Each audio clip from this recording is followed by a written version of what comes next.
Hello, check. Hello, good morning. Hello, good morning. Hello, one, two, three.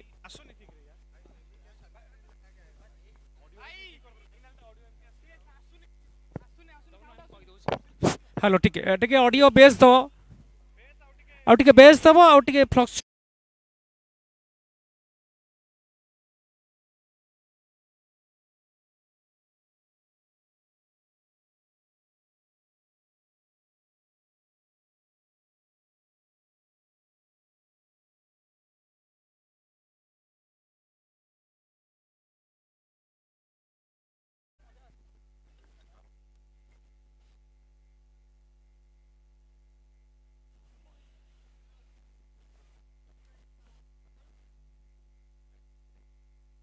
Historical tournament ये कर लो, मैं वो करता हूँ।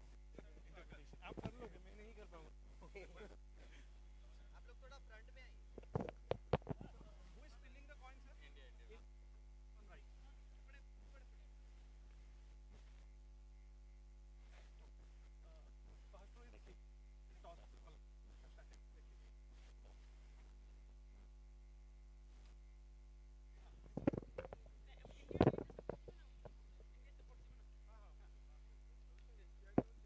Line, line, one line. थोड़ा one line. ये भाई क्या करते? Hello, check. Hello, hello, check.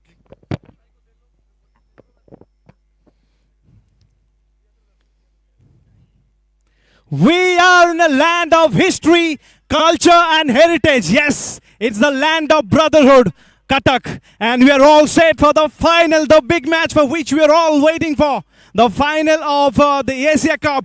And I have with me both the captains of the teams. Let me talk about the teams with rich heritage and culture and that of cricket.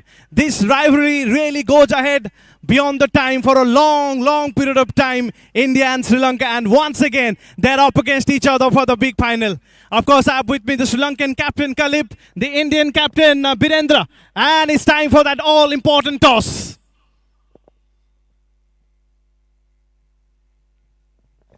Heads is the call. tell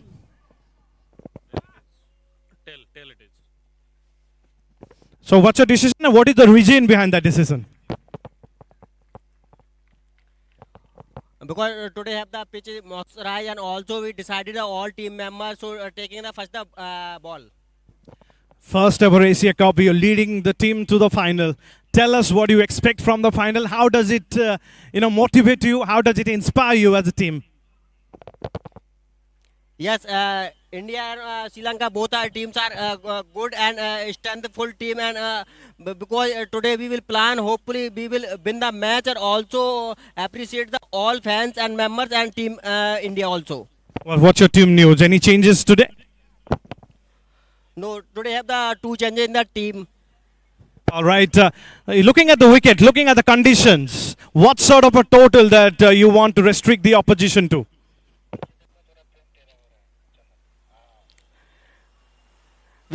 We stick on the 120 or 130, but Sri Lanka also have the more skills prepared, but we will plan stop on the 120 or 130 runs. Final question.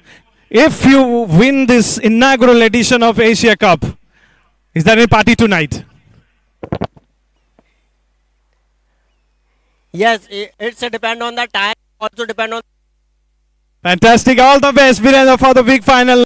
We'll talk with Kalip. Sir, you can sir, this side? Yes.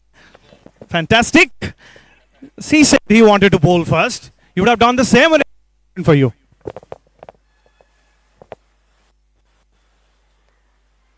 If I in the top, I also selected the ball first because I take a first ball, but it's a depend on.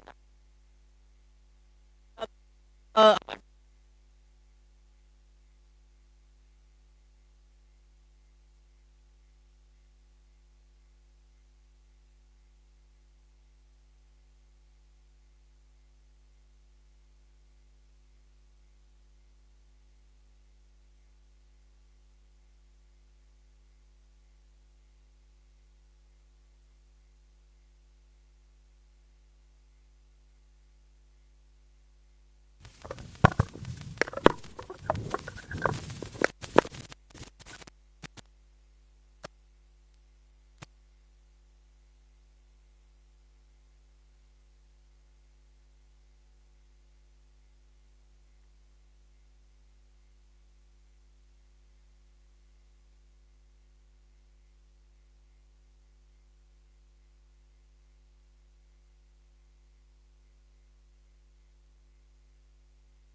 Hello hello hello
Ladies and gentlemen, for the big final, we're all in readiness. But it's time for the national anthem of both the teams. We'll start with the national anthem of the Sri Lankan side.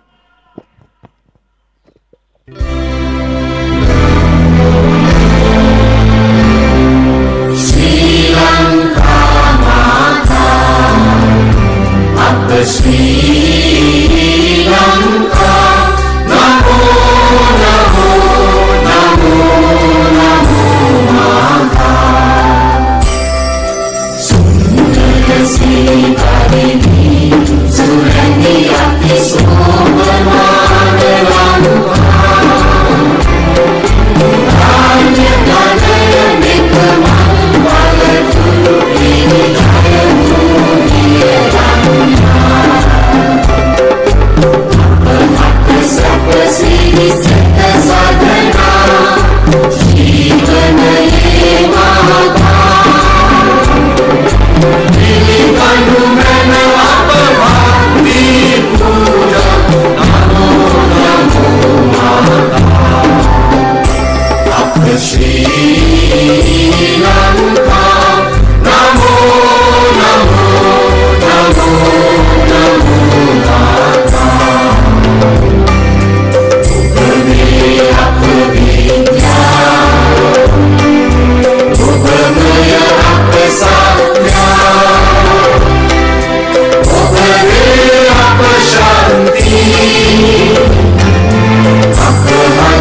And now it's time to pay tribute to the Indian national anthem. जनगण मन अधिनायक जय हे भारत भाग्य विधाता पंजाब सिंध गुजरात मराठा द्राविड़ उत्कल गंगा विंध्य हिमाचल यमुना गंगा उच्चल जलधि तरंगा तव शुभ नामे जागे तव शुभ आशीष मांगे गाहे तव जय गाथा जन गण मंगलदायक जय हे भारत भाग्य विधाता जय हे जय हे जय हे जय जय जय जय हे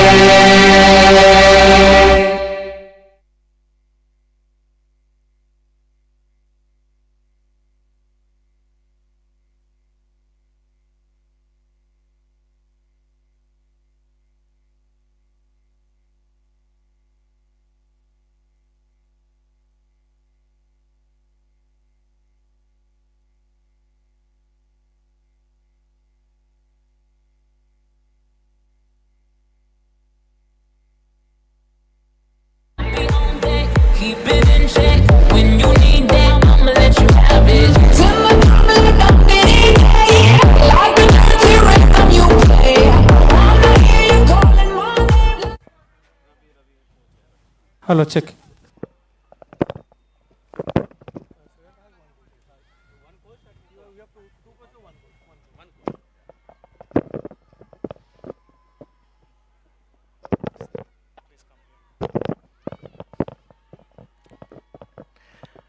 All right, we're all excited for that big match, the final. I do have with me the coaches of both the sides. Have with me, of course, Rishan, the Sri Lankan coach, and of course, Devdutt sir is here, and Ravi sir is here as well. Of course, he's the head coach, and he's also the coach of the Indian side. It's going to be a very exciting talk with both the coaches out there. The first question, of course, to Rishan, you that now. In a condition like this, you have been asked to bat first by the strong Indian side. What sort of total that you're looking for in the first? Today batting first. No, I try 160 plus. All right, that will be a very good total actually. Tell us about, I mean, we have seen you grown over a long period of time with your performances. In a tournament like this, Sri Lanka actually have played well. Just lost the match by and taken the match to the last over against India as well. Nepal one-sided. So you are actually right there. It might be the second best team of the tournament right there. So pretty excited that you want to hold the trophy. Yeah, teams second team, but Sri Lankan. My think is Sri Lanka is best side, best performance, batting and bowling. I think tournament best batsman or my team. Very confident. India के coach भी हमारे साथ हैं, हम बात करेंगे. Sir जी, आप पहले से ही नंबर 1 हो, आप सारे मैच जीत चुके हो, तो जब आप नंबर 1 हो करके आते हो तो आपके फेवरेट्स तो हो, लेकिन थोड़ा सा एक प्रेशर भी होता है कि आप टॉप में हो. तो आप किस तरीके से इस फाइनल को देखते हो? फाइनल टफ रहेगा क्योंकि Sri Lanka is very good team. अभी हम दोनों मैच जो श्रीलंका से जीते हैं टफ मैच जीते हैं, आपने देखा होगा. हम श्रीलंका को हल्के में नहीं लेंगे, हम अपनी जो नेचुरल क्रिकेट है वो वही खेलेंगे और जो पूरा कोशिश है प्लानिंग है फाइनल जीतने की. तो अगर आप से पूछूं कि आपके टीम के बारे में, टीम का माहौल कैसा है और किस तरीके के कॉम्बिनेशंस आप खिला रहे हैं इस मैच में, और खास तौर पर आपके टीम के की प्लेयर्स कौन कौन होने वाला है?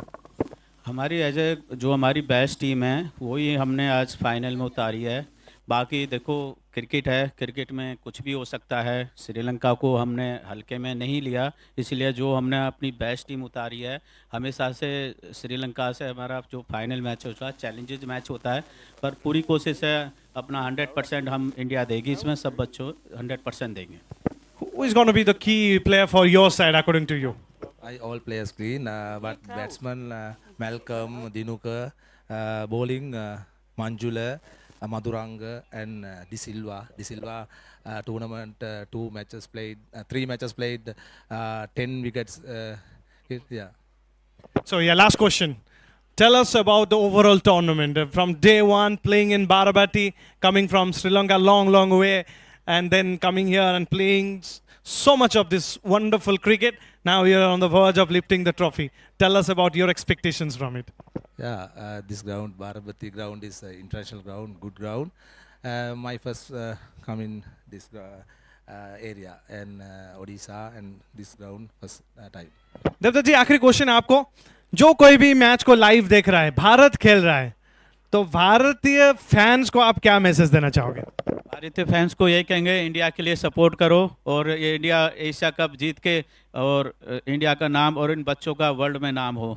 Fantastic. All the best to both the coaches. May you win. Wonderful. This is a friendly gesture from both the coaches. But once the match is on, you see plenty of rivalries that will stay there for a long period of time. We'll see you, of course, with the first ball of the final.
Hello.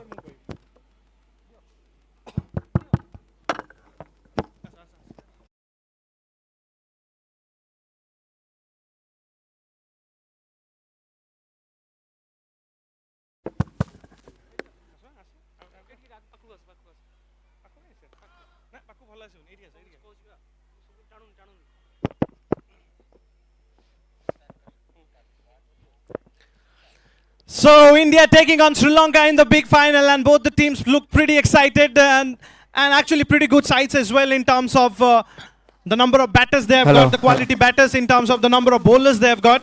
So this is going to be a fantastic final. This is what I can expect from the final with the team sheet alongside me. And of course, I do have with me two gentlemen, Bibek and Pavitra. We'll be talking about this game, of course. Bibek, first of all, Indian team, you've seen it all. You've been in all these matches. You've seen it all. Indian team does look favorite here.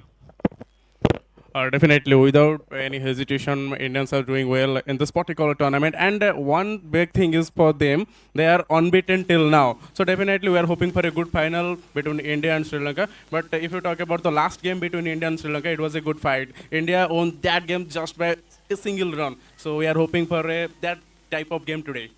Pavitra, Indian team clearly one of the best sides of the tournament. But the most important thing out there is to stay grounded, because you remember the 2023 World Cup, India was the best side. Didn't quite win the trophy, right? So a little grounded needed, I think. Absolutely. Should be. This is a final game. Must be absolute pressure. Pressure should be there. And home ground and traditional wicket at Barabati always and asking something different. And I hope this unstoppable cricket team like India will definitely do their best in this grand finale, no doubt. We'll talk about the Sri Lankan side too. I was looking at the team there. Dinuka Sachin, one of the star contenders. Especially both with the bat and with the ball, and he's performed really well. Alongside that, Kalip has been a fantastic player for his side, being a captain. There's Malcolm, the star of the tournament so far. Of course, De Silva, one of the players. Who is that one player that the Indian team should be very careful looking at him? In opening, they have to focus on Malcolm and Sachin also, because Malcolm is looking so furious in the tournament, and Sachin is too good during that batting. And after that, Khalif, the skipper, has the potential to finish the game. So these are the three players, and when the Indian batters will come to the crease, then Malcolm is one of the best. Very quickly, Pavitra. First of all, was it a good decision to bowl first, and what sort of a total that you are looking for? As the yesterday there's a heavy raining in the surface, so slightly mushy over there. Looking at this particular surface, I think Indian captain will take the very fruitful decision, and 6 to 8 over. I mean that over will play very crucial role. I mean the batter should be more cautious about this, and Indian bowler might be dominating after taking the ball. All right, Vivek. 160 chaseable, you think? Hopefully. All right, we're not sorry about the pass score on this wicket, but for a look of it, the two teams will be very strong and will be at each other for this big match. Don't go anywhere. Join us with the live action.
Hello.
Check, check, check.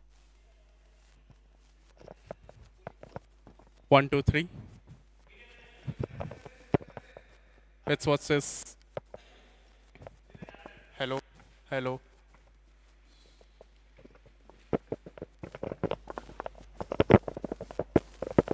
Oh, what a start! What a start! That is an unplayable delivery. And there we go. The Sri Lankan team has lost the first wicket. And any batter in the world could have been out to that one. Good morning, Chiranjeevi. Welcome to the final of ADCA Cup. That is a dream start for the Indian side. What a start that is. What a brilliant start.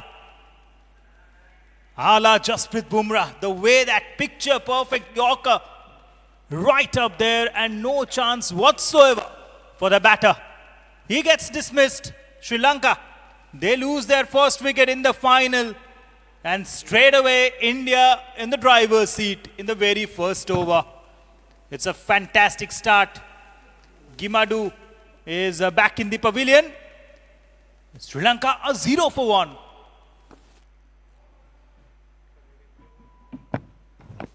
And take a look at this. Any batter in the world, I mean, this is an unplayable delivery, as simple as that. If you can bowl that, you're getting wicket in each and every delivery. That's for sure. Very tough to execute that with a new ball. Yashwant Naidu, we've seen him doing that before. Not for the first time, a very important bowler for India. Starting the proceedings. And Malcolm, we talked about Malcolm in that post-match and how important he is for the batting side. He's gone. The big star of Sri Lankan cricket is gone. And thanks to a wonderful, wonderful delivery from Yashwant Naidu. What a start this after winning the toss and bowling first. With slip in place, these guys are looking furious out there. Absolutely. There was some overnight rain. And there you go. Slashes and slashes hard in the gap. Boundary. And he opens his account in style. What a shot that was and what an answer from the batter. End of the first over. First over ends with a boundary. It's 5 for 1, Sri Lanka.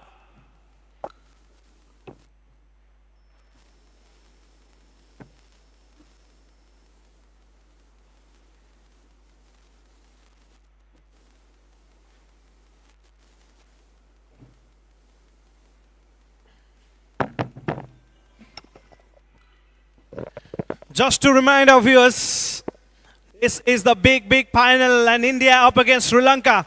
Indian team winning the toss, deciding to bowl first. Little surprise with one part of the thing. Of course, in a big match, you want runs on the board. But you look at the wicket, look at the conditions, look at the fact that yesterday we got some rain. This decision looks so cool and it looks even better when you get the best batter of the opposition back inside the first over itself. So Indians have drawn their first blood. Yes, the Indians have drawn their first blood. And that will make it more exciting. This is such an exciting Indian side. I'll tell you this because on one side they've got some amazing batters who takes the bowlers on. But on the other side, they do have some very defendable bowlers. And it's Shanaka, of course, is going to be the number 3 batter alongside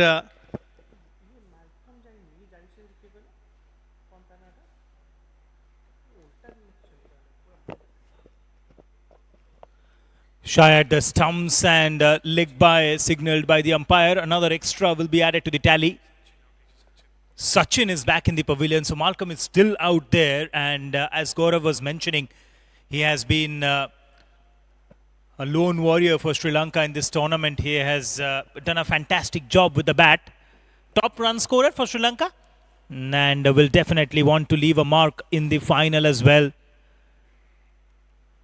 Gaurav and Vivek, they have been commenting in this tournament, and now they know each and every player from all three teams. Pabitra has joined us today in the Combox as well. It's going to be a fantastic morning here at the Barabati Stadium because this is the grand final. India have started well. They decided to bowl first, and Yashwant Naidu vindicating that decision of their captain, picking up the first wicket very early. And let's see what happens in the second. Watchfully done. Now the Sri Lankans need to understand that they have already lost a wicket. They can now try and consolidate a bit before unleashing their shots against these bowlers. From the clock tower end, it's the second over that is in progress.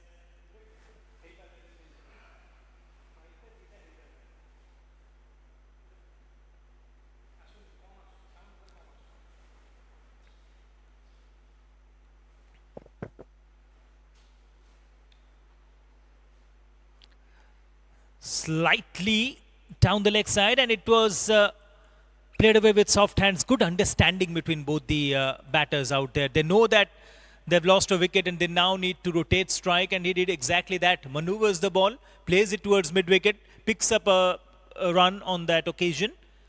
And now the score will move on to 7. We saw a boundary from Shanaka in the previous over. That was the last delivery of the over. He was on strike and he slashed that one really well to get off the mark. Now against the left-hander from round the wicket. Short of a line delivery, wanted to go for a cut. Appeal from the wicket-keeper as well as the slip fielder, but no impact whatsoever on the umpire. Both of them quite experienced. And remember, this is a big stage. The big final pressure will be on everyone. And when it comes to India and Sri Lanka, these two neighbors, they have a long history in cricket. And this time at the Barabati Stadium. Here from the clock tower end, once again.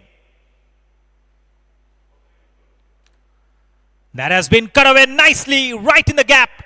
Right between the two fielders. Malcolm with that lovely boundary. 4 more runs added to the tally. And Malcolm gets going. Remember, he has been scoring runs at will. He has been scoring runs quite easily. Hilal Wani goes for a boundary of the 5th delivery. Still a ball to go in the second over. Sri Lanka, yes, they are not off to a great start because they lost that first wicket very early. But again, all eyes on Shanaka and Malcolm. Very good batting stance here from Malcolm. Hilal bowling with one slip in place. Another back of a line delivery. Wanted to ride on the bounce and cut. But again, didn't get the timing right. A dot ball to end the over. 2 overs bowled. Sri Lanka are 11 for 1.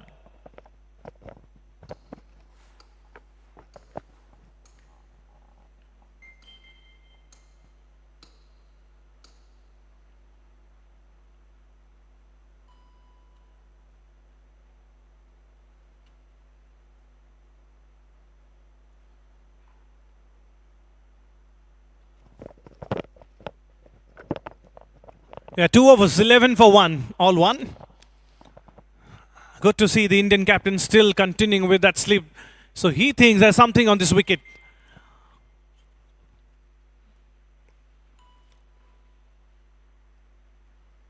And that is because of that.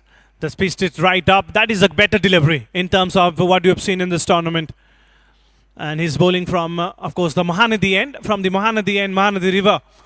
Very popular, and of course flows through this wonderful city, Cuttack, the city of rich heritage, culture and history. And talking about history, one more chapter of that history will be written in golden colors today. That the first ever ASIA Cup final was in Cuttack, Baravati. Very quick single on that occasion. Interesting what Yashwan Naidu has done in that first over. And very, very interesting to see, because he bangs the ball in, and continued to do that, and suddenly bowled a fiery Yorker. And the batter had no clue really. And if you bowl a delivery with that sort of a quality,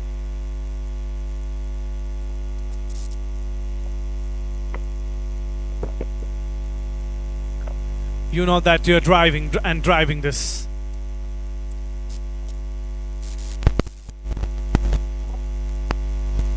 And then flicks it away nicely. That is protection. You're gonna be getting a single. Wants to come back for the second.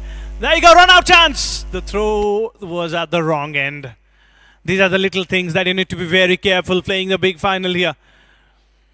Every inch of that matters. Every run matters. To a very brilliant piece of a fielding, to an ordinary one, or maybe sometimes a misfielding, they all count. They all count in this big match. Two ways to look at the decision of the Indian captain there. One is to think that it's a big match. Most of the teams will try to go with big match, runs on the board, runs on the board. Meanwhile, he goes into the back foot and smashes it on the offside with wonderful timing, and that races away in no time to a boundary. So even after that wicket, the aggressive approach from the Sri Lankan batters continues to be there. And in no time whatsoever, Sri Lankan team are on 18 for 1.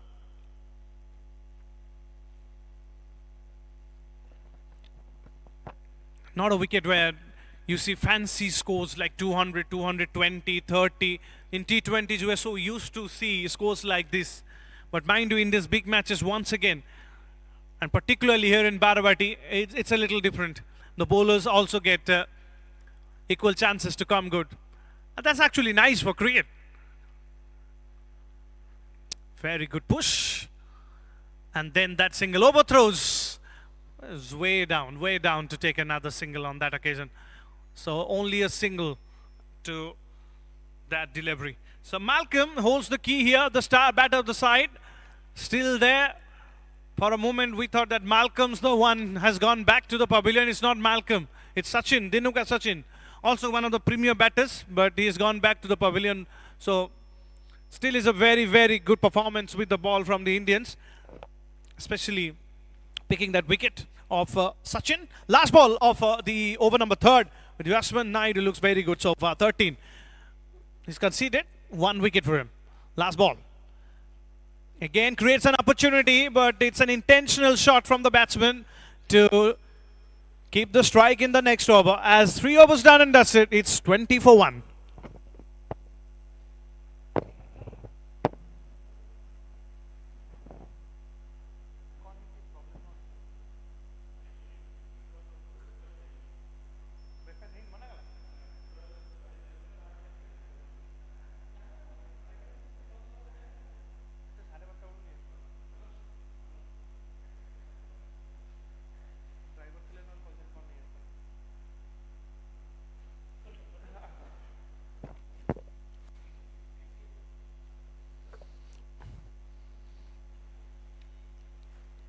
I was talking about rich history, culture and heritage.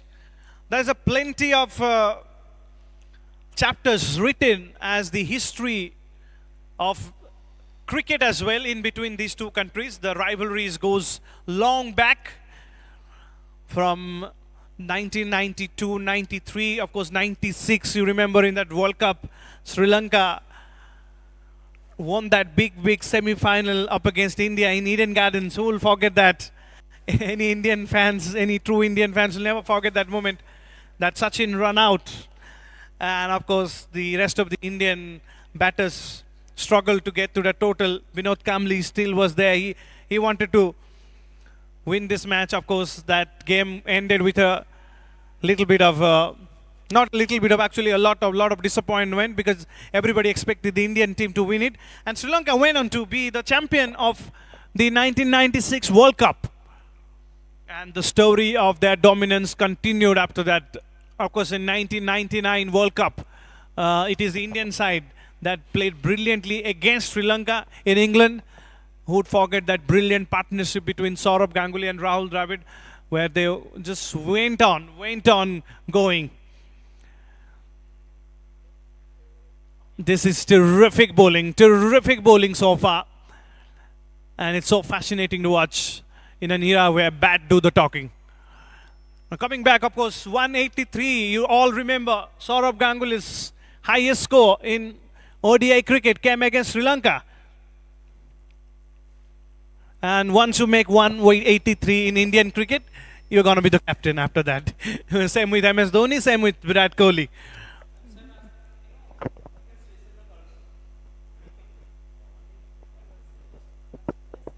One against Sri Lanka, one against Pakistan.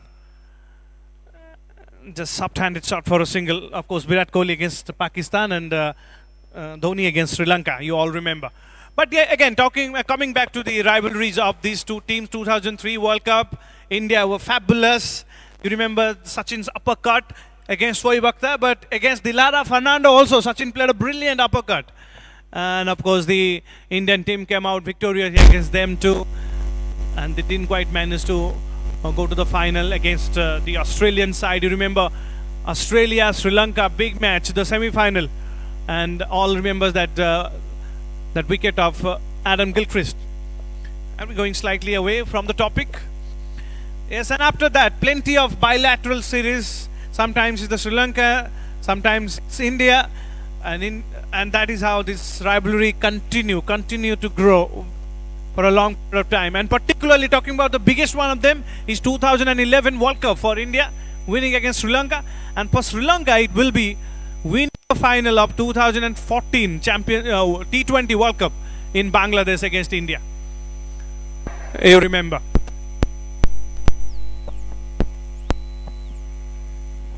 So long history. And recently, of course, it just continued to grow and grow like that.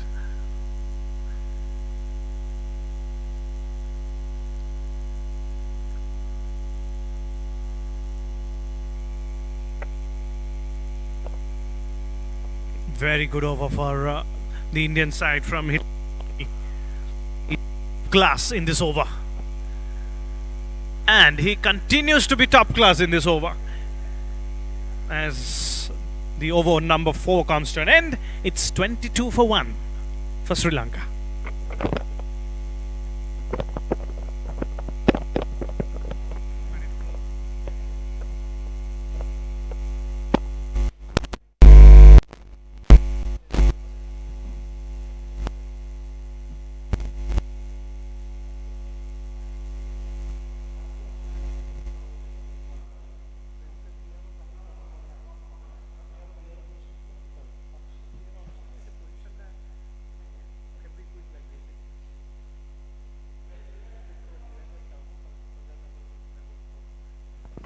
$22 for 1 for Sri Lanka.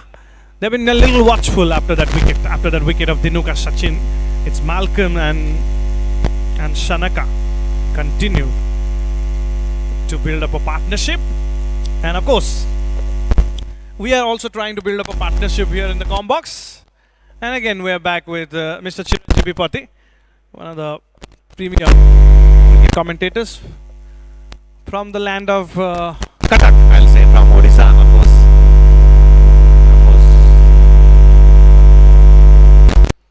He'll have his insights in between the matches. Pulled away brilliantly for a 4 on the shorter side and getting on top of the bounce. Shanaka played a lovely shot for 4.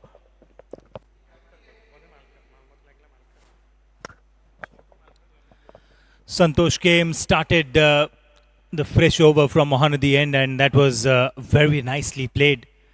A poor delivery, punished by the batter. And he will be bowling from Mohanadi and bowling with one slip in place.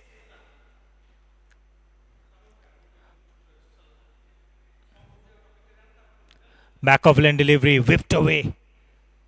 The fielder charging in quickly and managing to stop the batter from crossing over from for a single. So after that initial wicket that Yashwant Naidu picked up in the first over, Sri Lanka have resurrected really well. They will want this left hand right hand batting combination to continue. Off the outside half, the third man comes into picture and does well. The Indian captain, after winning the toss, deciding to bowl first. There was overnight rain, as we were talking about. There's some moisture on this pitch. He's trying to extract that, trying to bring that into picture. And it's very important for the Indian bowlers to support their captain's decision to bowl first. Goes for a swat across the line. Test for the fielder. Does well. Good stop inside the circle. Sri Lanka trying to be aggressive at the moment, trying to step on the accelerator, because the scoring rate hasn't been great when it comes to T20 cricket. Yes, they lost a wicket. That's probably one reason why Malcolm and Shanaka have slowed down a bit.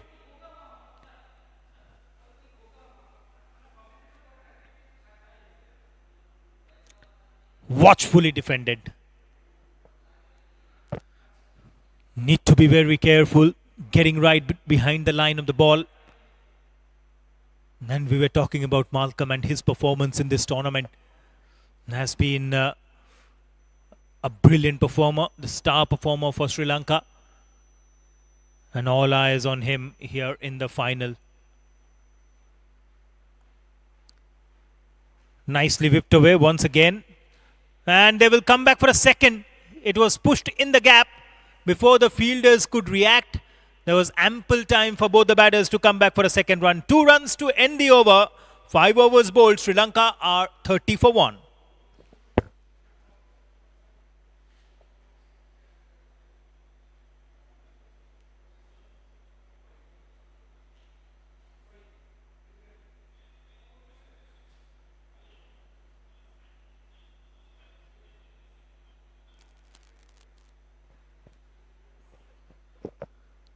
A fresh over that is about to begin. 30 for 1 at the moment. Malcolm and Shanaka out there in the middle. Scoring rate of 6 runs per over. They need to accelerate a bit. We saw how Team India chased down the target of 54 runs inside 5 overs yesterday. They know what is to be done in this format. And they can definitely step on the accelerator. The Indian side, they have been really good with the run scoring, and that is what these two batters, they need to keep in mind. Yes, they have lost a wicket. That's the reason why they have slowed down a bit. They're not trying to do anything extraordinary. But in the next 15 overs, they need to ensure that they score at least more than 8 runs per over. Because 6 runs per over is not going to do the job against this power-packed Indian batting lineup.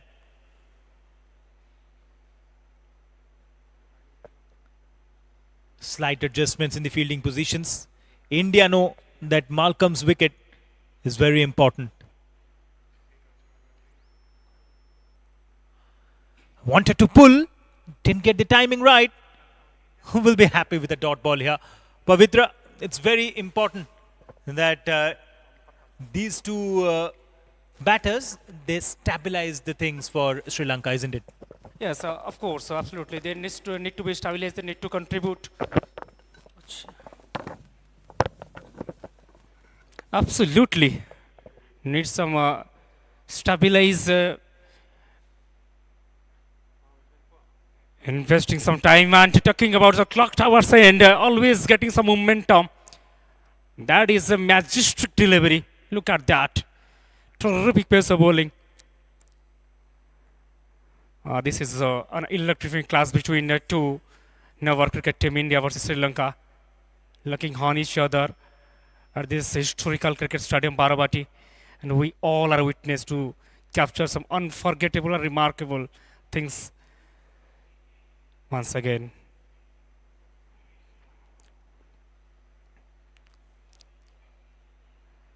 The stage is set, slightly veered to the cow corner region. Beautiful fielding over there.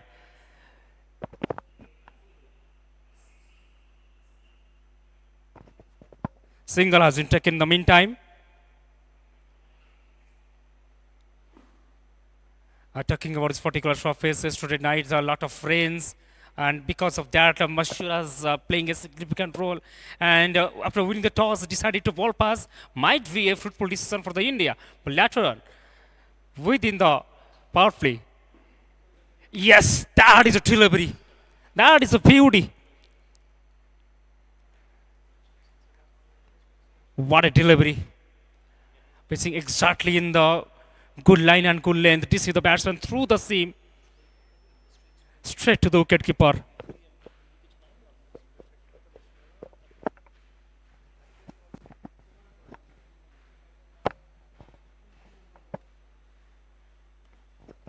This is smart bowling, I mean to say. And also smart captaincy. Slow. Watching the ball, last moment, playing the soft hand. Quick single, hurry off. Clever pace of bowling. Meantime, over has been completion. It is the end of over number 6. 6 gone is 34. Loss of 1. 5.67 the current run rate.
Slight fumble by the wicketkeeper there, and that will allow both the batters to cross over for a single. They're coming back for a second. Excellent understanding between both of them. 2 leg byes, and that is the right intent at this point in time, because they know that boundaries are not coming. They have lost 1 wicket. If they get into a shell, then it will be very difficult for them to come out of that. So they need to keep stealing those runs, and that's what exactly they did. They saw an opportunity that yes, we can cross over for a second run, we can come back for a second, and they did exactly that. Malcolm and Shanaka, that's what we have been talking about ever since that first wicket went down, that these 2 batters, they need to carry on. And look at that shot. 1 bounce into the fence for 4. That's a brilliant shot from Malcolm. Got into a very good position to play that pull shot, connected really well. A boundary added to the tally. And that's what Malcolm can do. If he stays in the middle, then Sri Lanka will definitely get to a good score. But for that to happen, they need to stay, and Malcolm needs to continue like this.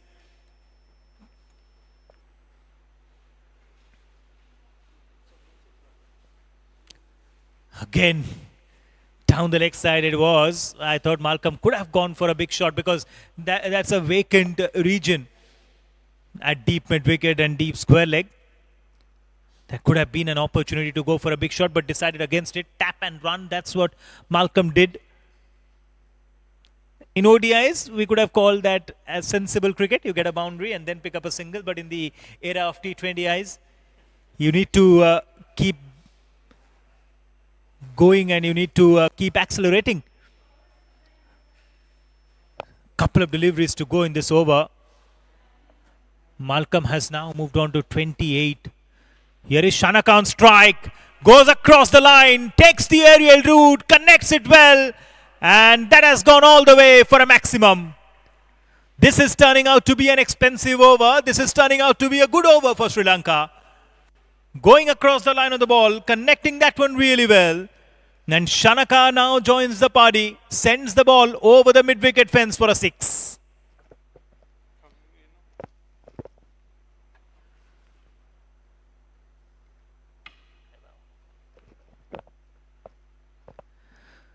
This is good cricket.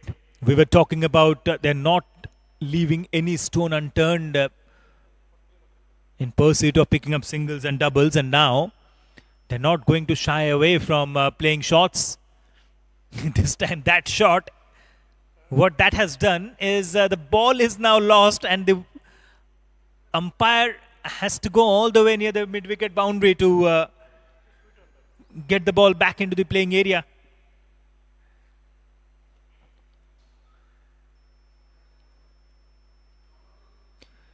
India versus Sri Lanka. You're watching the final. We are bringing this game live from Barabati Stadium in Cuttack. It's a historical venue. It's a historic city as well. City of 1,000 years. The land of Dasahara, Dohibara, Bhaichara and Balijatra. This is what Cuttack is. This is what the city is known for.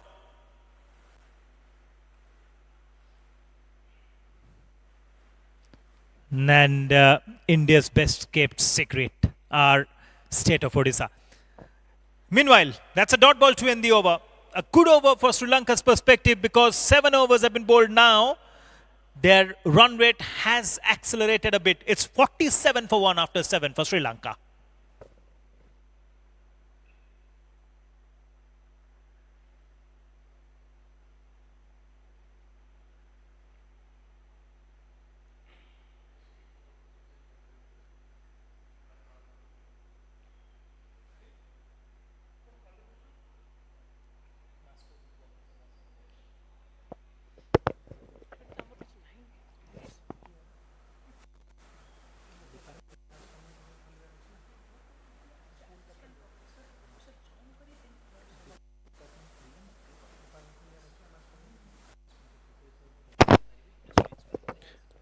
Here's Pranil More.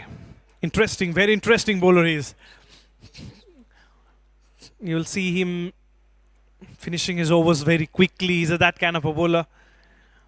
And in this mid overs, he holds the key here, ladies and gentlemen. Watch out for this man. Pranil More up against one of the best batters of the tournament and clearly the best batter in terms of the number of runs around the wicket. And he's watching it like a football. Look at the way he's coming forward and presenting the full face of the bat to deliveries like this. I most of the time talk about the zone that the batter always wants to be in. This is what you call a zone. Not necessarily you play short every time, but when you find it in the middle, that's where you know that you're doing it right. Like that again. This time slightly away from the fielder. Hence another single. Yes, you're mentioning about rich history and heritage of Cuttack.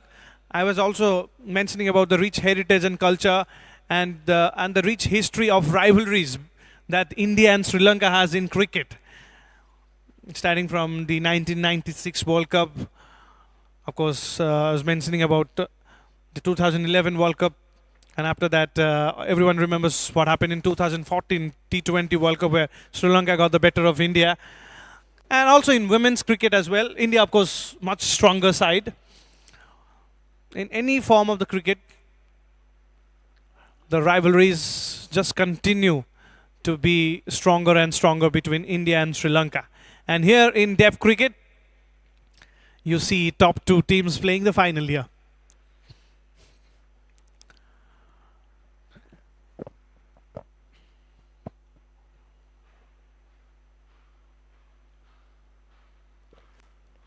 And beats the right-hander again.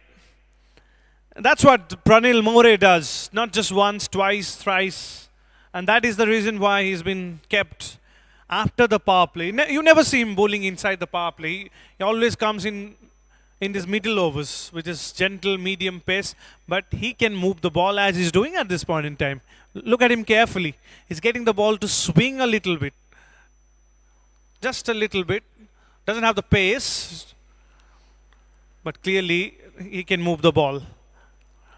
Another decent over for the Indians so far. And the Sri Lankan team close to the 50-run mark now. And this is the 8th over that is going on. I think they need to put that foot on the accelerator with the kind of batters they've got in their side. Of course, Malkan batting. Of course, you see Asanka, one of the batters, was really impressed everyone around him. He's the Kyron Pollard of the side. Wears the same jersey number. And also bats with that long handle. Tall enough to be called as the Kyron Pollard of the Sri Lankan depth team. And you look at all these players also, not just Asanka. There's so many other players who are, for a first look of it, you look at them and you kind of see that they really get inspired by a few popular cricketers. Be it their action, be it the way they celebrate, be it the way they carry themselves on the field. And that is another exciting part of the tournament. You see some players playing here for India, for Sri Lanka, and you almost get reminded of a few players. I'll talk about them in the next over as another decent over for... Oh, just when I say decent, the Indian bowler has bowled a no ball. It's Pranil More bowled a no ball. It's time for a free hit. And guess what? It's the said man, Shanaka, who's going to be getting a free hit. He's not got a move on so far, batting with a strike rate of 106. So they kept him quiet. But here's an opportunity. Last ball. He goes for it, and that's out of the park. That is a fantastic strike. And guess what? It has gone for a huge, huge six. And a fantastic way to end this over for the Sri Lankans. 8 overs done, it's 59 for 1.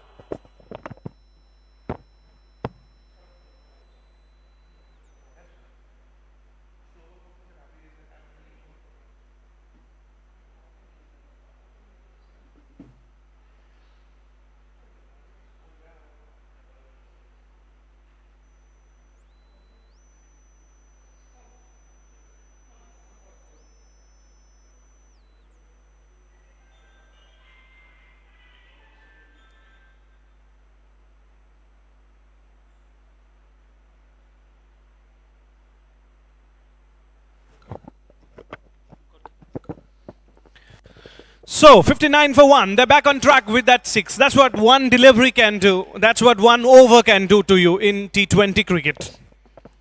Malcolm 36, Shanaka on 17. And they're building up a huge foundation for Sri Lanka. And the rest of the batters will come and make us cry creepers out of it. Santosh. 2 overs, 19 conceded. And of course, Pranil More with that one expensive over. He's going well. That 1-6 spoiled it completely. 11 runs. And just a meanwhile ago, Chiranjeevi was mentioning about sensible batting. In T20 cricket, you say missed opportunity.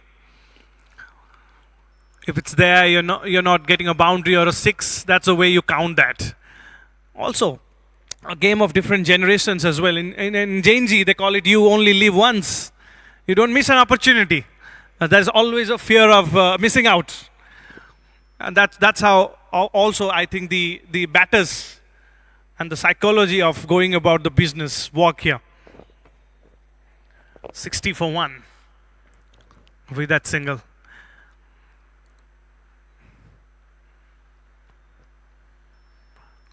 And it's about the generations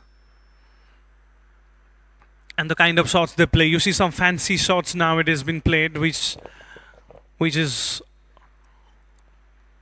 also fascinating to watch. Another Beautiful shot played by the left-hand batter. This is not fancy. This is a very go-to shot to a spinner. Slightly short.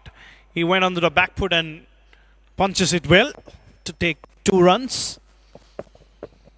These are the important overs for Sri Lanka. This is where they have been brilliant, both with the bat and with the ball. In mid-overs, Sri Lanka hardly loses wickets. This time straight down the ground. Lovely shot. And a boundary.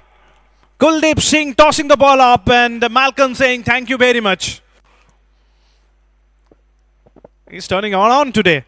You're mentioning about Malcolm batting with a different strike rate from the rest of the matches, but he's holding one end. He's hitting a few boundaries, hit that wonderful 6, and he's right back on track here. 42 from 32 deliveries with a strike rate of 127. It's not a wicket where 170, 180 is on. If you bat really well, that is on, but normally 160, 70 looks like a par score on this wicket.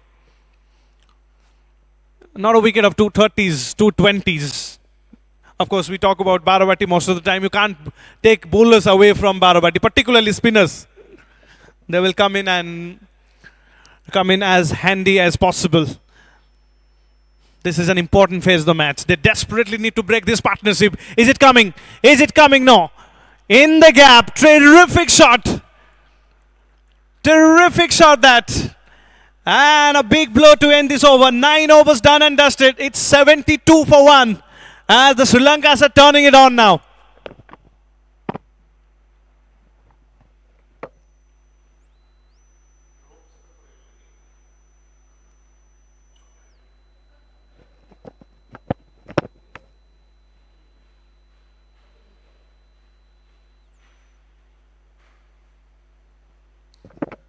Exceptional batting and great understanding between the two, Shanaka and Malcolm. 48 of 35 is what Malcolm is batting on, Shanaka on 18 of 19. And now they have started to deal in sixes. At one point in time, their run rate was below 6 runs per over when we were concerned a bit that what kind of a total that they are going to aim at. But now, suddenly that run rate has jumped to 8 runs per over and the projected score of 160 runs now. And if these two can carry on like this, then Gaurav, 200 is also not going to be that far for the Sri Lankans. The way both of them, they're looking in good nick at the moment. In the air and taken. Commentators curse, they say. And that's what exactly happened here. We were talking about this partnership and now Shanaka will have to take a long walk back into the pavilion. Good catch taken there. Pranil More has picked up a wicket and in the 10th over now, India have broken this partnership. A 72-run stand for the second wicket has been broken here. And India now will try and make a good comeback. Looks like the players will take drinks as well because this is the 10th over that is in progress. Sri Lanka have lost a wicket. It's 72 for 2 for them as their captain, Alan Rose Calip, comes out to bat.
Welcome back after the drinks. 72 for 2. This is a quick drinks break. Very quick. We're not so used to that quick drink breaks in cricket.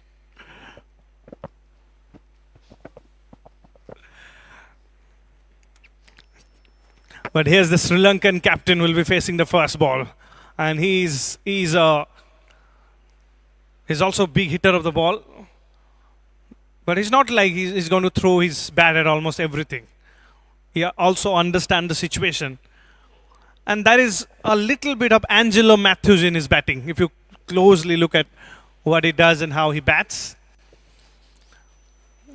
Very good temperament.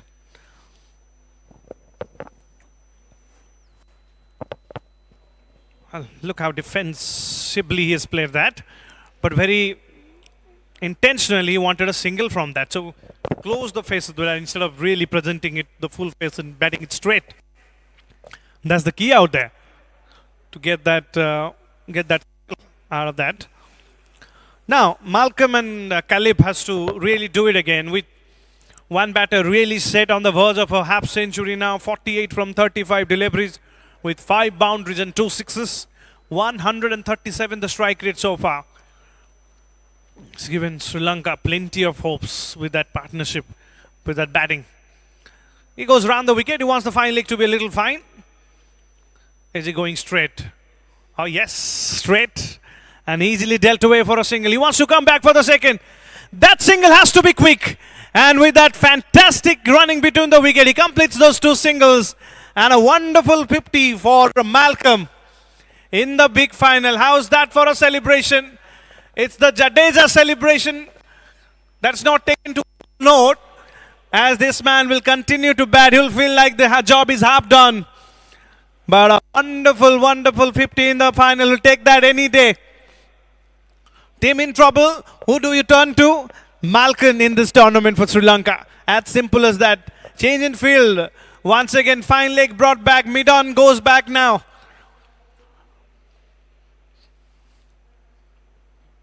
Knowing that sort of a pace he has got, again, really pissed up and beautifully played, but finds a fielder, no run in that. He's been a champion player for the side, and this has been a fantastic 50 with the kind of a performances we have seen, particularly the last 2 runs that he took. Very quick. You give him an inch and you forget about putting it back to the stump. He'll be back very, very soon. Goes for it over the top. There is protection this time. But he is looking ominous. He's looking for a very big one. As the Sri Lankan team trying to take on the Indian bat bowlers right now with a partnership forming. Of course, they've lost a wicket right now. New batter Caleb joining him in. But still they're in a fantastic stage in the halfway through mark. Last ball coming up in the 10th. And Alan Rhodes, Caleb really has to be sensible out there. He should know his job very well. This man knows what he does. I mean, he's a very responsible batter. Can play big shots, but he always waits and waits. Loves the waiting game. 10 overs done. It's 77 for 2.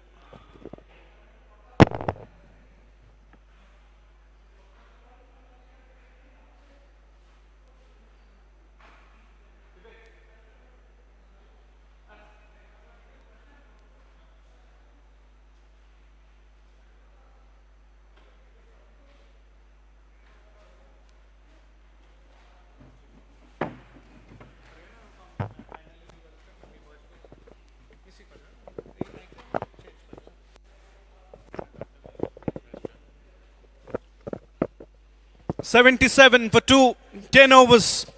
Malcolm on 51, just completed his 50. He'll be high in confidence up against mighty India. And call mighty India because they hardly lose in this tournament. They've won all their matches, playing a big final. But Vivek, have to say, for the first time in the tournament, they're under a little pressure. And that first time he's in the big final. That's the problem, Vivek. They've broken the partnership and they're trying to just be dead accurate in these overs so that that run flow will stop. But Caleb, knowing his job very well, he's faced 2 deliveries and twice he's given it back to Malcolm, knowing that he's the man He's the set man. And intentionally now Malcolm is going to be thinking about boundaries. He's eyeing that mid-wicket region. Sai Akash, with the pace he has got, he won't have any problem to drag it down to the onside with that pace. But he opens the face of the bat and tries to be very cheeky on that occasion. That is that is not going to get anything from that. Vivek, the idea from Malcolm is very clear that he will be looking for runs. And now, with that, also there is an opportunity of a wicket. So Indian team, if they become a little more proactive with their approach, there's always a wicket coming. Good morning, brother. Definitely we're in the last leg. We can say it's a big final between the two most successful side of this ADCA Asia Cup. As usual, we know it. And if we talk about the last game between India and Sri Lanka, it was a good fight between both the sides. So India merely managed to win on that game against Sri Lanka just by a single run. But this time tried to place that shot. Little appeal from the keeper, but there was no chance of the wicket. Sri Lanka is looking too good in this final. And you just give every matches of this tournament. You don't have to look backward. Just focus on this particular game. Just because it's a new day and it's the final, you have to do something different in this last 40 overs. These are the main overs than the whole tournament. So these 40 overs will decide which side is going to lift that signing trophy. This is because of that ADCA Asia Cup is looking more brighter than other days. But Sai Akash is the man with the last ball of this delivery. Goes towards for the big one, but nothing from this last ball. So end of the over, 11 done. Sri Lanka 79 for 2.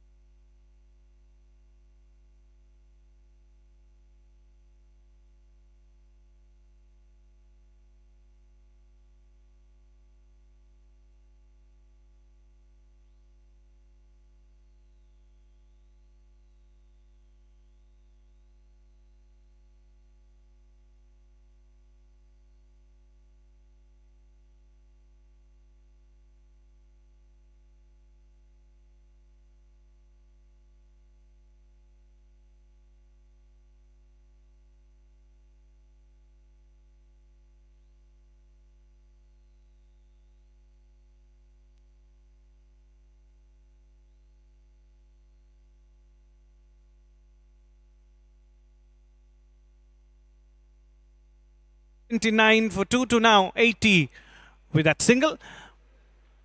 12th over, whatever they get in this 12, they will try to double that.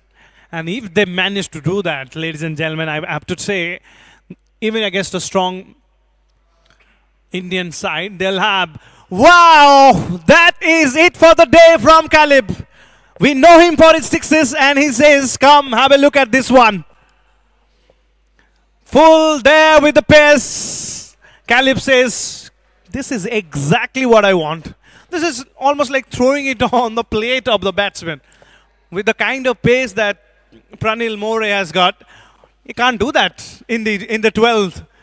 Of course, there's a new batter batting, but anything pieced up, forget about getting a wicket from that. It has to be little shorter than that. Little, just a little. Can't be that full.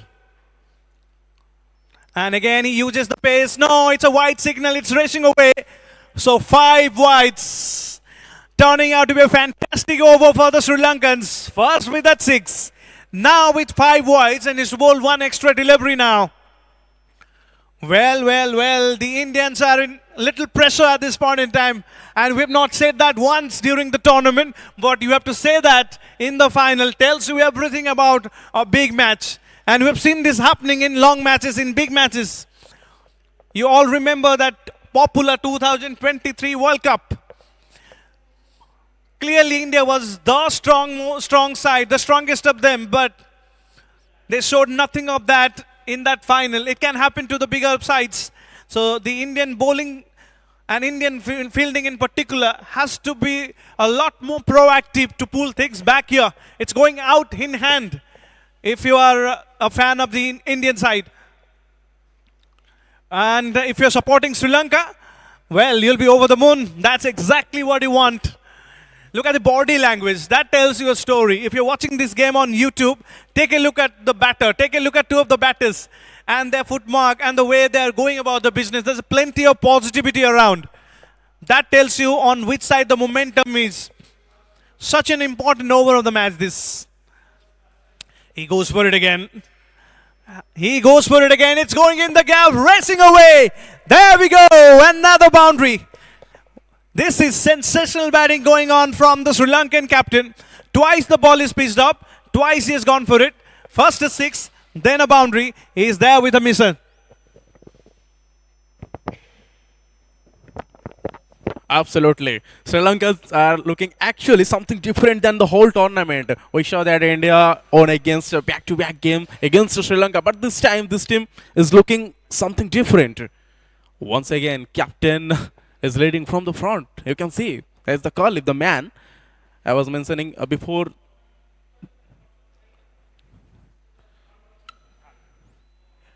Look at the two batters. One is Malcolm and on the other hand, Khalif. Both are looking furious today.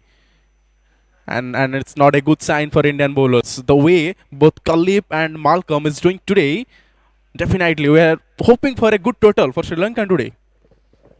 Mid-wicket has been pulled back and very intentional. There's no fine leg there with a kind of a pace that Pranil goes. It's a very typical field set, but he'll be eyeing the onside. There we go. He's bowling very straight.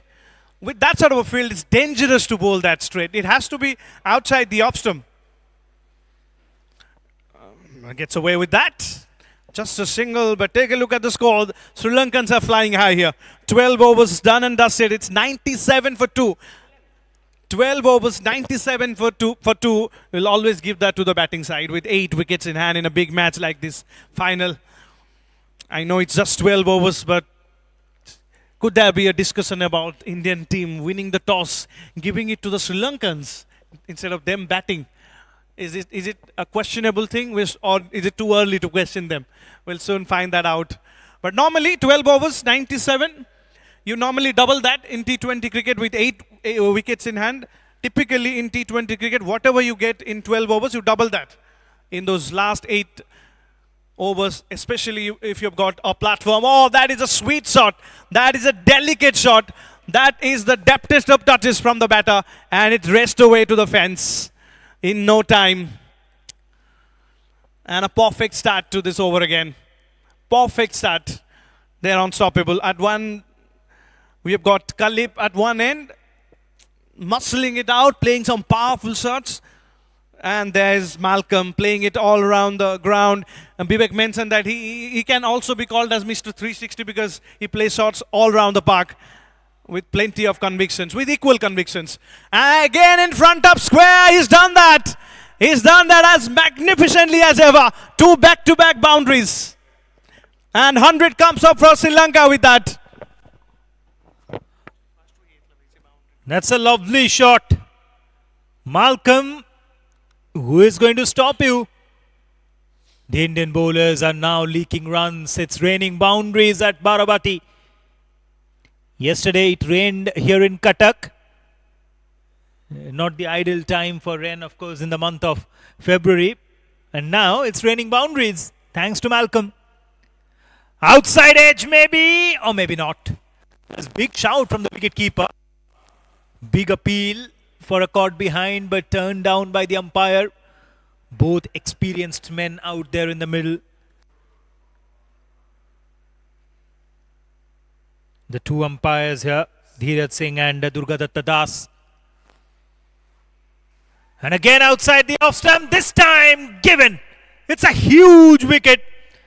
That's the breakthrough they wanted, and India have finally managed to pick up Malcolm's wicket. Akash strikes in his second over.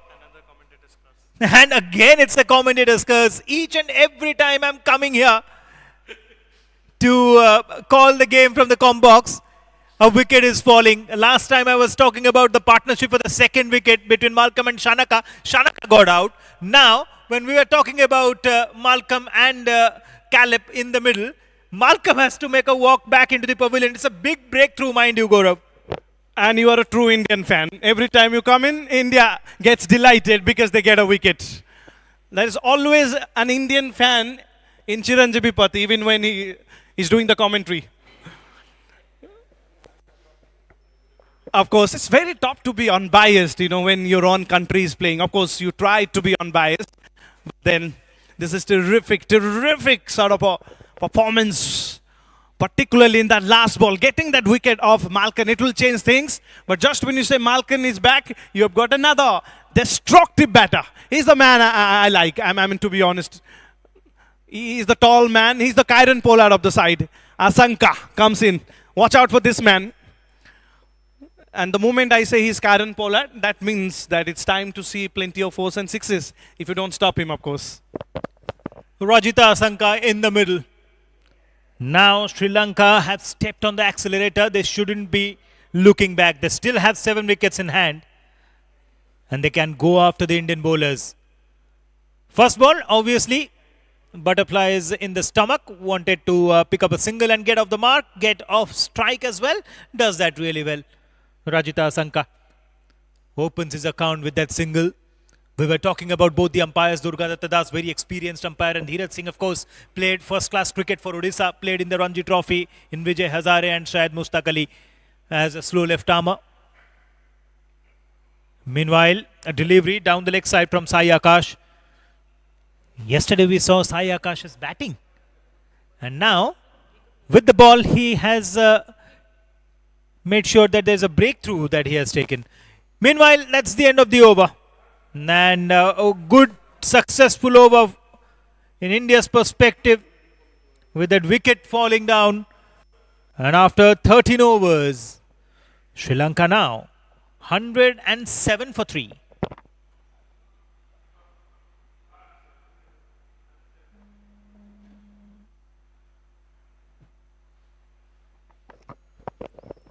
$107 for 3. But they've got the weak fish. Just when you think that the Sri Lankans are taking control over this game, you get a wicket from the Indian side. So that tells you that don't write any team off, and that also tells you we are watching a quality game of cricket. That is why I'm more excited about this final, because the quality of cricket is top-notch. We'll soon joined by plenty of the young students, as I am been informed to, plenty of young students. I'm going to come and watch the second inning, and of course we've got the final post-match presentation after this. Had they come a little earlier, they could have watched a glorious game of cricket. 107 for 3, 7 overs to go. Asanka says, I'll be wearing my cap. Spinner bowling, you expect that. Sai Akash, of course, bowled 2 overs. It's Birendra Singh, the captain, introducing himself in the 14th over. Interesting approach this from the Indian captain. One of the reasons why you don't see Birendra Singh in the first 13 overs was because there is a Malcolm, the left-hander, was going strong. Left arm against the left-arm spinner. It's going to be very easier for him to bat. So now there's 2 right-handers. He brought himself to the attack. Clearly a matchup thing. 2 right-handers at the crease, and straight away the captain says, time to bowl a little bit up this left-arm spin, and brought himself to the attack. He's a very decent spinner as well. Birendra Singh, the Indian captain, bats very well. Of course, he's a very sensible batter. He's the anchor of the side. But at the same time, he picks up crucial wickets, breaks the important partnerships, as he's done that over the years. You remember that World Cup, in T20 World Cup that was there in Dubai in 2024. And that's where he was the hero, Birendra Singh. That is why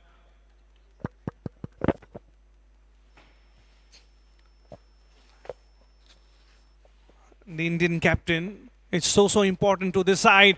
Tosses it up, and Khalib has gone for it. And it is again out of the ground.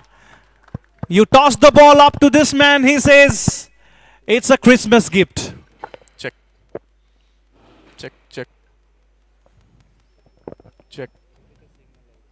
Dealing with sixes, yeah. Two great sixes, of course, hit one boundary. That length has to be a little back like that. It's come back well, but Caleb will take that. Hitting a six, then taking a single, particularly after a wicket fall, we can say that.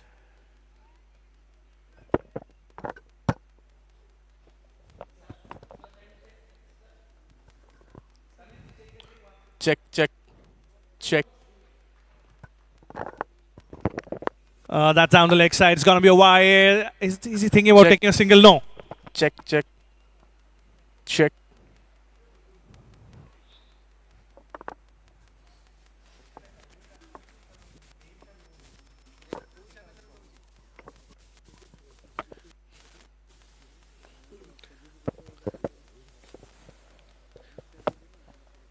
All right, with that dot ball, this over comes to an end.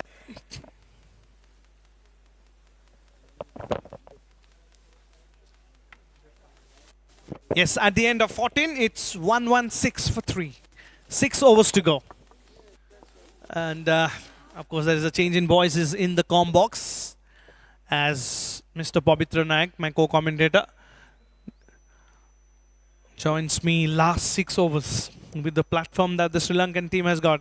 They've got the most dangerous dangerous batter right there, because Malcolm is back. He's more of a solid batter, plays for a long period of time, hits those runs. But these are the two batters. They play a short and effective inning against each other. The only thing is that they have 6 overs to bat. But the good thing is they're in good touch. So can they play a little bit of this waiting game in between those big sixes that they normally hit?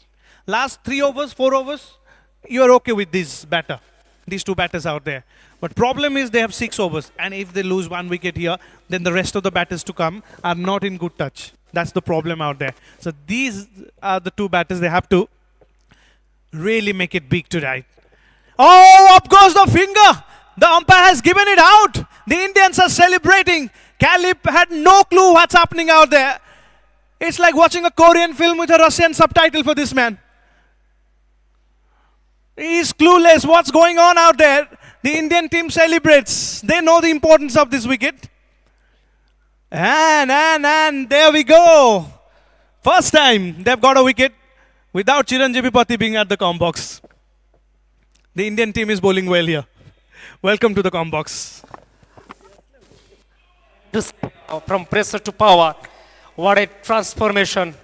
This is really a nasty blow. In the meantime, India need a wicket, and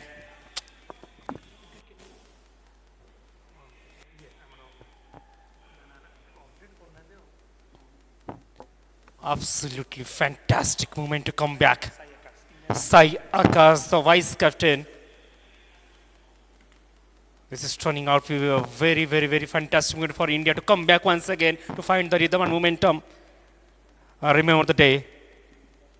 The ground is not just to witnessing the match. It's just reminiscing the magic of this Baravati. Now the new batter.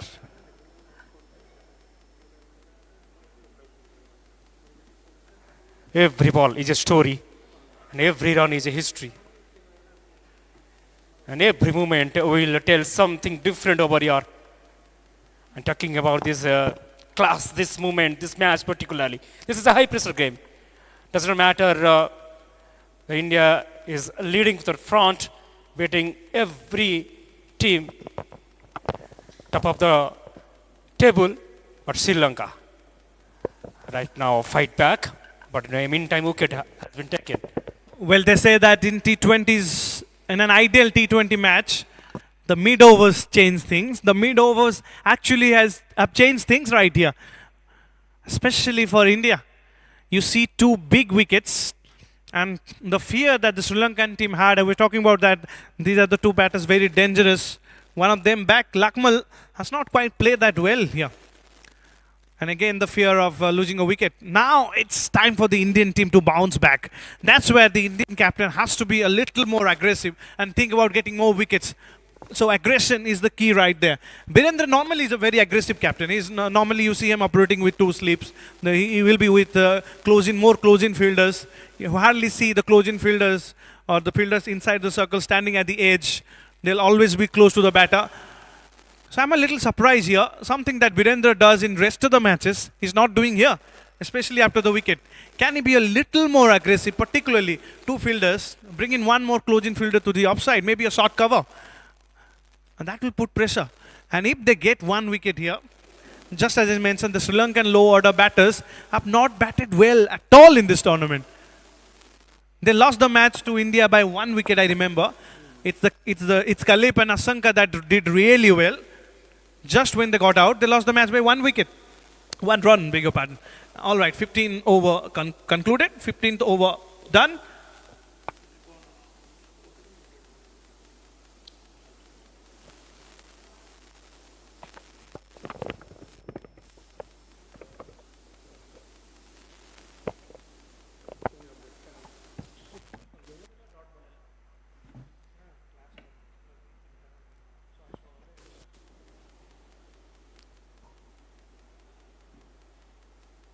I mean, one mistake here, the completely game is changing forever.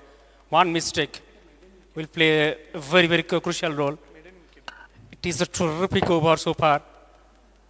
The magical spell in the meantime continues. Captain opposing to the cow corner for a single. Pressure kills diamond. That is a clear-cut message. India at any point of time. The ability to come back, that is a key asset, and that is a strength zone of the Indian cricket. And typically, the kind of captainship is showcasing over here is completely showing his brilliancy. Down the track, this time is just, that could have been wicket number 5, in fact 5. And leg by signal by the umpire. And the big man, we're talking about this man, should play a key role for the Sri Lankan cricket team point of view, must be playing some aggressive intent.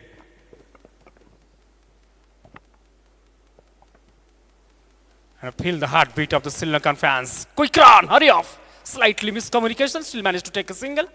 You got to feel for Asanka here. He's not used to this kind of game. I mean, taking a single, just rolling his wrist over and maneuver it to manufacture almost a single. He's more of a big shot player. This is a mid-time shot. He puts it down, in fact. Just when I was saying he's taking the catch. It's a simple one. They've got the difficult ones, but the simple one has been put down. Crucial time to lose a catch, of course. The Indian bowlers right now are top of their game. They pull things back very, very well. In a final, that's exactly the kind of fight you expect from a big team. But that's a missed opportunity there. There's Asanka. There's some batters who are so good with their aggressive technique that if they try to be defensive, in the defense, you see 10 falls in their defense. But the moment they play the aggressive shot, a boundary or for a 6, they hit it well. No fault in their aggressive technique. Someone of that sort is Asanka. And very tough. He's almost like trying to be decent out there, but he's not so decent as a batter. He's very indecent for the opposition. All right, another good over from Birendra Singh comes to an end. 16 done and dusted. It's 121 for 4.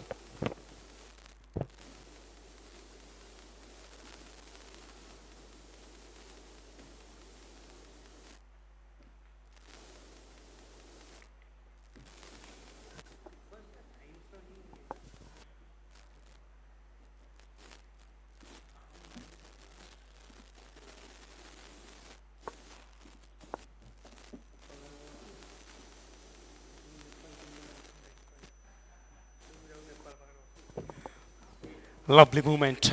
What a moment. A magnificent atmosphere in the grand finale. And feel the heat. And feel the heartbeat. This is ADCA Cup grand finale. Situation demand to become calm and cool. One is to take some calculative risks over here. Just a flick of the wrist. Straight to the deep mid-wicket region for a single. Talking about the momentum, does not knock twice.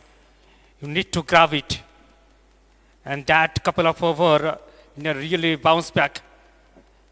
The scenario has completely changed because of the quality spell of this vice captain and followed by the captain Singh. Now, interesting to see the approach down the track, straight to the wicketkeeper. Well, that's a strange shot that he was trying. 16th overall, right? But that shot had no meaning. That's the problem out there. There's, of course, a slightly better batter out there. Give him the strike.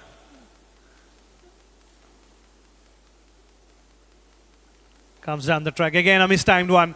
He continues to play that shot. Not just once, twice, thrice. Now he's not timed it once. He's playing like he's facing a super over.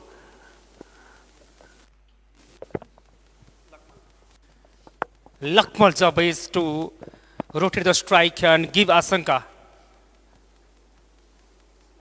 Oh, lovely, lovely pace of bowling. It's a very popular surname in Sri Lanka, Lakmal. You see popular players like Surangan Lakmal played for Sri Lanka. Of course, used to be the medium fast bowler. And this is a high pressure game, Gaurav. And big player always shine in the big matches. Let's see who will rise now. He's the big man. Asanka. Last ball coming up. 2 deliveries, in fact. Straight down the ground. The bowler got a bit of hand to that one. I think if Sri Lanka doesn't lose a wicket at the end of this over, probably in the next over as well, they're still in this game with the kind of scores that they want to have in the first inning. I told you earlier that 160 is very difficult to get here. So 123 for 4 in the 17th over is still not a bad score. Looking at the wicket, looking at the conditions. You just have to bat well in the final overs. Change in pace, and he read it quite well. Plays it over the top of the fielder. Takes a single. He wants to come back for the second. It's just a single.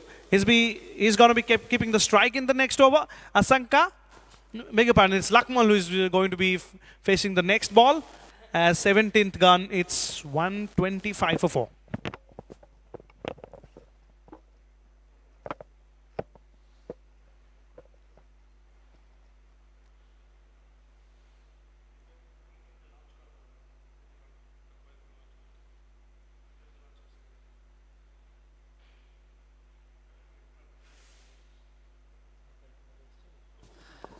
Pressure builds. Let's see what should be the right approach in this particular circumstances. Welcome back, Chirubhai, on the mic. Thank you so much, Pavitra, and thanks a lot, Gaurav. It's been a pleasure listening you both, and of course Vivek in the com box. I followed first few games on YouTube, thanks to the live streaming, and then day before yesterday I got a chance to do a bit of commentary in India, Sri Lanka. Yesterday I was there for a long time, because why it's a long time, I will say, Nepal got bowled out before 20 overs and India chased it down inside 5 overs. So the match ended early. But it's been a privilege. Meanwhile, it's up in the air and taken by the fielder. Very nicely done there, settling right under the ball, keeping an eye till the last moment.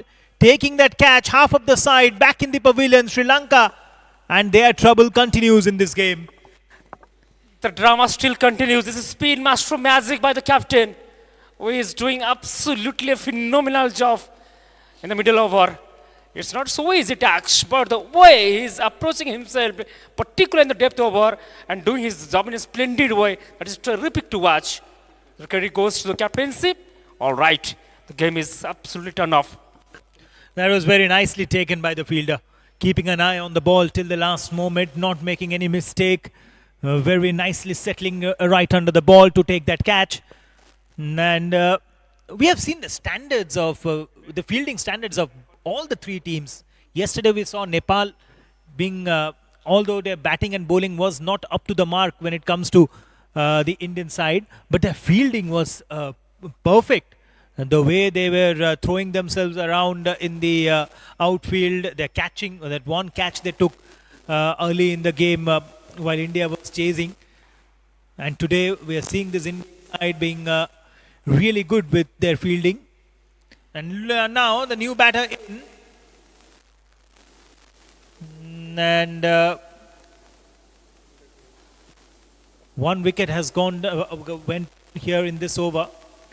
And there's a new batter in the middle. So the problem that Sri Lanka is having at this point in time is a batter who is well set is just getting out each and every time. And now Sachit has come out to bat. Sachit and Rajita in the middle now. Then Virender Singh, the Indian captain, has picked up a wicket. Must be very happy. Leading from the front at the moment. Goes for a big shot. Has he connected it well? Yes, he has. It goes all the way for a maximum. Half a dozen there. And what a strike that is. Clean as a whistle. No chance for the fielder in the deep. He was a mere spectator as the ball sailed over the ropes for a maximum. Brilliantly done there, Pavitra. He is the only one who can control the innings from the collapse. He's the big man, playing a big role in these particular circumstances. And see the master magic spell of the captaincy. Swim and miss. That is the line we're talking about. From the clock tower end, always trouble for the batter. Momentum has completely changed over here. Well, he was trying to unsettle the bowler. Trying to show some theatrics there. In the end, he himself missed the ball completely. Virender Singh not getting affected with what the batter is trying to do. Now, very nicely done. And sensible cricket there. We talk about that. Rajita Sanka. 1-6 to his name already. And with 2 overs remaining, Sri Lanka will be aiming something around 150, 160 from here on. But a lot will depend on Rajita. Now Sachit on strike. Wanted to go for a wild swing. Appeal by the wicketkeeper. Appeal by the bowler as well. Now, no impact on the umpire. The wicketkeeper thinks that there was some bat involved. That's a dot ball to end the over. Now, an eventful over comes to an end. 18 bowled. Sri Lanka are 134 for 5.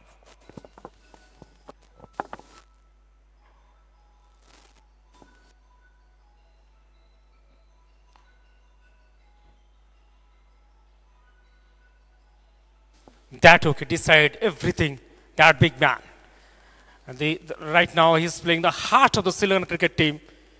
Let's see. What should be the right approach, the intent? Couple of over remaining. In fact, 12 legal deliveries remaining. Let's see the approach. The big man is on strike. Suddenly, from controlling to collapse, the whole credit goes to the spin attack of the Indian bowler. Right approach, right call by the captain, followed by the vice captain. Terrific job so far by the Indian bowler. This time he connects very well through the gap. Protection over there. Must be couple of runs. Should be hurry up. Chance run out. Oh. This is a beautiful running between the wicket, I must say. Now it's time to do some physio work during this time. Lots of drama is happening. Lots of drama in this couple of rounds. That adds some sensible cricket. And that shows how much this game is important from each team perspective point of view. Chirubhai. Absolutely. And that's what T20 cricket is all about. You blink an eye and the moment is gone. You have to be always involved in this game. Momentum swinging like a pendulum from one team to the other. We have seen that happen in this final, and especially in pressure cooker situation. Especially when you are chasing in a knockout game, when you are chasing in a final, that pressure is always there on you. That's a lovely shot. There is a fielder and he takes takes it. That was a good shot, but that went straight into the hands of the fielder there at long on. Sri Lanka, they were banking on this man, but Rajit Asanka will walk back into the pavilion. Wicket number 6 goes down. We were talking about this. The moment we see a batter scoring runs, or we see a batter who can take Sri Lanka past that 150 mark, there's a wicket falling every time. As Rajita Asanka walks back into the pavilion, wicket number 6 goes down. We'll have Hasita in the middle, but Sri Lanka under tremendous amount of pressure. India will now look to restrict them below 150 at this situation. Absolutely. Breakthrough arrives in the perfect time. What a perfect combination for the Indian cricket team. And this is a really a beautiful moment for the Indian perspective point of view. That changed everything. I mean, to say the situation has completely changed after this wicket. The big man goes back.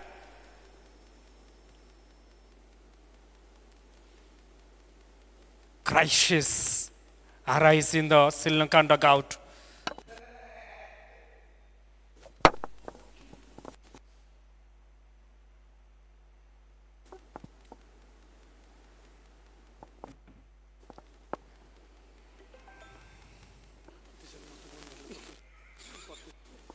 Oh, look at that! That is massive. You can't believe in this particular situation. You know, this man who does not set at all, he comes and delivers in a magnificent style, and this is a shot of the day. Chirubhai. What a way to get off the mark. First ball he faces in the penultimate over, and he dispatches that one over the fine leg fence for a maximum. That is some shot. Hooked away nicely by Hasita Prasanna. Goes aerial once again, but this time towards the fielder. And what a catch! What a sensational take that is. The moment he hits the shot, hits a 6 of the first ball, was trying to go for another ambitious shot across the line, didn't get the timing right. The ball was up in the air for a long time, but under sun, that was a nice, well-judged catch by the fielder in the deep, making no mistakes, and India have picked up another wicket, and it's Hasita who will walk back into the pavilion after scoring 6. So then, 2 wickets in this over. Yashwant Naidu, who had taken that first wicket in the game, is now 3 wickets is what he has added to his tally of wickets at this point in time. Brilliant bowling. Absolutely. Indian bowler has the pressure, and he answered with the maximum the previous delivery. But that movement, once again, shifted back to Indian bowler to get another momentum. Welcome back on the mic. So looking at this moment, so what sort of score you are expecting this particular surface?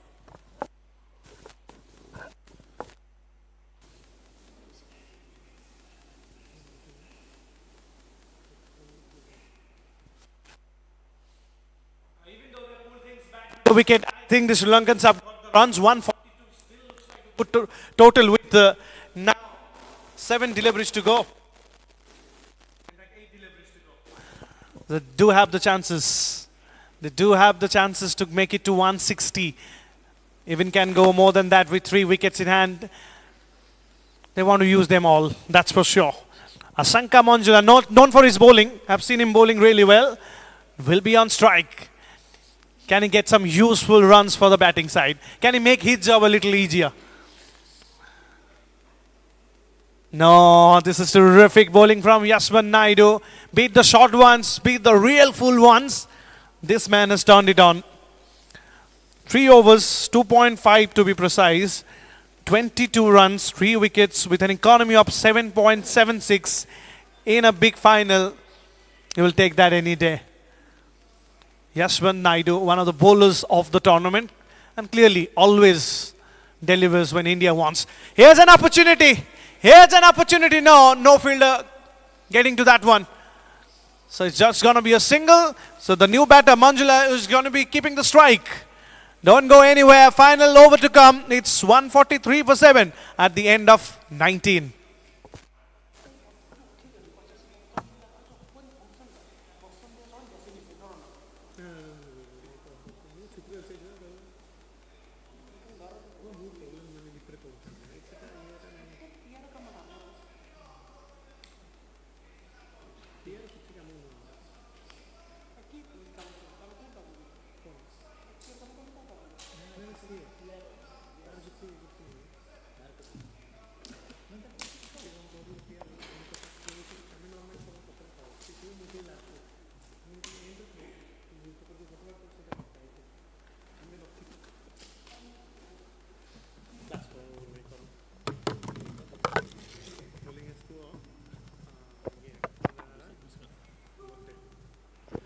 Final over that is about to begin.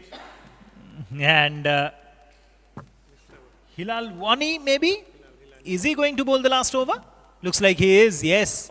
Hilal Wani from the clock tower end. Very surprising. Hilal has been given the opportunity here and not Abhishek.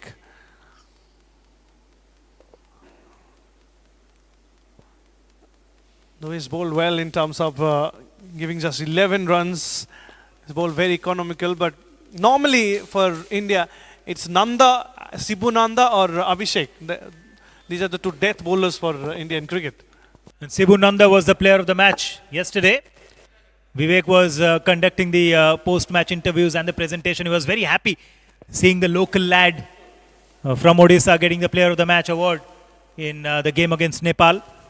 And now it's Hilal Wani. And very nicely done there. Chance of a run out at the non-strikers end. And good fielding in the follow-through over there.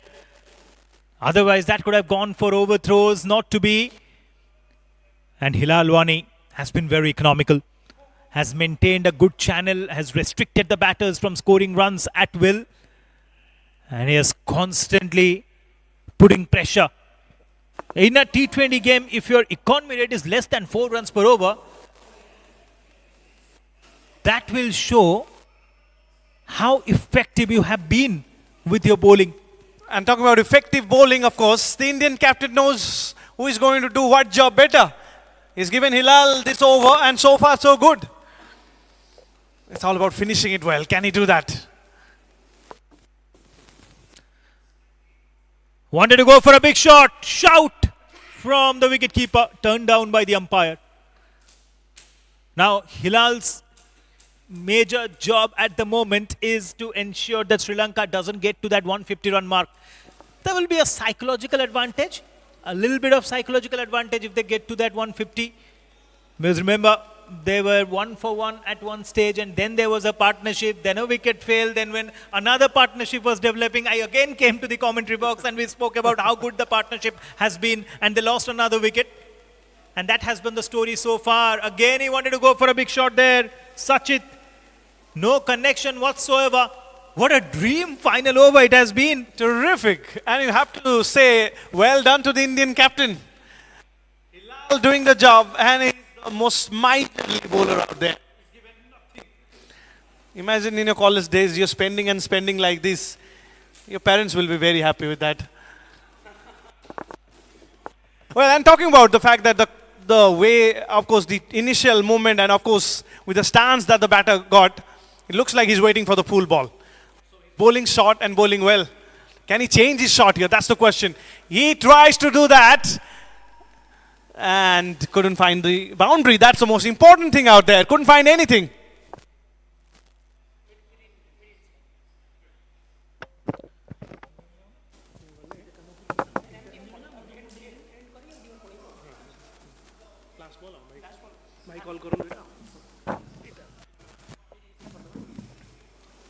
Final delivery of the innings coming up. Brilliant over this is. Hilal Wani.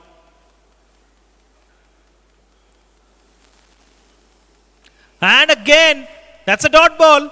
That's the end of the over. That's the end of the innings as well. Sri Lanka, they settled down for only 144 in 20 overs. Hilal Wani with a spectacular final over. This is the best final over of an innings I've ever seen on a cricket field. Just conceding 1 run in the 20th over. And that's a brilliant job done there by the Indian bowlers. The fielders supported them as well. And apart from that particular half century from Malcolm. Sri Lanka batters, they haven't been up to the mark. Alan Rose Caleb was the second highest scorer for them with 22. And finally, the innings ending with the scorecard reading 144 for 7 in 20 overs. When we come back, we'll have the Indian run chase. 145 is the target. But before that, we'll have a recap of what happened in the innings with Gaurav, Pavitra and Vivek in a short while from now.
Hello, check.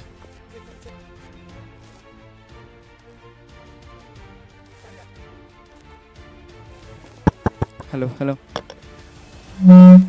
Hello.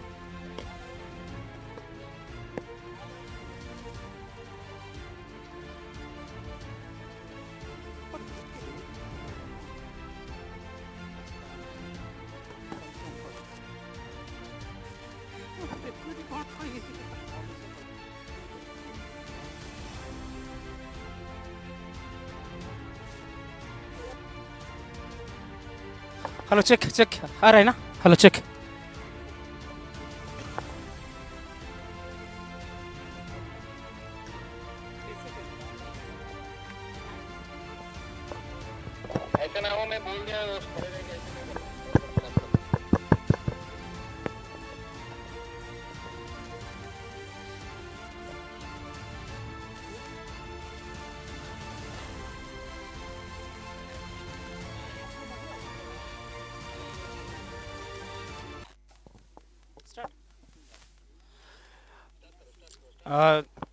Welcome back to the mid innings. I do have with me Mr. Gaurav Panda, the cricket expert. Gaurav, slightly sour yesterday night, and the atmosphere is completely different if you look at this particular atmosphere in the two-day final match. But after winning the toss and decided to bowl fast, is it a right decision? Well, it's very difficult to say that, but especially with the performance that the Indian bowlers did in that in the last few overs, particularly, that made sure that this becomes a chaseable target, because 160 is something that the Sri Lankan coach said that if they get on to 160, they'll be right there. 144, almost like they're 15 runs short of that. So 15 runs short means in T20 cricket plenty of runs. And the kind of batters that the Indian team had, I think it's going to be slightly difficult for the Sri Lanka if they don't manage to take initial wickets. Once a time, Sri Lanka batter is completely controlled. But suddenly, and the scenario has been completely changed, and because of the quality bowling and the captain and the vice captain who is in promoting themselves in the depth over and taking the crucial wicket, and the momentum has completely changed. Absolutely, and you talk about wicket in the first ball itself where Sachin got out. And after that, Malkan and Shanaga, wonderful partnership. 62 from 46 for Malkan, and then 18 with 20 deliveries. He was holding one end before he got out.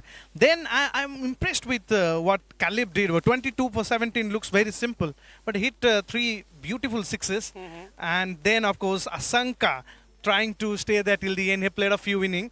But particularly, I was not impressed by the kind of finish that the Sri Lankan did. And you have to give credit to the Indian bowlers to pick up wicket when it matters and stopping the Sri Lankans to get to the total of 160. And for that, I think the bowlers have done really well. We have to talk about the bowlers. Absolutely, whole credit goes to the spin bowler, the magical spell of the spin bowler. And talking about this spectacular moment of this innings, the Yorkers, the smart Yorkers, when the Sri Lanka batter fall down. How do we elaborate this moment? Absolutely. I mean, that is top notch. Again, it's a time to talk about the bowlers too. With 3 wickets for Yashwan Naidu, the initial overs was so good from him. And of course, coming back in the second spell and picking up a wicket. And after that, 1 wicket for Pranil More, 2 wickets for Sai Akash, 1 wicket for the captain Birendra Singh. But the most important thing I found in the first inning itself was how Indian bowlers changed their length differently when there are different batters. And that is the key here in Baravati, particularly bowling from the clock tower end, where the length becomes so crucial because bounce plays an important role. And they have used it to a very, very good effect, Pavitra. In a crucial match, like in the crucial time, the captain role has been a significant. I mean to say the Singh role is really king. I just welcome to Vivek in this mic, a very calm, body language, calm man, Vivek. Welcome, Vivek. How do you explain this, looking at this Indian bowling figure? Thank you. First of all, thank you everyone. Actually, the way Sri Lanka started, no doubt India got the first wicket in the very first over. But after that, we saw a crucial innings by the Sri Lankan batter. But after that, we are hoping for a good total. But if you are a Sri Lankan fan, then definitely you will be a little bit disappointment after watching that finish. But during the mid, Sri Lanka got a good start, but they didn't manage to do the high score on the board as for the expectation. Fielders have some several boundaries. So proactive by body language we can see in this final match. The preparation has been very significant. So today, looking at this body language in the cricket team, they're looking absolutely positive. Absolutely. And Chiranjeev Pati was there in the com box, and he did mention that sometimes you can question the Indian batting, sometimes you can question even the Indian bowling. But it is the Indian fielding that is very less questioned because they really, really field well. And they catch well. There's one drop though. But apart from that, the Indian fielders have done brilliantly well here. In a final match like this, if you save those runs, if you catch well, you make sure that you bundle the opposition under 144, which is under 150. So you give your batter something. It's not like an opposition like Nepal. It's a strong opposition. The spinners will come into play. There are some fantastic spinners in the side too. There's D. Silva there, Malcolm there. Of course, Asanka will bowl few overs. Manjula is there. So plenty of good bowlers in Sri Lankan side. So we have a match actually on our hand to watch the big match final. We have a match. Rain also blessing. Yesterday that before the Asia Cup final begins. So Masir is there. Pitch is behaving differently. But in this score, do you think that it is a healthy score? to chase out? It's a tricky score. It's not a very low score where the Indian team will come and say, "Oh, all right, we'll go and smash it in 10 overs." It's not a score where they will say, it's out of our hands, so we have to go really big. It's a tricky score. And in big matches, finals, the tricky scores are very, very difficult to chase down. So I think the Indian batter, one of the batters, particularly Sai Akash with the kind of form he has shown, should be playing aggressively. But the rest of the batters, two batters, I think, should be very sensible, and one of them has to play the anchor role. I think the captain Birender Singh is very suited for that. If he stays there for a long period of time, holds one end, and makes sure there is no collapse, then Indian team is winning it. But it is all about how the Sri Lankan bowlers bowl in the mid overs. Signature score, I must say. India right now leading in the top class, table ranking. The one stands for Indian ranking number 1. The 45 number stands for Rohit Sharma, the former captain. Vivek, looking at this score, what your psychology says? Actually, before saying something, remember it's a final. We have to add some extra runs. The team, maybe they scored 144 on the board, but you have to add some extra run, like 20 runs ahead. You have to think like that. Just because we know there are some extra pressures when you are playing a final. Doesn't even matter which team is standing up against you. Maybe it's Sri Lanka or whatever team it may be. But that will be crucial for Indian batters when they will come in action. Because remember, the name are Lashidu also there, and on the other hand, Malcolm is so good in bowling. And remember, Khalif, the man who strikes every time from both the angles, the skipper. And just want to add one point there. Is it going to be like 2011? Or is it going to be like 2014 T20 World Cup? I'm talking about the World Cup final of 2011 or 2014 T20 World Cup. Or is it That's the question out there. Is it going to be like just 2023? Exactly. if it becomes like 2023, Indian team will celebrate, of course. That's for sure. This is ADCA Cup pressure is there. Who super is absorbing? Absorb the pressure. They will definitely hold the ADCA Cup. So talking about the power play, what should be the right approach for the Indian batters? I think if it is 40 without a wicket or 40 for one, I think it is a good power play score for me. So 40, according to you, I'm also agree with that point, because if you not lose any wickets in the power play, then it will add some extra energy to the other batsmen when they will come in action. not losing a wicket, carry on the momentum, that should be the right strategy for the Indian batters to win this particular target. Stay tuned for the live action. We will certainly come back to the comebacks. Thank you very much.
ගන්න හොඳ ගෙයක් හදාගන්න කතා කරන්න අප්ලෑන්ඩ් එකට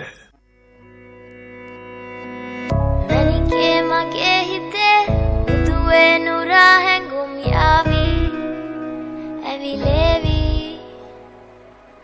නෙරියේ නුඹේ නගේ මගේ නෙත් නෙහා මෙහා යාවි සිහිවේවි මා ඉතලගම දැවටෙනා وفي دار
පැටලෙනා නුවනාරී මනහාරී සුකුමාලි නුඹ තමා හිත ළඟම දැවටෙනා උරු පෙමක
Time for the chase to begin. As both the openers in the middle now. 145 is the target for Team India.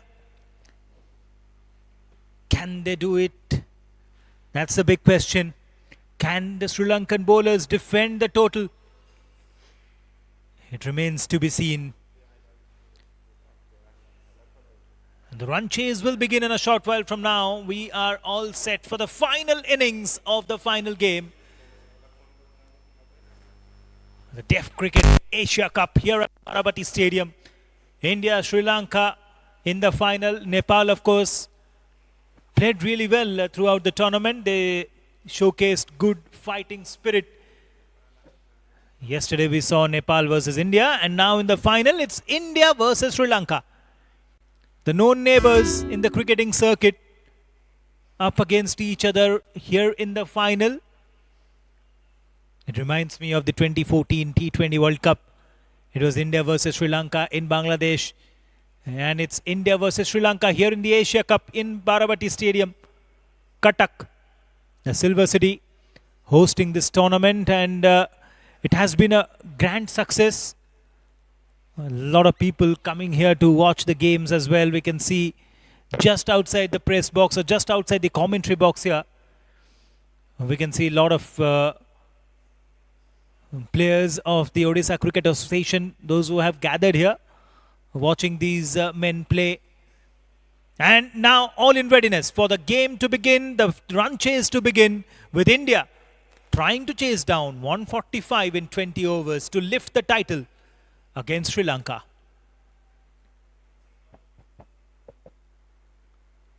First ball and a good delivery, appeal there by the wicketkeeper and the bowler, but no impact on the umpire. The game has started now, the innings that is where Team India trying to chase down 145. It's not a big target, but it can be a tricky target. You don't know whether to accelerate from the first ball, whether to go after the bowlers. You don't know whether to settle down and play sensibly, because these targets can be tricky at times. 1 or 2 wickets early in the game in the power play period might put pressure on the chasing side. And that's what the Sri Lankans will definitely want to do at this point in time. Yes, they haven't got to a par total. Only 144 is what they got. But here, a shot making his intentions clear. Bang on the side screen for a big 6. He is off the mark in style. And the game has started for Team India in a magnificent manner. With the ball, they started with a wicket, and now Sai Akash with the bat. He opens his account in style, goes for a maximum, got right under the ball, and bang on the side screen for a big 6. It's 6 without a wicket. India are up and running here in this run chase. That's the way he's going to play. Sai Akash plays like Virendra Sehwag. He goes for it. Runs needed, number of wickets remaining, number of... you will see him going for it again. And interesting, the team has done, they have put one fielder and compensating one fielder and finding, or even with a kind of a length he's bowling at fielder in front of square, whether almost a batter has to play it on the front foot even the ball is short. That's the question out there. With Sai, he tried to go over the top on the onside, that's the question. Can he do it? Of course, we've seen him doing that.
13 for no loss after the first over. Gaurav said good news.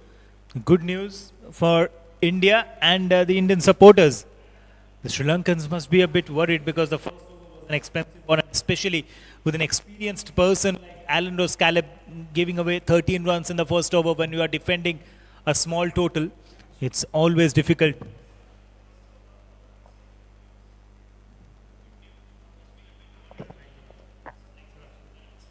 Down the leg side, a fresh over has started, and it has started with a wide.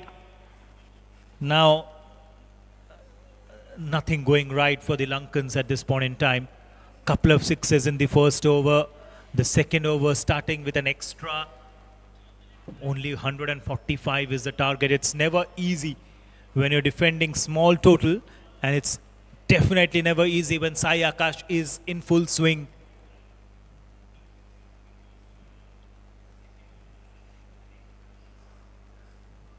Nicely done there. A slow delivery, varying the pace on that occasion.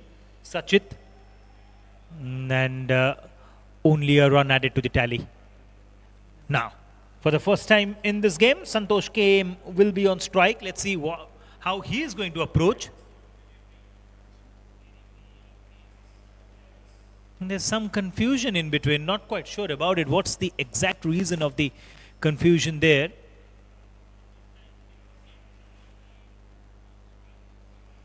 Both the batters having a small discussion, and then the fist bump in the middle.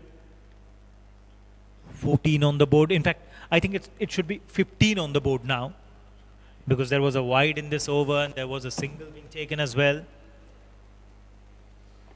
And now, Sachit against Santosh KM.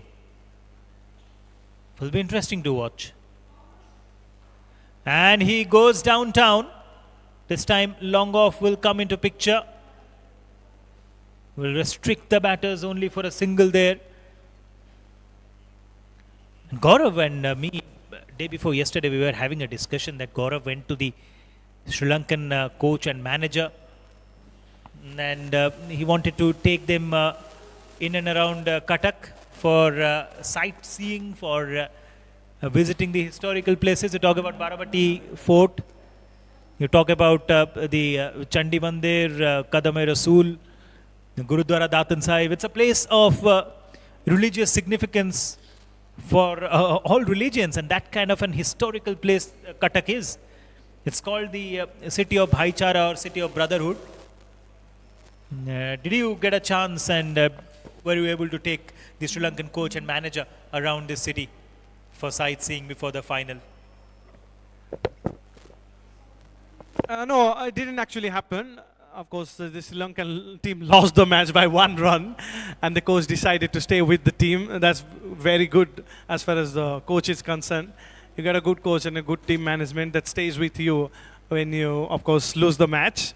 So, of course, yesterday was the Nepal match, so Sri Lankan team stayed at the hotel. And let's see what happens after the final. 'Cause that's always a thing in India. Welcome the guests so well, Atithi Devo Bhava, we call it. And it's been a grand welcome to Sri Lanka, to Nepal, and particularly in Odisha, where this hospitality always is taken to a different level. And they're playing this match in the city of Cuttack, known for hospitality, known for brotherhood.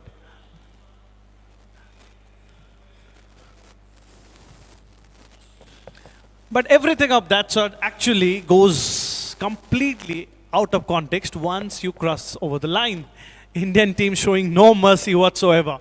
You see them after the game chilling out, almost like brothers of one family.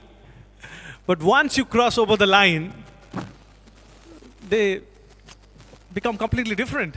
No mercy whatsoever. Even from the Sri Lankans. And that's what cricket should be. That's how cricket should be played. It's a decent over, particularly providing the fact that yes, the last over was very, very good for the Indian side. They pulled things back a little bit. 2 overs done and dusted.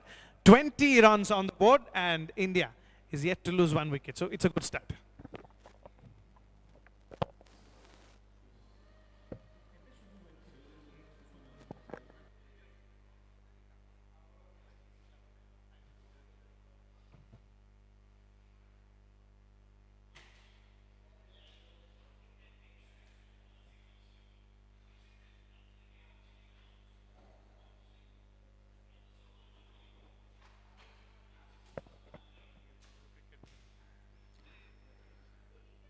20 on the board in 2 overs. A great start for India. Of course, 13 in the first over and then only 7 after that. Sri Lanka pulling things back thanks to Sachit in the second over. A fresh over begins in the air. Land shot. Chance of a run out here. Shy at the stumps. It was a risky single attempted. Almost suicidal. You'd never want to do that early in the game. When you know that you're already off to a good start and you're getting runs from the bat, there is no need of picking quick singles. And Gaurav was talking about being brothers of one family. We have seen that camaraderie between all the players in the 3 teams yesterday during the post-match presentation as well. The Indian players were celebrating the way whatever Nepal players were mentioning during the post-match presentation. The Nepal captain and one of their players came out to thank the management, thank the organization. Of course, India, the strongest team among all 3, but Sri Lanka have given them good fight and Nepal have shown that spirit of cricket. Gaurav did mention that when they cross that line, they enter the field, they try and be as competitive as other players. Meanwhile, it's up in the air. It's a chance for the fielder. 3 fielders converging and put down. That was a difficult chance, but he got there. He did the most difficult part of that. Covered good ground, settled under the ball, but at the last moment wasn't able to gobble that one up. It was in the air for a long time. Never easy. When it's bright and sunny out there, sun beating down here at the Barabati Stadium. Early in the morning, it was a bit cold, bit chilly. Because of the overnight rain, there was moisture on the track as well. Indian captain Virender Singh decided to field first because of that reason.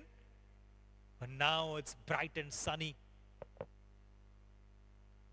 Slashed away hard, but there is protection in the deep. Oh, maybe not. It has gone away for a boundary. 4 runs is what the signal from the umpire. He had slashed that one hard. For a moment, looking at both the batters running that run hard, I thought that might be cut off by a fielder in the deep, but that didn't happen. It has gone all the way for a boundary. We saw in the first over from this particular end, from Mahanadi end, they were dealing with 6s, and now a boundary for Sai Akash. Alan Rose Scallop is proving to be expensive today. Captain might be under some kind of a pressure at the moment. Sai Akash, he continues to shine. Whipped away nicely into the fine leg fence now. The previous one on the offside, this time on the onside.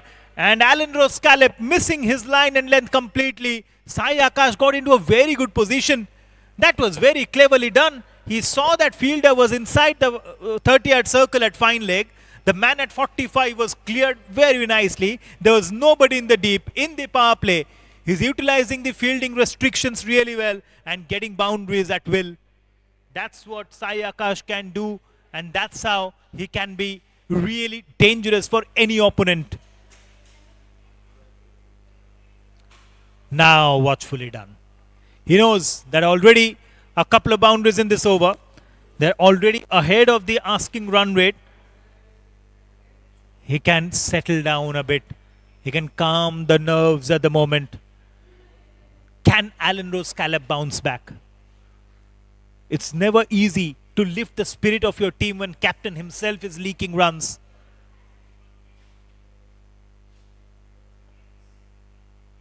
Down the leg side, turned away. Excellent fielding at the non-striker's end. But that misses the stumps by a long way. A single to end the over. End of another expensive over. 3 overs bowled. India well and truly on the track. 32 for no loss.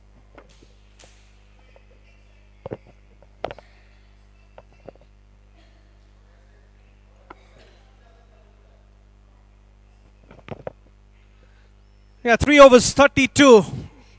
Brilliant over. The rivalry continue to go and grow, I have to say, with time. It's time to just talk about some of the greats of both the sides, some of the players that fascinated the fans from both the sides.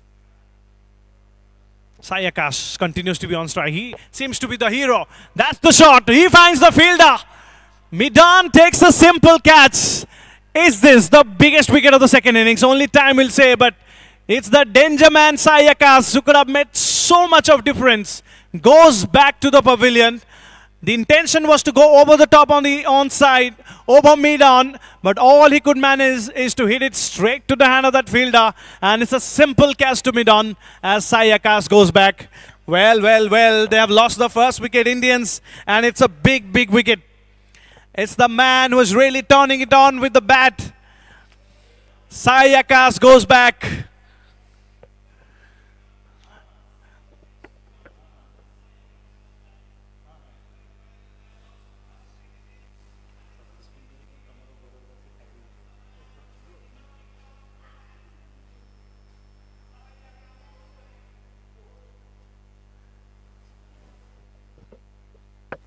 Yeah, the idea was to go over the top on the onside, particularly over mid-on. I don't think it's got enough elevation in that shot. And once you don't get that, you lose your wicket. So India lost wicket number 1. And just when you think you've got rid of Akash, Sai Akash, you've got Virendra Singh batting at number 3. It's almost like you get Rohit Sharma out, then comes Virat Kohli. That kind of a batting lineup that the Indian depth team has. And also, in terms of the way they play as well, Sai Akash more aggressive, try to take on the bowlers, and Virendra Singh takes his own sweet time, bats long, bats deep, and takes the team home. Something that you can also associate with Rohit Sharma and Virat Kohli, respectively. So we have got our Rohit and Virat in the form of Sai and Virendra in Indian depth team side. Let's see how he plays. And on Sri Lanka's point of view, imagine picking up a wicket again. Imagine making Virendra Singh go back to the pavilion early. That will change things. That will change things completely. Rest of the batters very aggressive. It's that one man, Virendra Singh, holds the key here. He's the lone anchor of the side. He gets the first ball.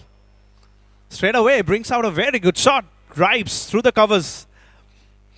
But that's the captain of the opposite side, the opposite number, takes it very simply. Mentioning about some of the great players of both the sides, I love to ask Chiranjeevi, who are his Sri Lankan favorites in terms of the batting, in terms of the bowling, all time and modern. And of course, same with the Indian. Plenty of great names will come. Of course, mine is Sanat Jayasuriya, all-time favorite in terms of the batting. Nobody else batted like him. He's the one who started the trend early on and probably taught the rest of the world how you need to bat inside the power play. With Sanat Jayasuriya and Kalu Vitarana, the way they used to bat and smash the rest of the bowlers. Wow, it was a treat to watch. Not when they played against India, of course. And of course, the modern time, I am a fan of Kushal Perera as well. I know that he's not playing that well, but he also has a little bit of Sanat Jayasuriya in him with the technique he has got. Not that successful, but still a very decent player for Sri Lanka.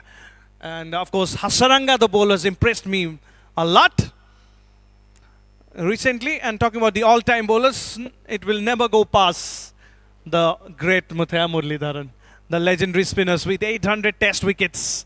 Go and try to pass that. Legend, absolute legend of the game. Over to you, Chiru. Legend of Sri Lankan cricket, legend of world cricket, Muthiah Muralidharan, Sanat Jayasuriya, Kumar Sangakkara, Mahela Jayawardene, and the list goes on. Chaminda Vas. In our childhood days, they were nightmares for any Indian cricket team. Today, Sri Lanka will be in action in their home, of course, in the T20 World Cup. But before that, let's take a look at this shot. Stand up and applause. What a shot that is. Through the covers, the Indian captain Virendra Singh announces himself here in the final with that lovely shot. That was Played really well. He is off the mark in style. It's a boundary. And a boundary to end the over as well. 4 overs bowled. India chasing 145 to win are 36 for 1.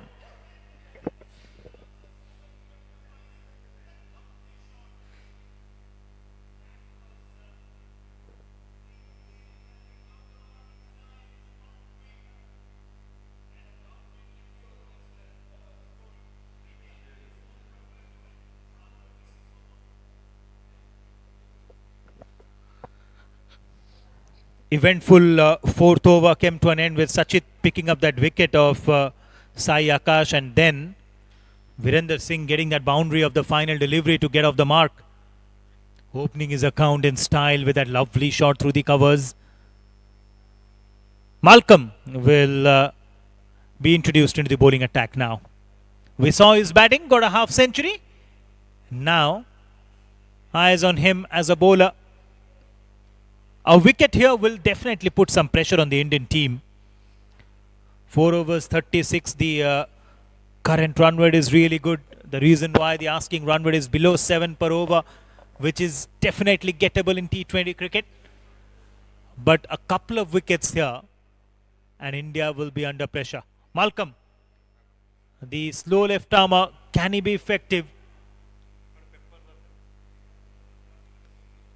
And he is coming to bowl from the Mohammedian. Alan Rose scallop was expensive in the first 2 overs. And now Malcolm starts off with a flighted delivery. Good stop by the man at cover.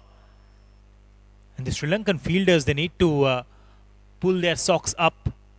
They need to compliment their bowlers with not a lot of target to defend. They need to be proper with their fielding. That's been nicely played away. Again, work to do for the man in the deep. No difficulties whatsoever. Easy peasy for the fielder at long off. Only a single taken now. This contest is what I am excited for. Malcolm against Virender Singh. The slow left armer bowling to a left-hander who is in good rhythm, who is in a very good form. Virender Singh, the captain, would want to anchor the run chase. And now Malcolm, who has already contributed with the bat. Let's see how effective he is going to be with the ball in his hand. Nicely turned on the onside for a quick single. And these two batters will definitely want to keep the scoreboard ticking.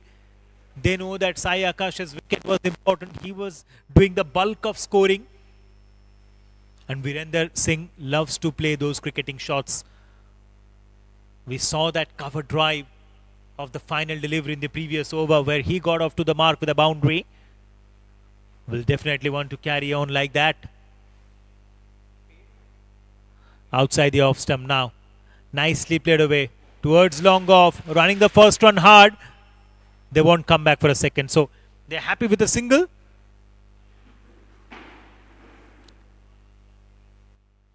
This is really a good partnership. That's what Team India, they want at this point in time. It's the 5th over that is in progress.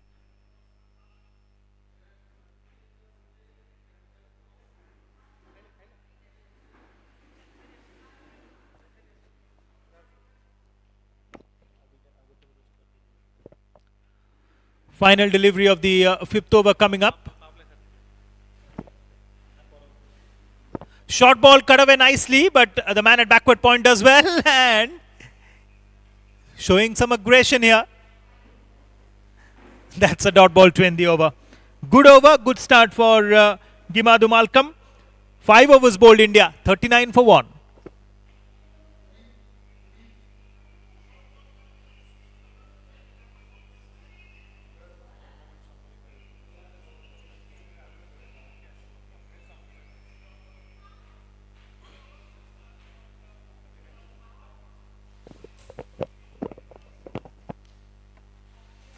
$39 for 1 at the end of 5 overs. The Indian captain holds the key. As simple as that.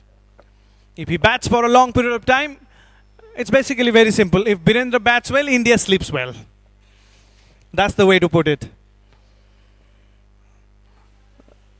Such a reliable batter. In the context of power sixes, power hits, big sixes.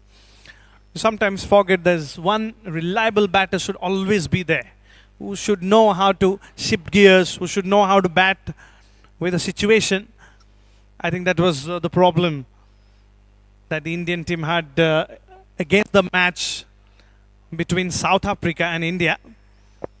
Nobody really played that anchor role. Everybody went for the big shots. And it was a big, big win for South Africa. Now, very tough for the Indian side, to be honest, in the T20 World Cup that is going on. To be able to come back and play the semi-final, they have to beat West Indies. Of course, the rest of the matches they have to win. Also, they have to rely on South Africa. When you rely on the other team, that's where the problem arises. And West Indies playing good cricket too, so very tough.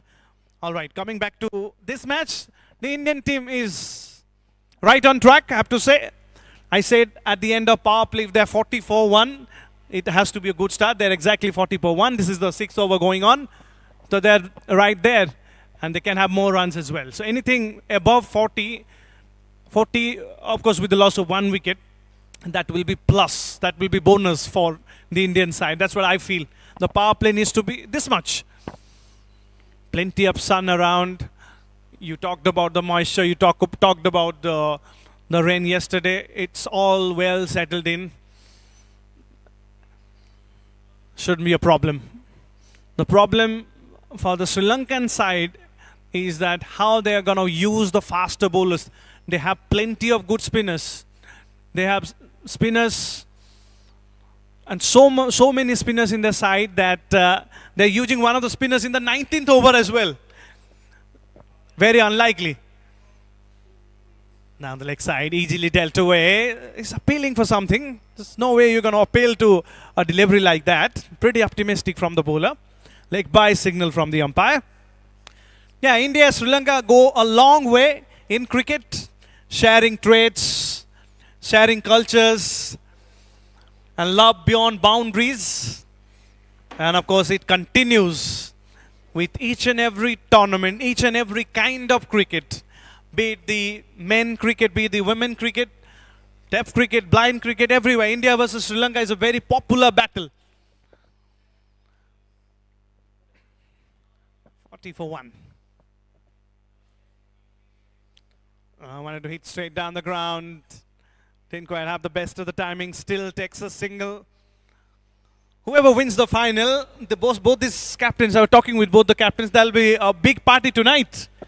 Both the captains, be it Caleb, be it Birendra, both are party lovers.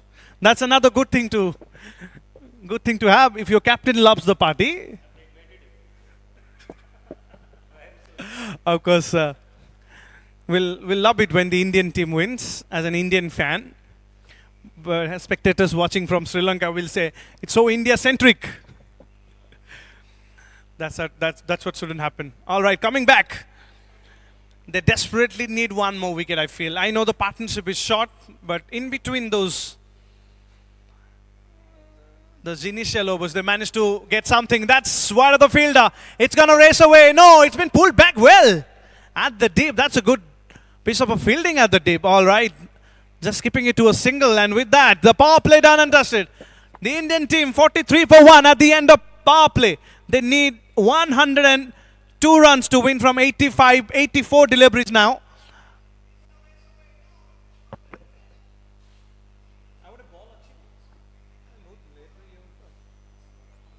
In fact, there's one more delivery to go, 43-1. There's one delivery left in the power play. And for that one delivery, they completely changed the field. They said long off needs to be there. All right, long off for Santosh KM. Hardly seen him going over the top. Is he going to go full outside the off stump? Or full outside the off stump. And he hit that through the covers. There's protection there too. Keeps it to just a single. 6 overs done. It's 44-1 at the end of power play. 101 needed from 84 deliveries. Don't go anywhere. We have a great match in our hand.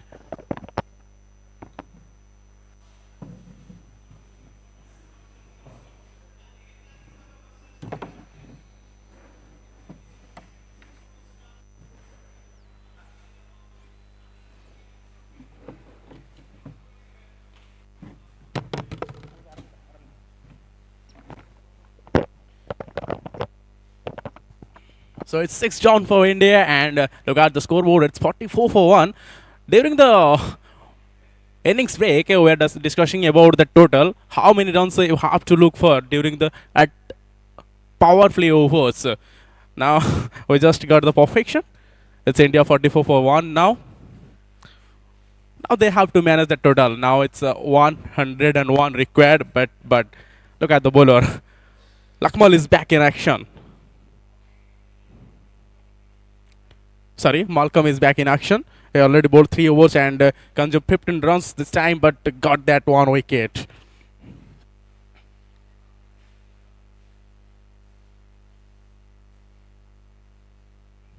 That is Sachit is the bowler who bowled 3 overs and delivered 15 runs. But this time, Malcolm, he is the man. Maybe he will play that key factor in the game. But Santosh, and on the other hand, the skipper is in. And it's the perfect time. I think final is the most important game for every perspective. You are a skipper, is the playing the final for your team, for your nation. And definitely, that's the perfect time when you are looking for that show your potential as a leader, then you have to take that lead. So it's a great opportunity for Birinder as a captain of Indian team. He is at 60 from 10 deliveries. No doubt he is taking his time.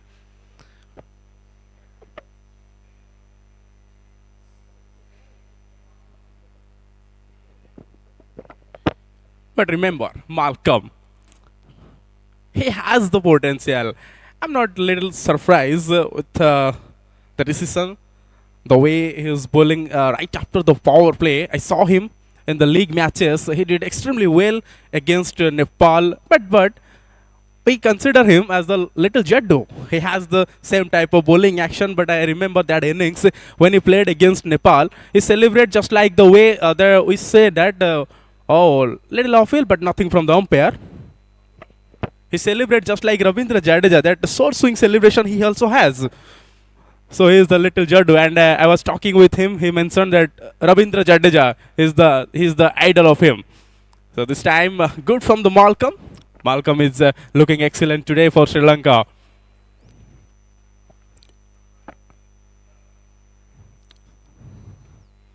Seventh over is looking good, quite good for Sri Lanka. Though India got a good start today after chasing, they are looking for that 145 runs on the board. End of the over, it's 7 done, India 49 for 1.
Hello, check. Now, this is a single, just pushing beautiful through the widest mid-off region.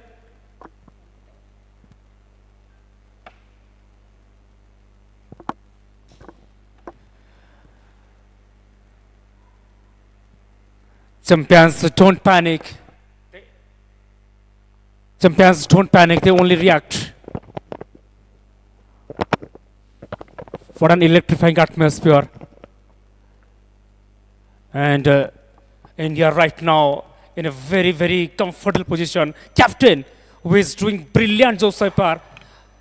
It's time for to showcase the talent with the bat. With the ball, he's been phenomenal so far. And this is a delicate playing shot to the slip region. Ball is racing the fence. A couple of runs is adding over here. Every ball is rewriting the script over here. This is a ADCA Cup finale.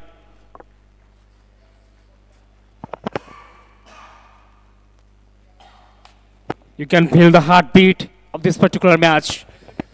Now changing in the angle to make something different over here.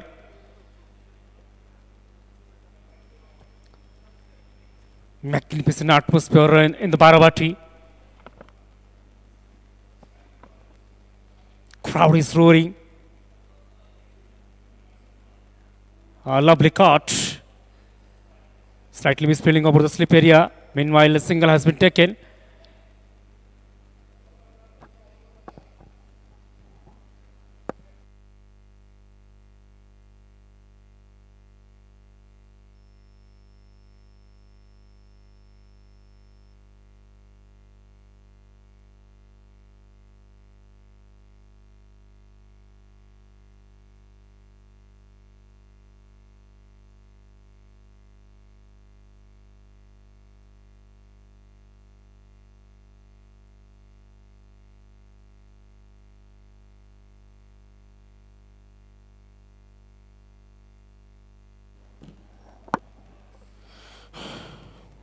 One moment can change the destiny over here.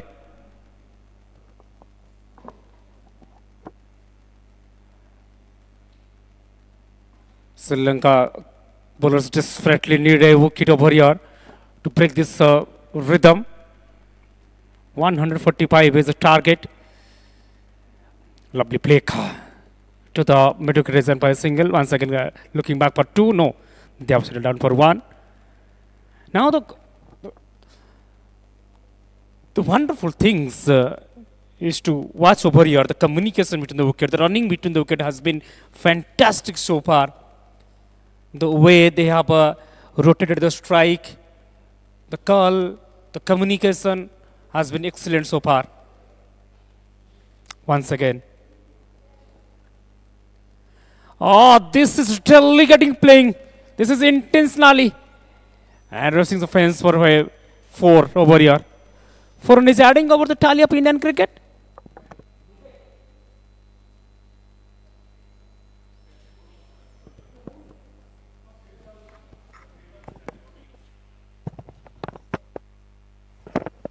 Check.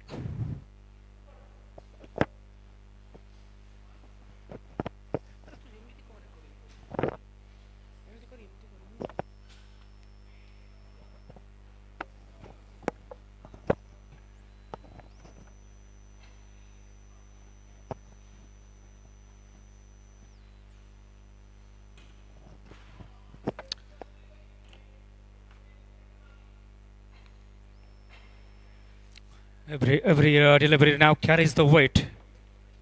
No margin for the error at this stage. This is a real test of temperament.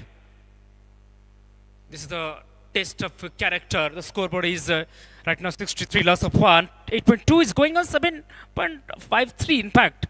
The wicket run rate is just under 8. Oh! That was an outstanding effort over there. Could have been the wicket number 2 for India. But the effort was really terrific to watch.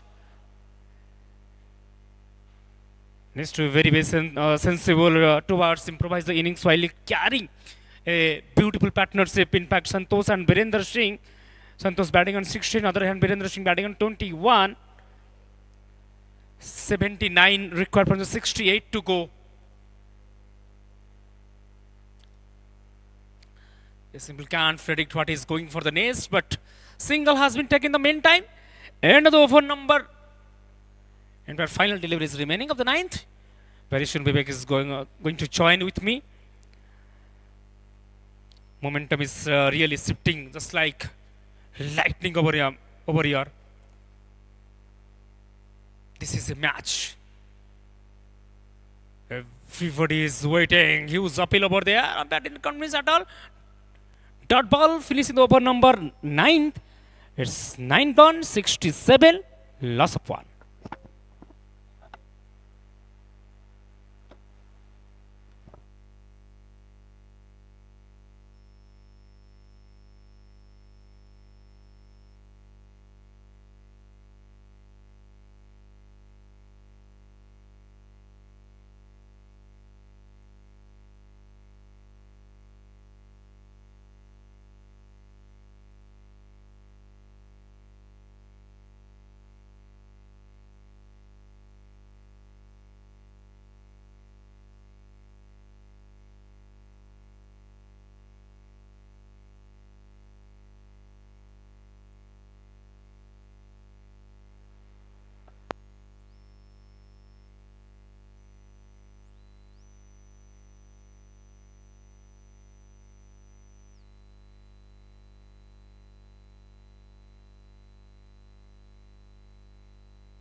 Now this game is hanging in the balance.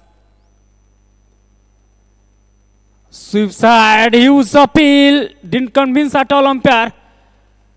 Standing tall, decided to not to go, favor of the bowler.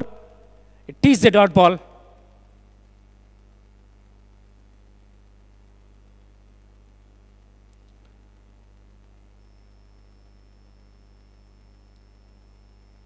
Beautiful card straight to the fielder over there.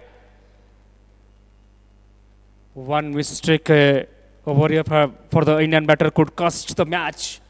Needs to have a concrete partnership, which has this particular target of 145.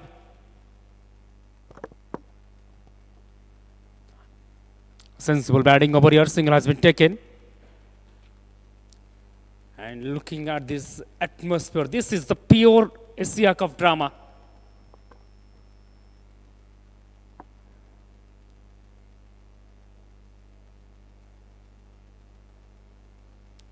Stadium is really electric right now. Really electric.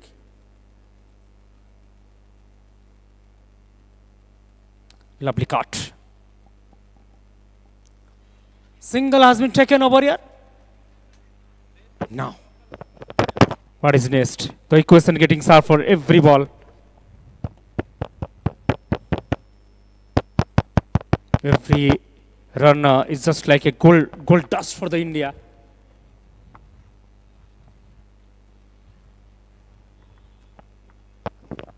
From control to chase this particular target, it's not so easy task in this particular surface. So while getting some rain yesterday and getting moisture in the surface, now the over is completion. Over number is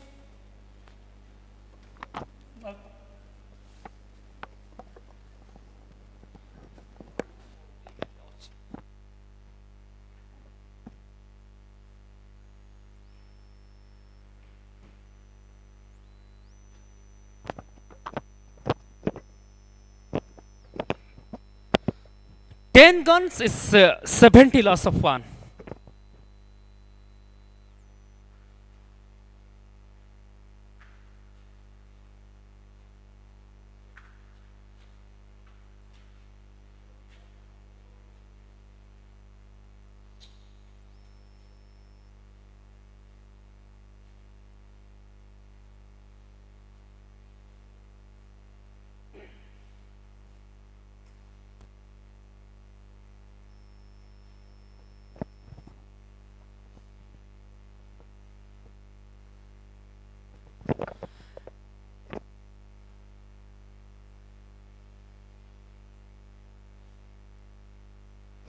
It's time for the drinks break over here.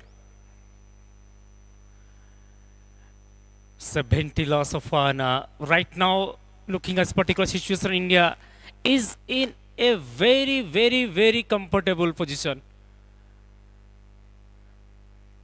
Now, 75 more run to go. The strength is that ninth wicket is remaining. And if you have ninth wicket in your hand, you might take some calculated breaks after 12 or 13 over. And the best part is that the Indian captain is still in the crease. And once Virendra is there, the hope is there. And he is playing some kind of magnificent role.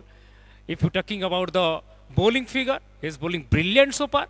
Talking about now, the job role is batting. He is batting superbly till now. That is why Indian captain at his best position. He is playing some toughness cricket over here. Ladies and gentlemen, this is ADCA Cup finale. Don't go anywhere. This is a moment to watch out. This is a moment of Varavati Stadium to create another history.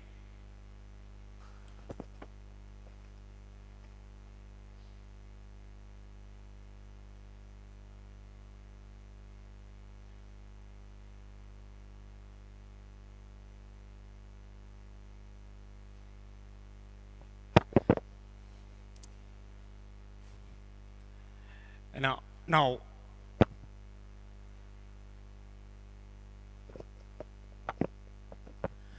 what an electrifying atmosphere. India versus Sri Lanka, luck on each other in this historical Baravadi. Ladies and gentlemen, this is not just a game. This is a game, and this is a battle of nerves, character, and confidence. This is a battle.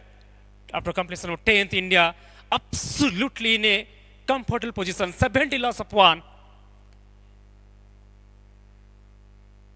A lovely shot, just a punch. In this moment like this, the skill matter, the strategy matters.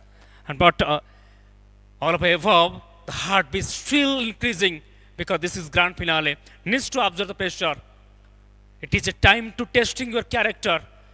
And Indian captain doing the job in a phenomenal way, no doubt about that. This is ADCA Cup intensity as it absolutely peak.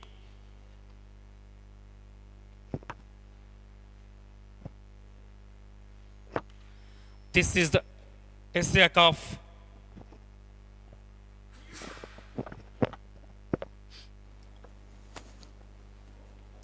Now, Sri Lankan bowlers desperately leads the wicket over here to break the momentum of the Indian batters. Long way to go. But the barriers over here is the captain and followed by the batter Santosh.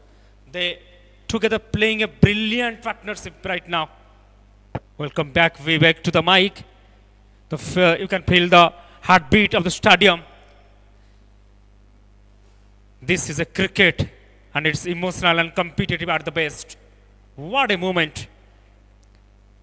Vivek, big stress, big pressure and big expectation. How do you elaborate?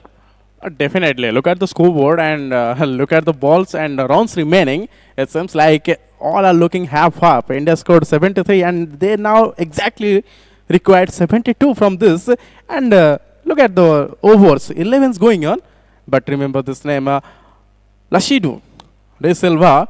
I remembered a match up against Nepal. He got 5 wickets in that match. So this man is the another point. I mean, from Sri Lankan point of view, he can consider this player as a match or game changer from this particular surface, just because India already got a good partnership of 42 runs between the skipper and Santosh. Absolutely well said. Now the skill has been tested over here. And we are witnessing right now. There you go.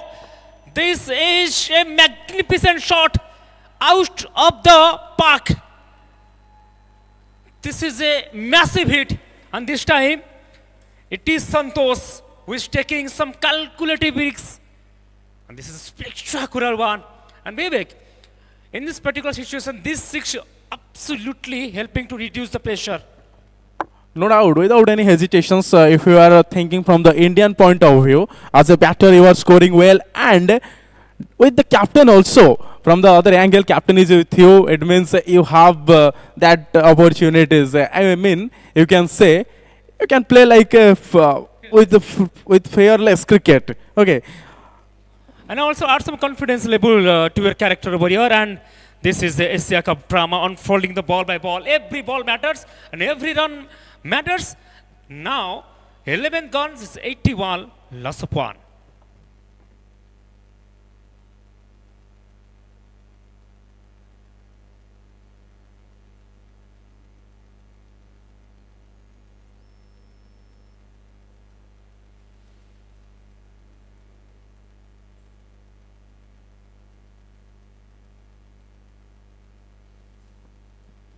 Well, 12th over is about to proceed.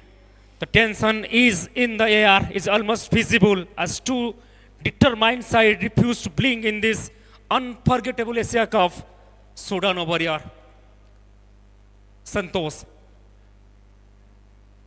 A lovely cut, straight to the fielder, slightly fumble, slightly miscommunication, misfielding over there.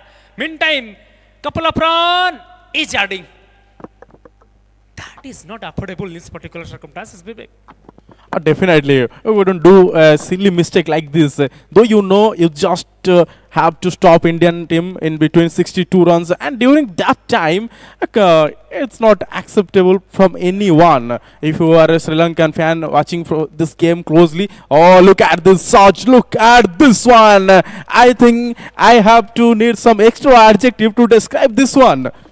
Absolutely extraordinary adjective. This is a magical moment, and this is a purely decision by the Santosh. Santosh decided to go over the rope, and one bounce into the fence. It is a boundary. This is a brilliance pace of batting, and from this brilliance to bravery, from pressure to power, this is a cricket at its dramatic best. Lovely defense. This is a sensible pace of batting. While the boundary is coming easily, Vivek. Now the next moment he was rotating the strike. That means you have that much of sensibility in your mind. And that carries out how far close towards your victory. You are playing comfortable shots during the middle. It means you are too much comfortable towards the game, and you are looking too closely that total. You know it is the final, and you have to do something different in this particular surface. And captain is also looking fearless today. He knows it. Santosh, oh, looking for the two, looking for a double. Is it coming? Yes, it is. And how comfortably they are scoring right now. Look at the field set. I am a little bit surprised with this one. Sri Lanka actually looking for that wicket, but on the other hand, Indian batters are too much okay with their batting, and so much comfortably they are scoring right now. Yeah, absolutely. They are very much pretty comfortable in this particular situation. Not getting too much pressure, just playing the natural game down the track, taking some calculated risks. Yes, it is clear the fence. This is a magnificent shot, and it is a six.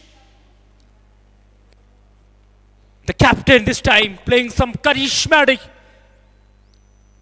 This is not just a contest under the sunlight.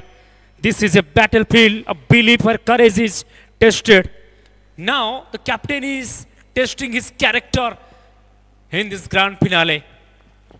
And now, this innings of Birendra, the way he is playing now, it is just reminding me about that innings of Mahendra Singh Dhoni in that final in 2011. It is just like that happening right now. The skipper is leading from the front. This is a boundary. It is a temperament that defines the greatness of the captain. Captain decide go some calculative risks that help India cricket to close towards the victory. What a dramatic fashion way to finishing the over number 12. 12 guns, it is 1-0-0 loss of 1.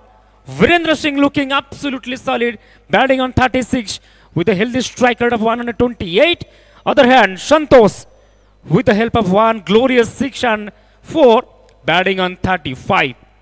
So 100 comes up for India after completion of the 12th over, but look at the dugout of Indian side. They are looking pretty happy with this total, and not because of the score they scored. Look at the current net run rate. India is going forcefully, or they are looking so much comfortable with that 8.33.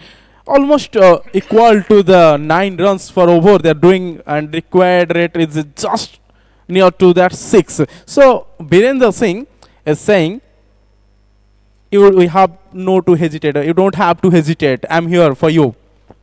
Now, India just touching the 3-digit number. Now, tension is so far away. Because these two battles looking absolutely solid. The equation looks so simple over here. No calculation is needed. No calculator is needed. Only just a sensible, the partnership is required. And after watching this total, now I'm thinking about that first innings. Sri Lanka during that third wicket partnership, they were doing well. But after that, there is some trouble. There was some little bit trouble we see in the batting, and their batting lineup was not looking that much good, just because they were not able to score that more total. Maybe if Sri Lanka in the first innings they will score 170 or 180 almost, then this scenario will seems like different. Scenario seems absolutely different because of some quality batting leading by the Santos, and what a charismatic performance by the captain himself.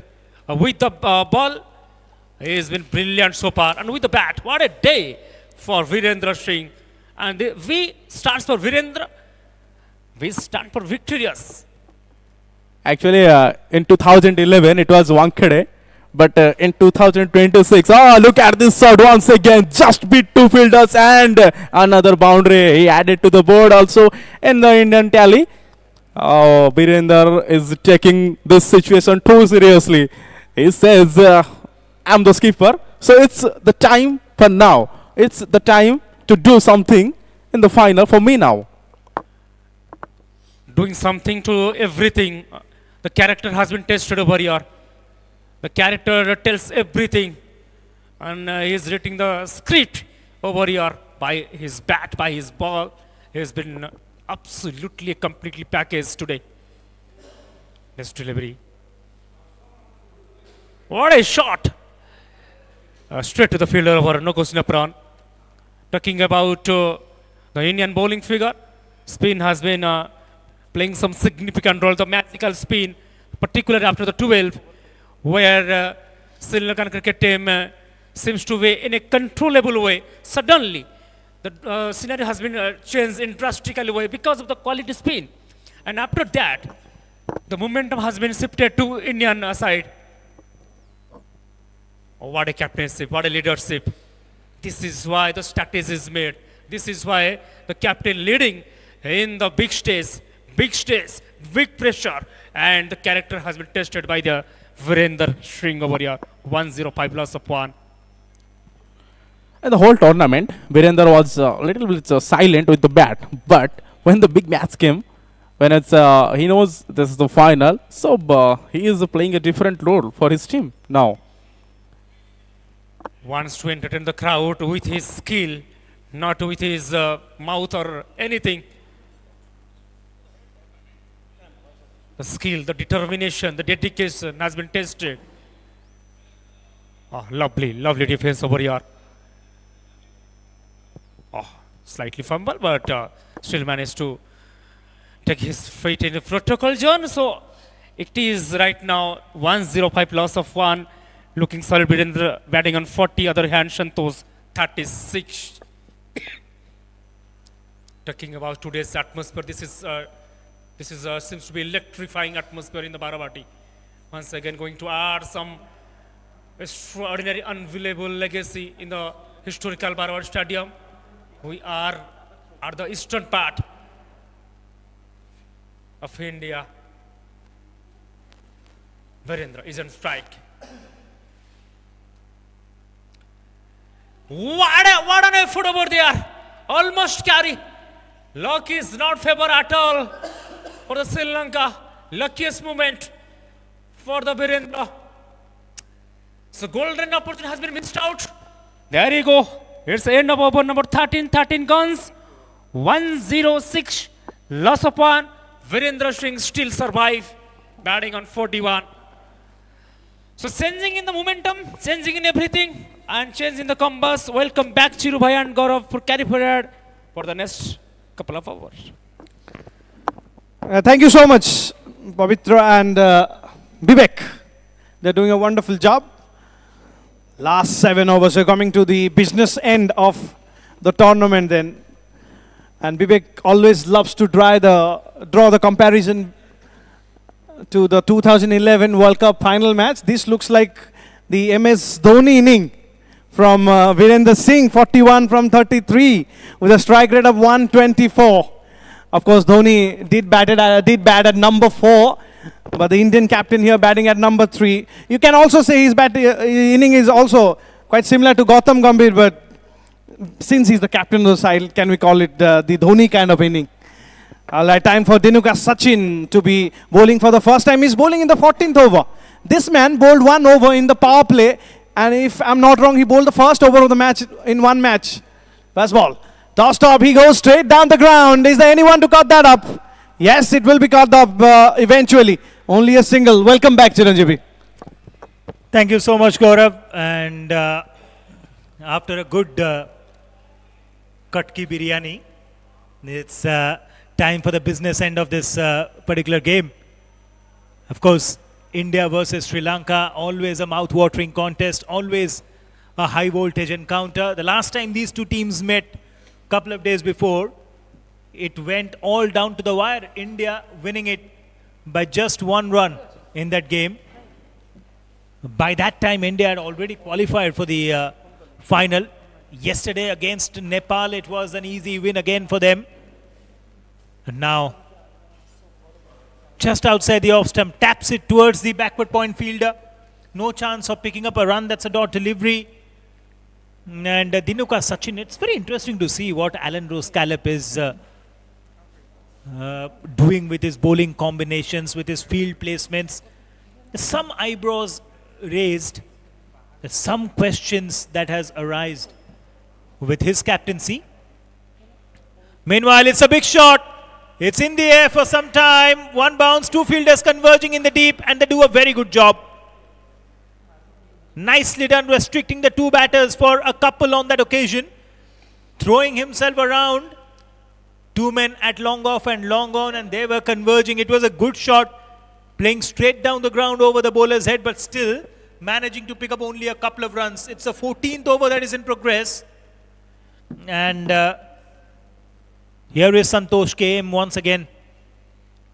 After Sai Akash's dismissal, Virender Singh and Santosh KM, they have stitched together a good partnership, and now they are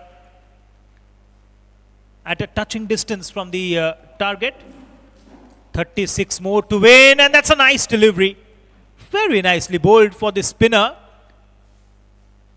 It was a faster one, it was a quicker one, and wasn't easy for Santosh KM to get that connection right. Barabati Stadium in Cuttack here witnessing this magnificent Asian Deaf Cricket Championship here. India, Sri Lanka and Nepal. And this is the India-Sri Lanka final. Vivek wanted to draw comparison with the 2011 World Cup. I was more interested in the 2014 one, although Sri Lanka won that.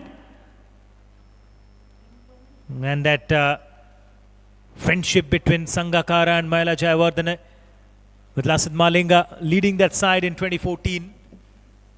We're talking about this tournament.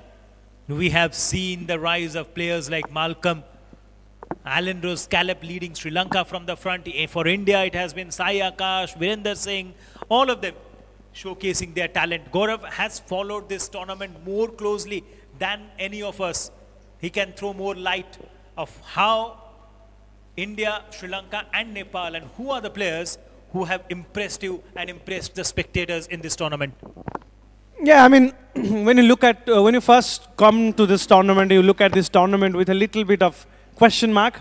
How is the player going to perform, especially for the younger viewers watching this game. Santosh continues to be on strike. Cuts it and finds the fielder who puts it down. Here's the golden opportunity missed. did everything well there.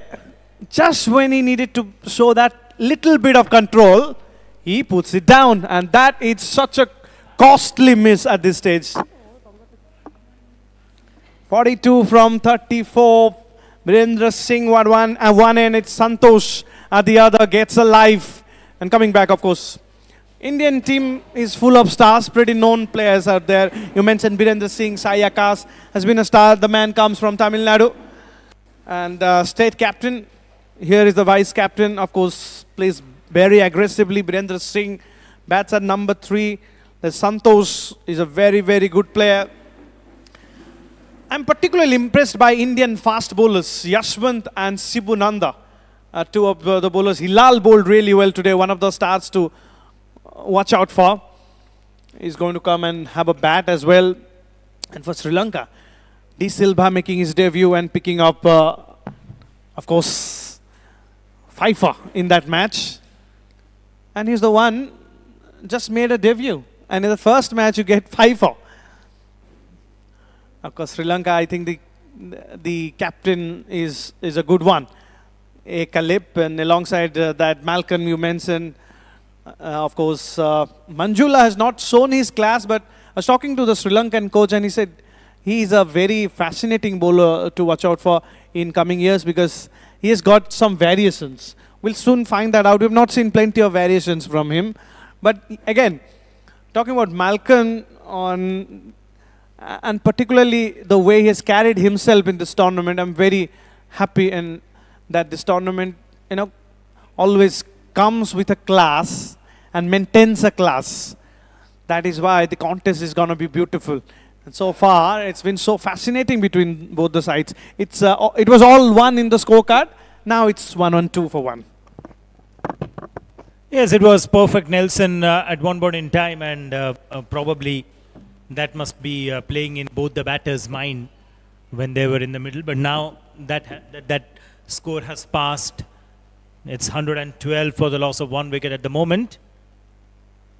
Both these batters nearing their half centuries and will definitely want to reach there quickly and then take India across the line very soon in this game. Final delivery of the over coming up. Has been an easy going for both these batters with the run rate being more than 7.5 per over. They are definitely in the right path when it comes to chasing down the total. Appeal for a leg before wicket. Of course, it was definitely sliding down the leg side. There was no reason to appeal, and leg by signaled by the umpire. Easy run added to the tally. We see the preparations are in full swing for the closing ceremony after this game. All these Asian teams participating here. Meanwhile, it's the end of the 15th over. 114 for 1 is the score for India. They need 31 more runs to win from here. 5 overs, 31 runs with 9 wickets in hand. Should be a cakewalk for the host team here.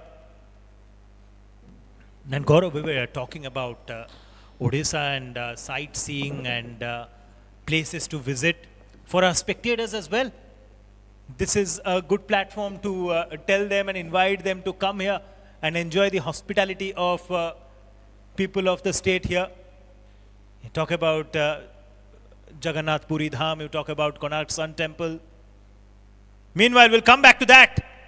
It's sightseeing for Virender Singh because he is in fire at the moment. It's a rolling batting from Virender Singh. No problems whatsoever. A poor delivery. And that has been put away into the fence for 4. Good start to the new over. Virender Singh, he continues to shine, Gaurav. And it's now less than run a ball. 27 from 29 deliveries with 9 wickets in hand. Almost coming very, very close to the fact that the Sri Lankan team didn't quite manage to break that important partnership. This partnership right there has taken the game away from Sri Lanka completely. Now, only something something huge like 4 wickets, 5 wickets, quick wickets can change things. But that too is very difficult when you know that it's Virendra batting, because he never throws it away. That is why, Chiru, in that run chase I mentioned that Sai Akash is one kind of a batter, gives you the start, but it's Virendra Singh, the key batter for the side, because he holds one end, he bats for a long period of time. Absolutely, he loves to anchor the innings, and he bats with a lot of responsibility. Today also we are seeing that after the dismissal of Sai Akash, Virendra Singh has taken that mantle, and Santosh KM has supported him really well, has supported the captain, and it has been one of the fantastic run chases that we have seen so far. 25 more to win. There's no chance of rain, of course, but India is way ahead in the DL par score as well at this point in time. So that shows that how the Indian players have performed in this game. First with the ball and on the field, and now with the bat. That was a cracking shot. That was hit hard. Must have hurt the bowler there, Dinuka Sachin. He has been quite economical with his bowling. Only into his second over. Was introduced into the bowling attack quite late in this game. Smacked away. Nicely done. But there is a man in the deep. It will be an easy single. Virendra Singh now only one run short of a very well compiled half century. But now looks like the Sri Lankan keeper is lying down for some reason. And there is a change of gloves for the Indian batter as well. So there is a slight hold up in play. We will also catch a breather. We'll come back because the next 4 overs are going to be mouth-watering. Can Sri Lanka do something? Is there a twist in the tail? Can they make a comeback? Is there an outside chance? All the answers in next 4 overs right after this short break.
.121 for 1, 4 overs to go, 24 to get with 9 wickets in hand. The wicketkeeper took a little break, hopefully for not the same reason as Rishabh Pant took break in 2024 T20 World Cup. But then the number of runs needed very close, 24, 26 was needed, I think, at that point in time. But then a break can do wonders for one side and can go completely become disaster for the other side. Is this that we're talking about? Starts off well, but it's going fine, very fine. Some work for the fielder to do. And So who wins the race? Cheer from the Indian dugout as they continue to go closer to the target. 2 more runs added to the total, and it's 50 for the Indian captain. There we go. An important match, the final of it. And the Indian captain stands tall in the contest where it matters the most, Chiranjeevi.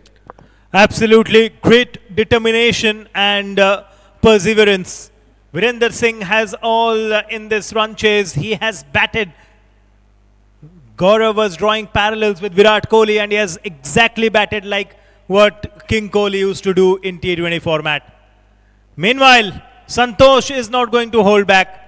That's a big shot, but there is protection in the deep. He will pick up only a single, but that's a wild swing across the line. 1 more run added to the tally. Virender and Santosh, this partnership has been a thorn for the Sri Lankan bowlers. We were talking about Malcolm and his all-round skills. Although he batted well, and now he has finally managed to pick up a wicket. Well said, Virender Singh will walk back into the pavilion. That break that we all were talking about has helped the Lankans, but is it too late for them? Virender Singh will walk back into the pavilion. Wicket number 2 goes down. The partnership has been broken, and Malcolm strikes in the 17th over. Still, India need 20 more runs to win. 8 wickets in hand. 3 overs to go after this. 2 more wickets and India will be in some trouble, Gaurav. Well, that's what wicket can do. I was also drawing a little parallel to the 24 T20 World Cup. This is almost like the Aiden Markram wicket that Hardik Pandya took. Wrong time for India. There's never a right time for a wicket. But there is new batter joining in. The only problem is that, Chiru, that India have now 8 wickets in hand. Still, not like 6 wickets or 5 wickets in hand. That makes a difference. Even though they lose a few delivery from here on, the kind of batting unit that the Indian team have is very difficult for the Sri Lankans. But can the Sri Lankan team at least think about taking it to the last over? That's where the question arises, the self-doubt arises at the opposition. So they shouldn't think about the last delivery or whether they can win or not. It's all about going over by over for them, ball by ball rather.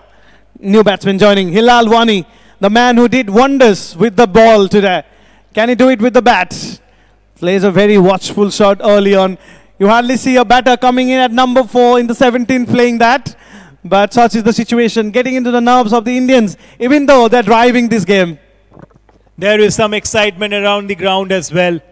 The Indian camp have suddenly become quiet. They were cheering, they were shouting when their captain Virender Singh got to his 50. But now it all depends on Santosh, the set batter in the middle, batting on 43 or 40. Hilal Wani has just joined him, was very economical with his bowling. Bowled the final over, conceded only a single run. And now, a watchfully played shot there, and he picks up a run to open his account. A quick single added to the tally, that is the end of the over. A successful one from Gimaduel Malcolm. India, after 17, 126 for 2, 3 overs to go, 19 more to win.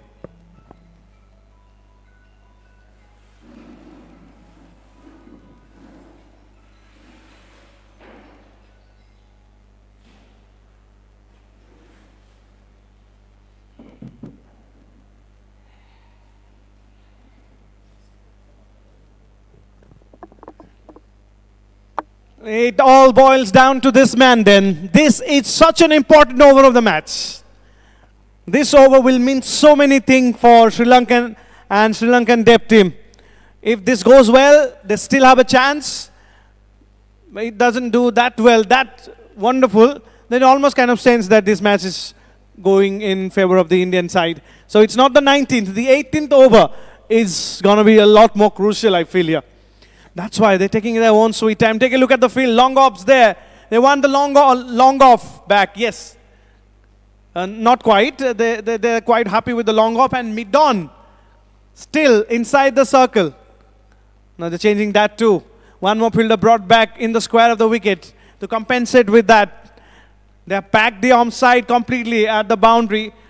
And the cover, deep cover, long off, long on, deep mid-wicket. It's pretty much expected kind of a field set with third man at the deep, mind you. So there is a chance of going a little short. Also, ADCA is a kind of a bowler whose normal length is going back of length. He's not so brilliant in terms of bowling Yorkers. First ball. Outside the off stump, touch shot, takes a single. Takes a single. All right then. What next then? I think the Sri Lankans still have to think about wickets.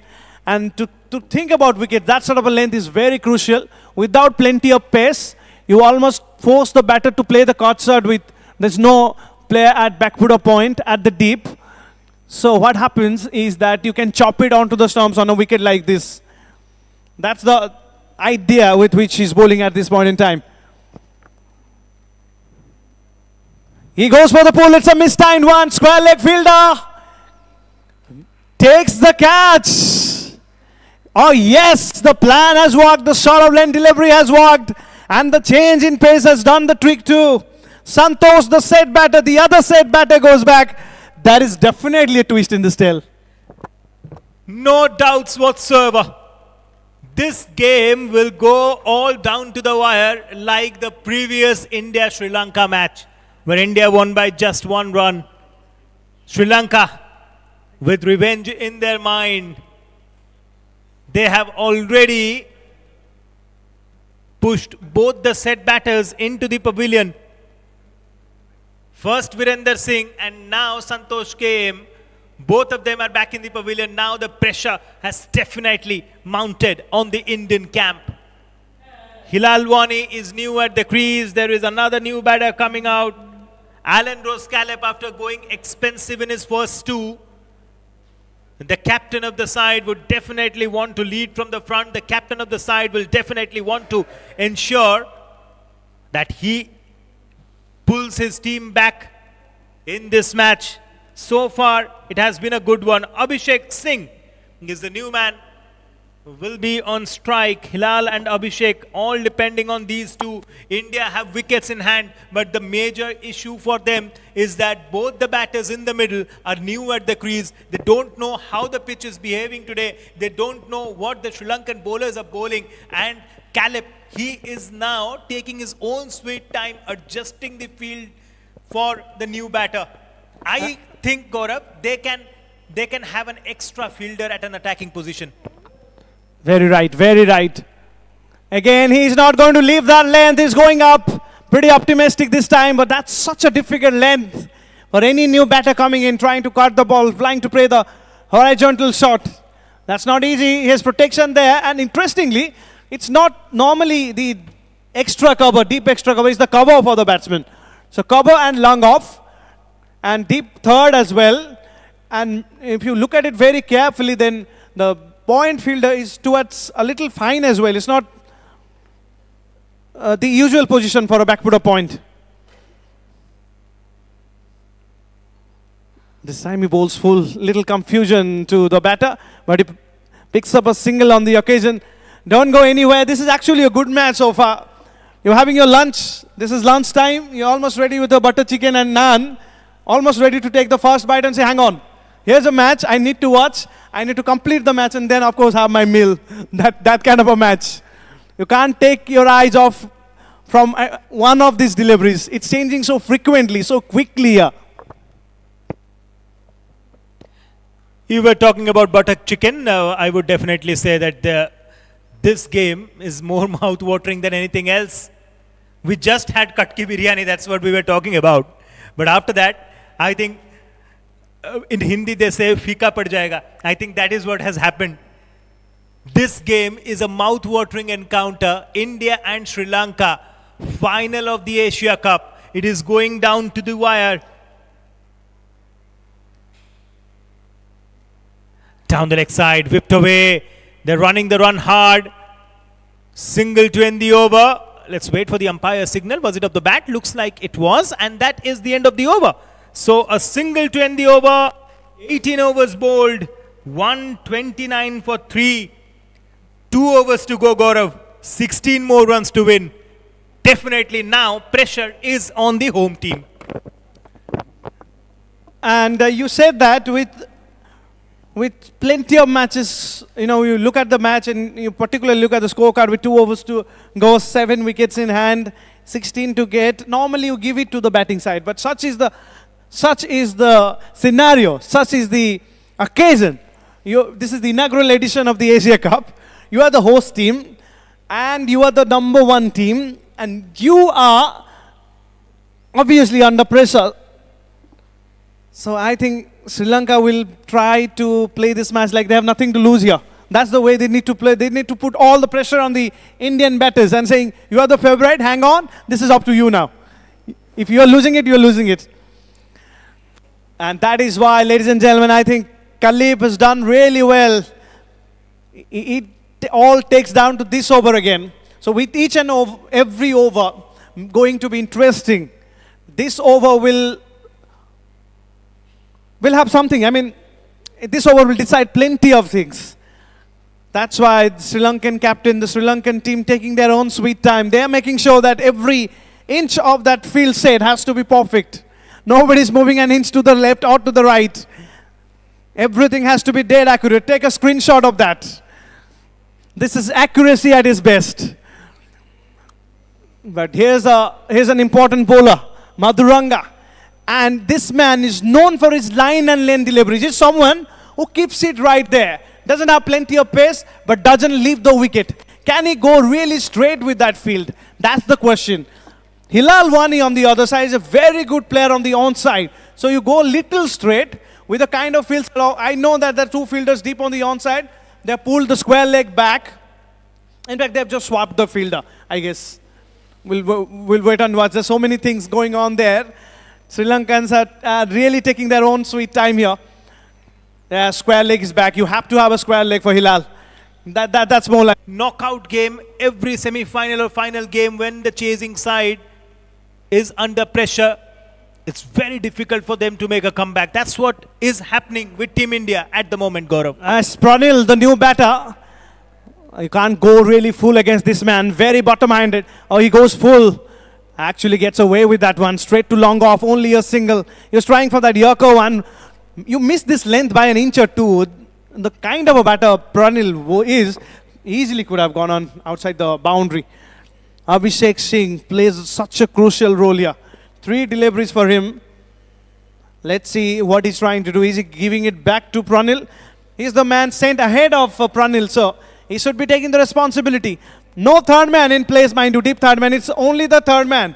So you can't really bang the ball in. It's a little confusing where the bowler have decided my strength is to go little back of length, but I'll go full. Little confusing here. Yes, he's gone full, but changed the pace of the ball quite well here. And no real timing, so it's all singles. So it will definitely boil down to the last over, Chiranjeevi. Last over thriller. Who would have expected this when we came into the com box? Anyone watching Drishyam 2? This is that. Plenty of suspense. Plenty of thing getting unrevealed with time. What the climax holds? That's a question in front of all of us.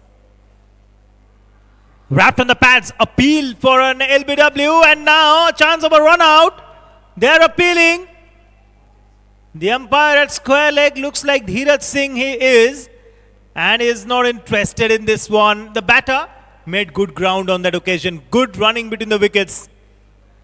A quick run taken. Each run matters. Each dot ball matters at this stage of the game. You need to be absolutely sure about what exactly you want to do. And so far, this game is turning out to be an exciting one. A thrilling contest, a nail-biting encounter. Everyone at the edge of their seats here at the Barabati Stadium. It's a historic venue, and it's going to be a historic finish to this game, Gaurav. Absolutely. Being this the first ever Asia Cup as well. Already the history has been written in golden colors here in this historic ground. Important ball. They desperately need one boundary. Has he found one? Has he found one? Yes, he has! An important boundary in the context of the game. Hit it to square leg, and the fielder had no clue what's happening out there. And there we go. The scores they need is in single digit now. Yes, this is what matters. The penultimate delivery of the penultimate over. They desperately needed a boundary. And finally, Abhishek Singh got it right. The placement was proper. No chance for the fielder in the deep. It raced away into the fence. And to the joy of everyone here, the Indian supporters, the fans, they're happy with this. And now it's only 9 runs, but you have only 7 balls in hand. Final delivery of the penultimate over. Can Abhishek get another boundary? They need one. They need one to go into the final over with some cushion. Let's see what happens towards the fielder in the deep. It will be an easy single, and that will be the end of the 19th over as well. India, now they need 8 more runs to win in the final over. It is going all down to the wire. Gaurav, India or Sri Lanka, what does your heart say? Well, there are older people watching this game. Come on, Indian cricketers. Come on, Sri Lankan cricketers. They are giving like heartbreaks to so many of them, and suddenly making them excited on the second occasion, on the next occasion. And you're talking about of course, on pure cricketing point of view, 8 needed from 6 deliveries. You give it to the batting side. And remember, Sri Lanka lost the match by just 1 run in a close contest like this. So Sri Lanka will try to avoid that mistake where Indians have the experience of handling the pressure better. So that might come handy. So who takes the responsibility? Team in trouble. The captain takes the responsibility. There we go. It's A. Kalip who says, I'm going to take this on. I'm going to be responsible for whether it's the win, whether it's the loss. That's captaincy for you.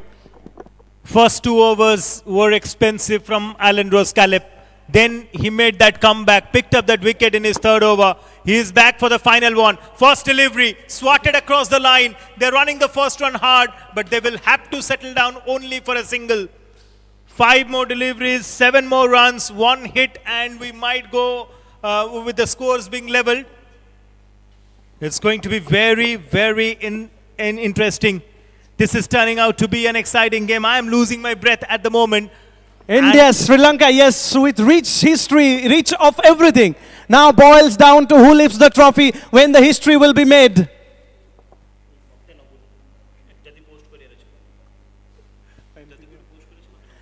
It all boils down to these many deliveries, these many runs, ladies and gentlemen. Who would have thought they'll make this close? These are some champion players playing. 7 needed from 5 deliveries. Who is winning it? 1 boundary, the Indian will feel it's their match. Yes, 1 boundary in this delivery. That is what the Indians need. Pranil More again wanted to go for a wild swing. Didn't get the timing right. They will pick up only a single. Only 1 run added to the tally. Singles not going to do the job for India. They know that as well. 6 more runs to win. 4 deliveries to go. They need a boundary. The sooner it comes, the better it is for the Indian side. Pranil More has got that ability of going for big shot. Abhishek Singh has already got a boundary to his name in the previous over. Alan Rose Calip having an expensive day on the field today. But that comeback over, the previous one where he picked up that wicket, that must have boosted his confidence. The captain leading with an example. The captain leading from the front. Sri Lanka wanted an inspiration, and this captain has been inspirational. And he's actually backing his own sort of a skill here. He's very good at bowling short balls, but very good at banging the ball in, and he's packed the field accordingly. Let's see if he bowls that length. Very important delivery of the match. Oh, he bowls a length one. The batter goes for it, and he goes for it in style. It's a boundary for the Indians. There we go then. This will change things completely now. Absolutely, going across the line of the ball and connecting that one really well into the square leg fence for a 4. Abhishek Singh got a boundary in the penultimate over. Abhishek Singh gets a boundary here in the final over. India now only a couple of runs away. Alan Rose Calip, he held his hands up, wanted to prove a point, and he was bowling really well till this boundary. And Abhishek Singh has now made sure that the Indians are only a couple of runs away. He will be on strike. Alindo Scallop will continue bowling. The Sri Lankan captain has done a fantastic job today here at the Barabati Stadium. But now it's all eyes on the two Indian batters. All eyes on Abhishek. Those two crucial boundaries that he got in the penultimate over and in the final over, that is definitely helping India. Is this the delivery? That's the question out there. Abhishek Singh, the hero, 12 from 7 deliveries. He should see through. 2 needed from 3 deliveries. Here we go. Hit that straight. It's just going to be a single. The story doesn't end here. The scores are level, all right. But still 2 deliveries remaining. Imagine there being a wicket. Saying as a neutral commentator, imagine this being a wicket. The new batsman will come in. And we also might have a chance to have a super over. Are you ready for that, Chiru? India will definitely want to be a bit sensible in the middle, this particular delivery. There's no reason to go for a wild swing. They need to find the gap and pick up a single. Sri Lanka can be more effective with their field placements. That's what exactly they're doing. They're bringing in more close-in fielders because they will want to restrict the 2 batters from crossing over for a single. This being a dot ball will definitely heat up things for the final delivery. 2 balls, 1 run. It's all happening out here at the Barabati. It's Moray who is on strike. Is this the delivery again? Yes, yes, yes, yes. This is the one. India have won the first ever Asia Cup of the Deaf here in Barabati. That is it for a celebration. The team has come out. The support staff have come out. This will go down as a historical moment in Indian Deaf cricket, in Indian cricket. Absolutely, no doubts about it. What a fantastic performance. It went all down to the wire. That partnership between Santosh and Virender, the captain leading from the front, getting a 50, but both of them got out. It all came down to the wire, and finally Abhishek Singh holding his nerve till the last moment, getting those 2 crucial boundaries, and that made sure that India have written history here in Deaf cricket. It's Asia Cup and the Asian champions, Team India, the host nation here in Cuttack, celebrating with joy. We can see that tricolour. We can see the way the Indian players are celebrating. It's really a matter of pride for them. Sri Lanka, commiserations to them. They performed really well. They gave their 100%. But in the end, in the final, it's Team India, those who have performed really well. And finally, they will lift the Asia Cup trophy here at the historic venue. A historic occasion for all of them. Yes, yes, yes. And you mentioned about the tricolour, mentioned about the Indian flag.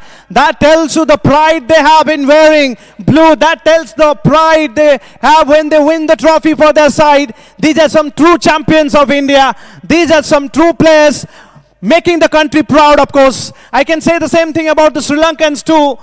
And of course, they give a very, very good fight here, Sri Lankans. Make no mistake. The most beautiful part of the game right now, they're shaking hands with each other. But ladies and gentlemen, when the history will be written, here the script will be written, they will be writing this with plenty of conviction and plenty of joy, as the first ever Asia Cup is won by Team India here in the historic Barabati, Odisha. Of course, it's time to say congratulations to the Indian side. Tough luck for the Sri Lankans. Don't go anywhere. We'll be back with the post-match presentation. Plenty of awards to be given. Stay with us.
Comme d'habitude on est calé,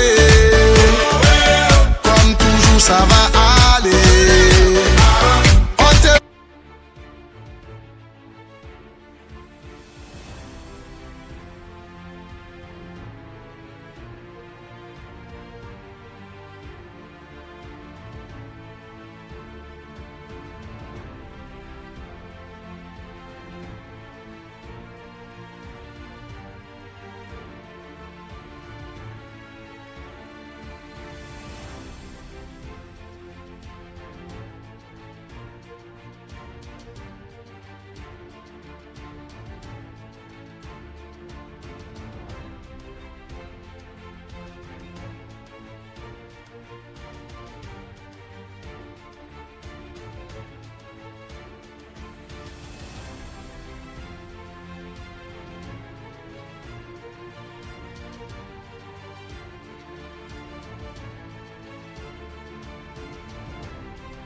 check, check.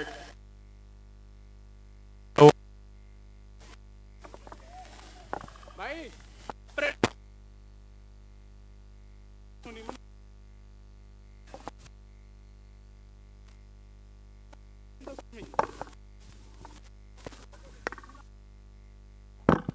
Hello.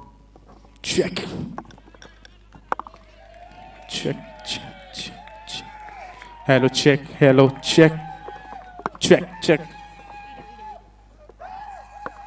Can we have the teams coming in front and taking their positions?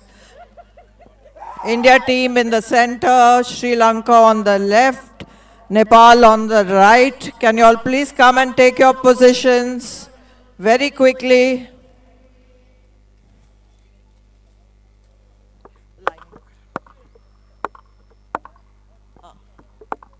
Semi-circle में जैसा भी खड़ा करना है उसको खड़ा करो। देवदत्त सबको खड़ा कराओ। हाँ तो इसीलिए ऐसे खड़ा कराओ ना। हाँ ऐसे खड़ा कराओ। साहब कहाँ हैं? Check.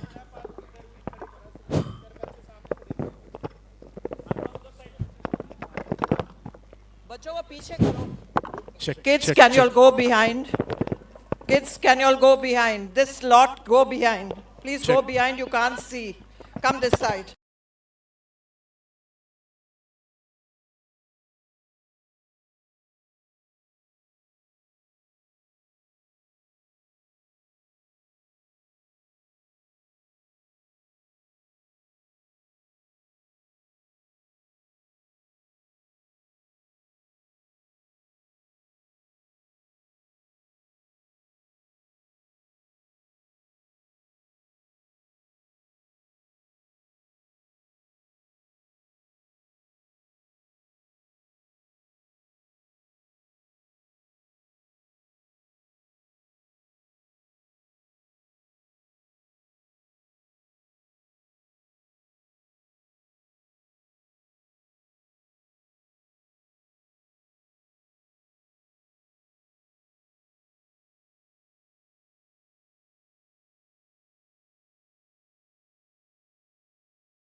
Nice to meet you. Nice to meet you.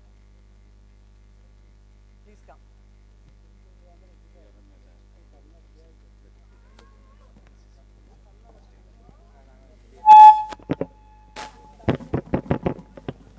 Can I have the two ladies sitting there? Please come down. Please come down.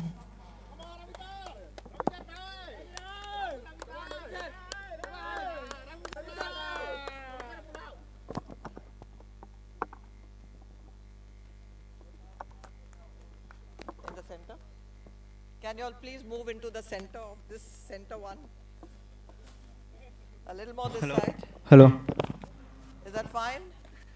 Sumit, is that fine?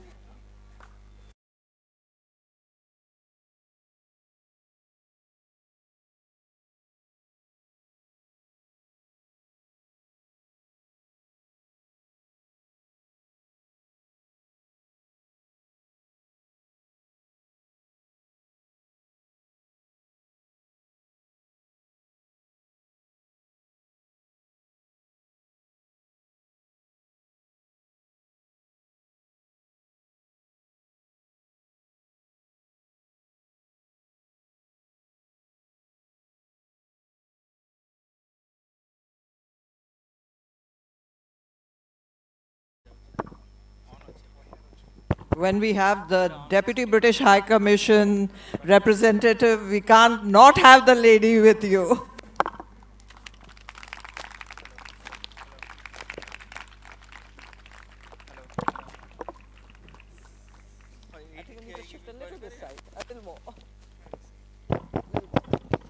Thank you very much.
Afternoon, ladies and gentlemen, respected dignitaries and officials of ADCA, IDCA, ODCA, and OCA, players, team officials, members of the media, and my dear cricket lover present here today. It gives me immense pleasure to welcome you all to the closing ceremony and prize distribution of the ADCA T20 International Asia Cup 2026, held from 19th to 25th February 2026, here at the iconic Barbati Stadium, Cuttack. Over the past few days, the historic venue has not only witnessed the highest quality cricket, but played with passion, resilience, discipline, and pride by the hearing impact teams who have gathered here to promote global inclusion. Teams from India, Sri Lanka, and Nepal have not just competed, they have inspired, proving that the spirit of sport rises above every limitation. This prestigious championship has been organized by ADCA and graciously hosted by IDCA with the support of ODCA and OCA. I extend a very warm and heartfelt welcome to everyone present here this evening. We are delighted with us as many students from Matru Bhavan who have come to support this unique tournament. I also thank to our volunteers from Asta School of Management who have done immense hard work to make this competition a successful. The success of teams are with the excellent guidance and coaching from their respective coaches. The Indian coach, Mr. Devdutt sir, head coach, and Mr. Ravikant Bhatt, and the coaches of Sri Lanka team, Mr. SGR Sajid. Now, ladies and gentlemen, we are privileged to have with us today an august gathering of distinguished personalities. We respectfully acknowledge the presence of our honorable chief guests and all other esteemed guests present here today. Your presence lends great dignity to this occasion and reflects your continued support towards the growth and promotion of deaf cricket. Ladies and gentlemen, as a mark of respect to our nation, may I request everyone present here to kindly rise for the national anthem. Everyone is requested to please stand up for the national anthem.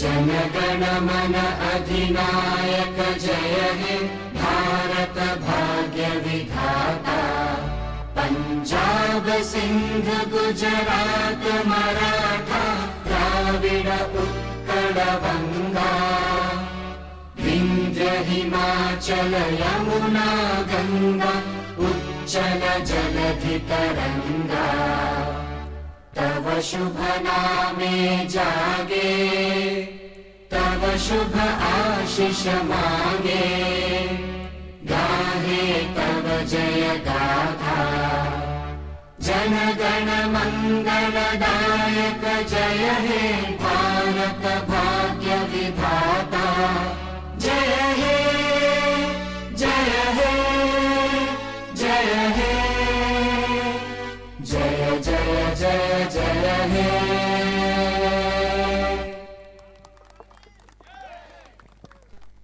Thank you everyone. You can take your seats please.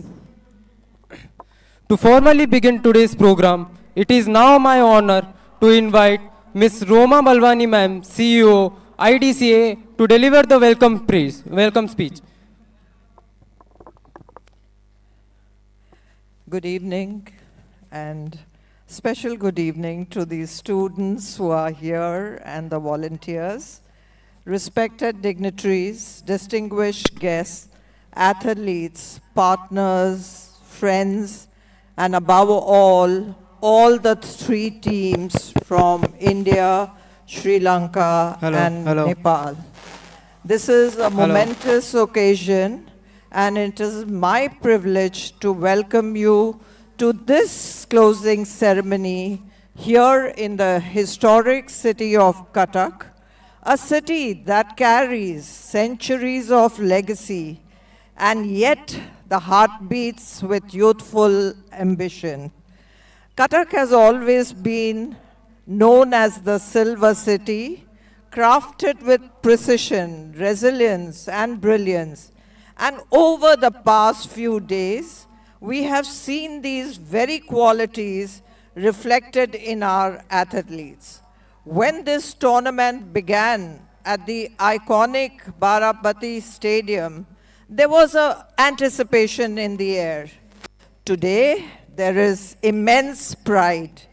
We witnessed more than matches. We witnessed courage under pressure. We witnessed teamwork beyond boundaries. We witnessed belief turning into performance. There was a moment during the tournament when the entire stadium rose to applaud a player who had just given everything to the field, not just skill, but all his heart. That moment reminds us why sports matter. It's not about noise, it's about spirit. It's not about applause, it's about effort. As Nelson Mandela once said, sports has the power to change the world. Over these days, we saw that power to unite, to inspire, and to build inclusion.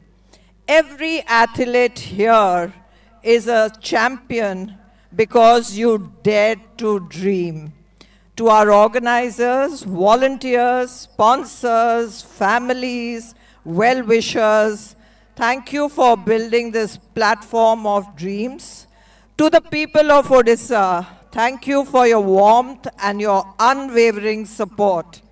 Tonight, as the lights shine over this magnificent stadium, let us remember this is not the end of the tournament. It's a beginning of a larger movement.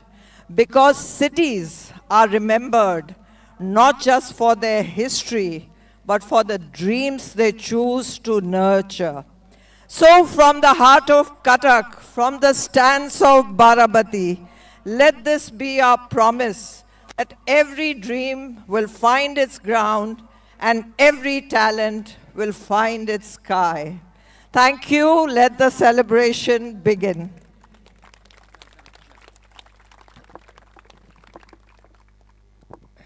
Thank you, ma'am. Ladies and gentlemen, every great tournament deserves a voice that captures the drama, decodes the moments, brings the game alive beyond the scoreboard. And this evening, both the acknowledgement of our valued partners and the summary of this remarkable tournament will be presented by a voice of that cricket lovers deeply respect. Now, I would like to request Mr. Gaurav Kumar Panda to highlight the overall tournament and share his insight with us. He is also the official commentator of this league.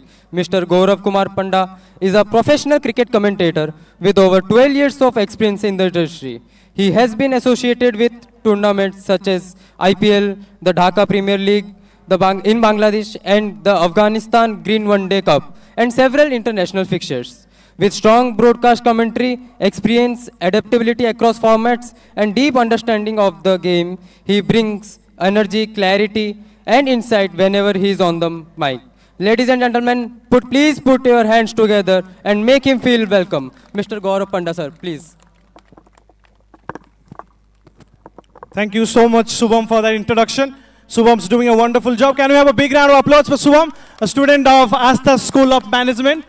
And it has been spectacular in making sure that the conduct of this program becomes smooth. My heartful respect to all the dignitaries. Of course, I was fortunate to be a part of the tournament because this tournament, marked its own importance, being the inaugural edition. And we always say that Cuttack is a city of history, culture, and heritage, and more so, it is a city of brotherhood. And we saw everything of that sort in this tournament from ball number 1. I'll say from the introduction ceremony, from the inaugural ceremony, of course. And of course, it's now my turn to turn up to the duties. I'd like to first thank our sponsors for being an integral part of the tournament. I'll start with Serum Institute of India, KFC India, Hero Motor Comp, Tata Motors Limited, MGM School of Sports, Kaizen, Impact Research and Measurement Private Limited, and last but not the least, RV Foundations. Without the support of our sponsors, this tournament would not have been possible. So on behalf of the organizers from IDCA, from ADCA, I would like to say huge thank you to all our sponsors. My job also is to summarize the tournament for all of you. And it's a wonderful job. Sometimes you're happy with whatever you get as a job, and because the quality of cricket has been absolutely top-notch from ball number 1 itself. The inaugural match was between India and Sri Lanka. Sri Lanka putting on 132 runs on the board. And of course was bundled out thanks to some wonderful performance from the Indian bowlers. And it is the Indian team that won this match by 4 wickets in that last over. Close contest, but Indian team came out victorious in that first match. The story continued for the Indian team versus Nepal too. This time the dominance was next level.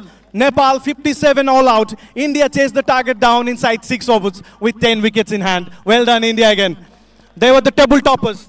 Of course, the story continued like that. Sri Lanka, Nepal, again one of the one-sided matches, 61s. Nepal tried to fight really hard on that occasion, but again Sri Lanka winning this match in 5 overs with 6 wickets in hand.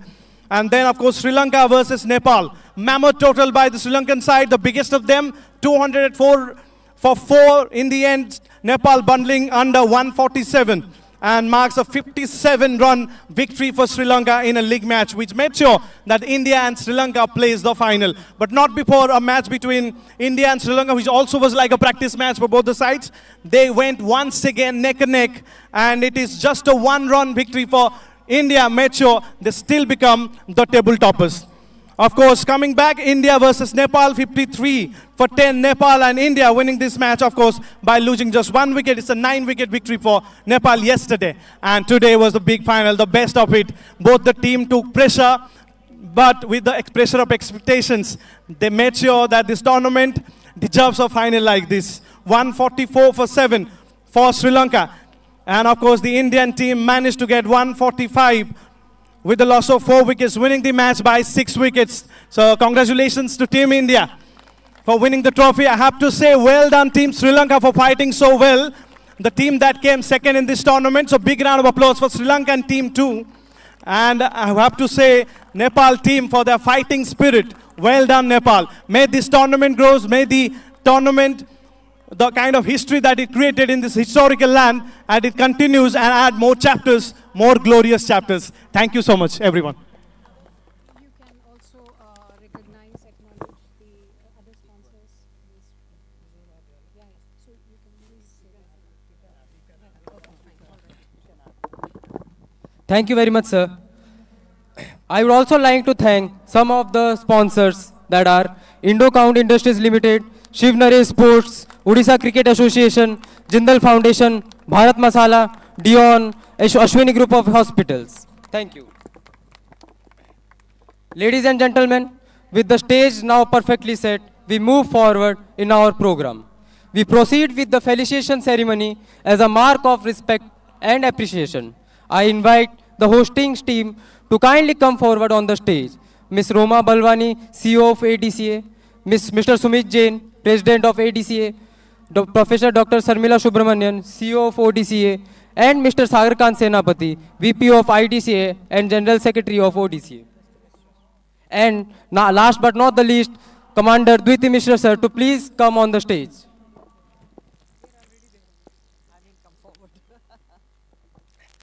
May I request our Honorable Chief Guest Sri Dattarai Bhau Sahib Sindhe, Collector of the Cuttack, to kindly come forward for the felicitation.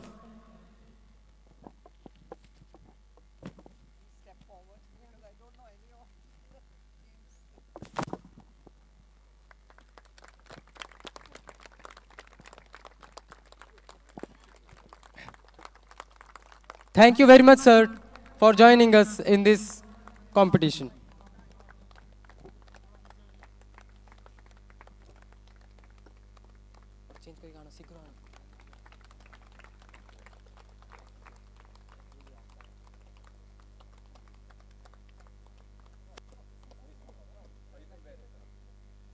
May I request Mr. Sanjay Raul, international cricketer, international umpire and match referee, to kindly come forward for felicitation.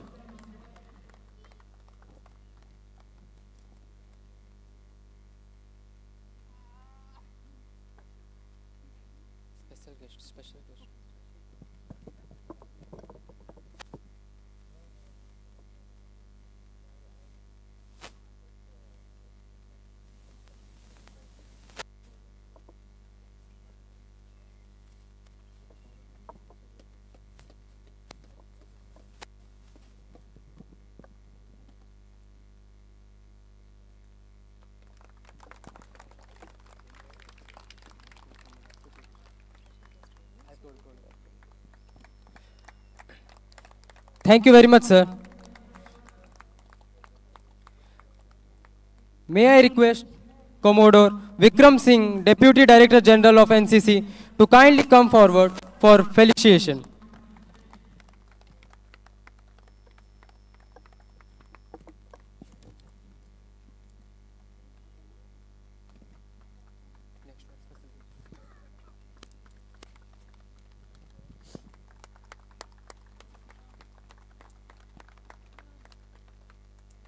Thank you very much, sir. May I request Advocate Swaroop Ranjan Singha Samanta to kindly come forward for felicitation.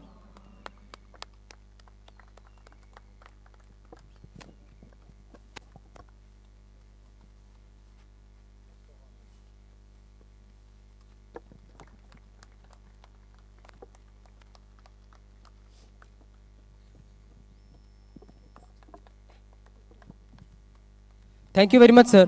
May I request Mr. Vikas Pradhan, Treasurer OCA, to kindly come forward for felicitation.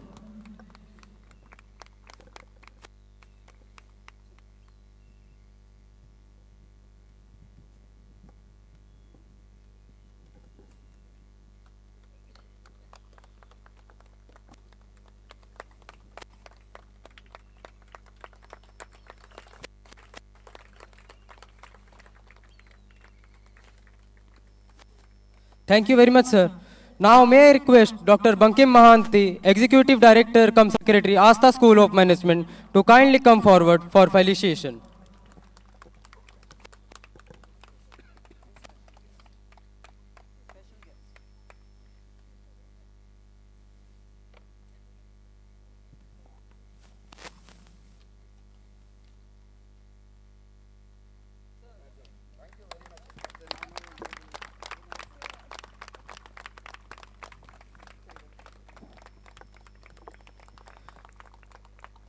Thank you very much, sir. May I request Swarnamai Satpati, Assistant Communication and Events Officer, British Deputy High Commission, Kolkata, to kindly come forward for felicitation.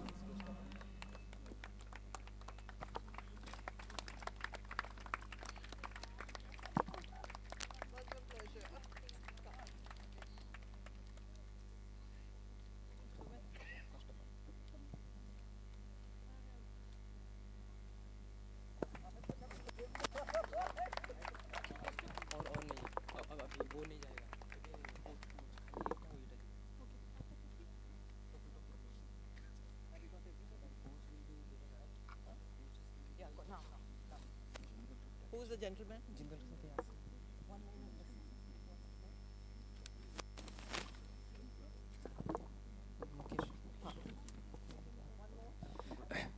Mukesh.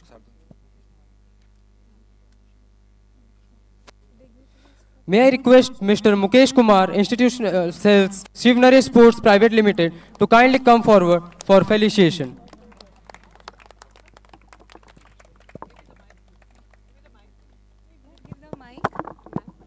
He's a special person. They have supported Sumit over a decade. Not one match we have gone without his. Everything is supplied by him and with a heart. That's more important.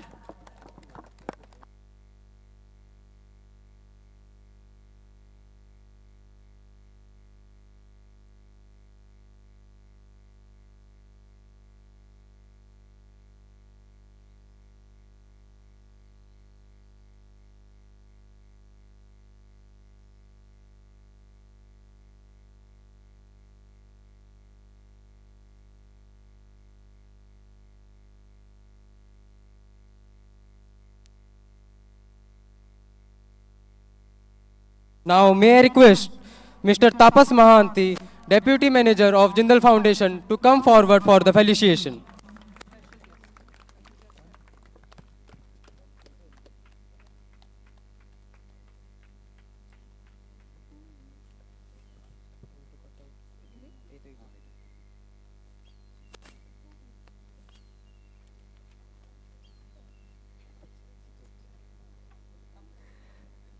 Thank you, sir.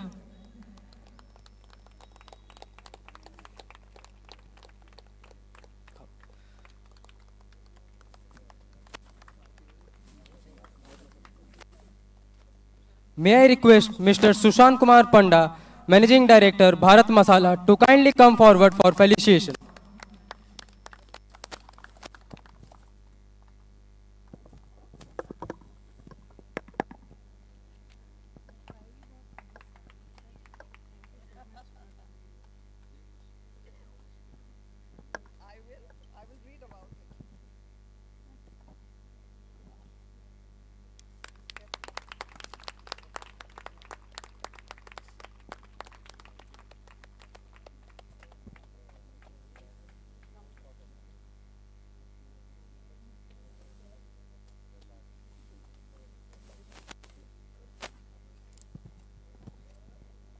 Now I would like to thank Mr. Subrat Behera, CEO of OCA, for his unwavering support.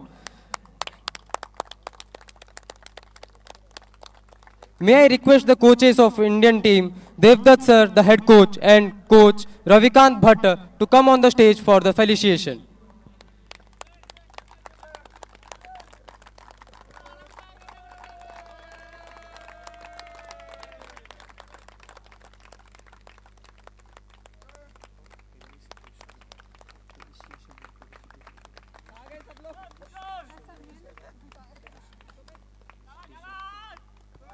Sorry, वो तो last.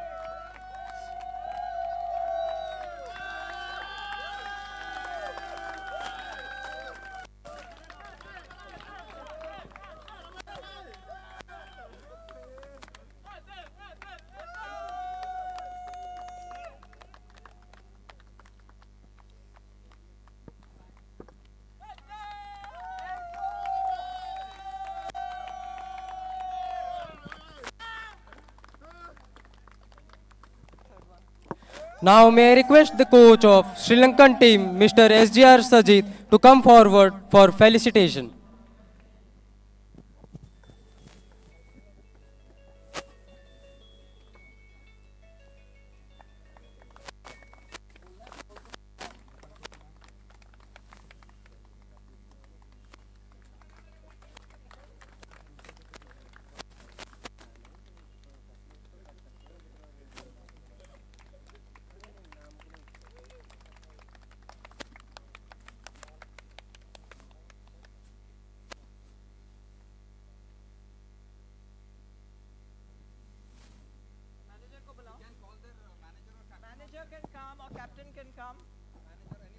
May I request the manager of Nepal team to come forward for the felicitation?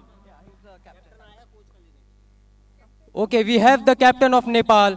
He will receive the felicitation in behalf of the coach of Nepal team. Mr. Baidyanath, the coach of Nepal team, captain of Nepal team.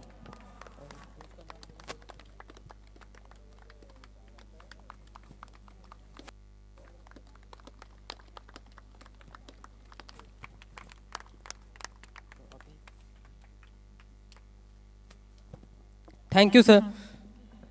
May I now invite our Honorable Chief Guest Sri Dattarai Bhausahib Shinde, Collector of Cuttack, to kindly address the gathering.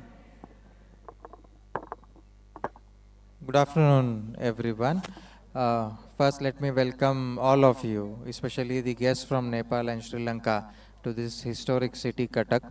Cuttack has been famous for as a sports capital of Odisha, because we have this historic Barabati Stadium, which is one of the oldest cricket stadiums of India. We regularly host cricket matches here with the cooperation of OCA and state government. And I'm very happy that ADCA and ODCA also chose this city, this historic Millennium City, as the host city for Asia Cup 2026. Let me congratulate all the teams along with the organizers for successfully organizing and concluding this unique kind of cricket tournament. And let me tell you, we are very happy that you are here in this historic city. It gives me immense pleasure. It is an added pleasure that India has won the championship, and let me congratulate especially the Indian team, their coaches, their support staff. But let me also tell both the teams from Nepal and Sri Lanka, you are equally the winners. You are equally the shareholders of this joy. And we are also proud of all of you, irrespective of your country of origin. You are also an inspiration for all these students which are here, because generally when we see differently abled people, we see what they can achieve. Parents also doubt if they can achieve greater heights. And looking at all of you, we really feel proud, and you have set an example for all others like us to think differently about all these differently able people and how they can progress in their lives. So you are really an inspiration for all of us. Let me congratulate all of you once again, and I hope that as a host city, we have done everything to make your stay comfortable, to make this tournament comfortable. And I also I'm deeply grateful for ODCA to organize this program here. Thank you so much. Bande Utkal Janani, Jai Hind. Thank you very much, sir. Now, may I invite Mr. Sanjay Raul, international cricketer, international umpire, and match referee, to address the gathering.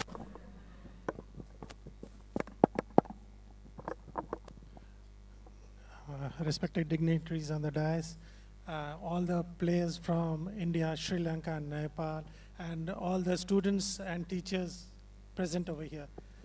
It's an honor for me to be here in the closing ceremony of this ADCA. And congratulations to Indian team for winning this tournament, and also congratulations to Sri Lanka and Nepal for playing very well and making it a success. And congratulations to all the support staff and the hosts for conducting this tournament so smoothly. Thank you. Thank you very much, sir. Now, may I invite Commodore Vikram Singh, Deputy Director General of NCC, to address the audience. Dear all, it's a matter of pride and privilege to be here amongst all of you.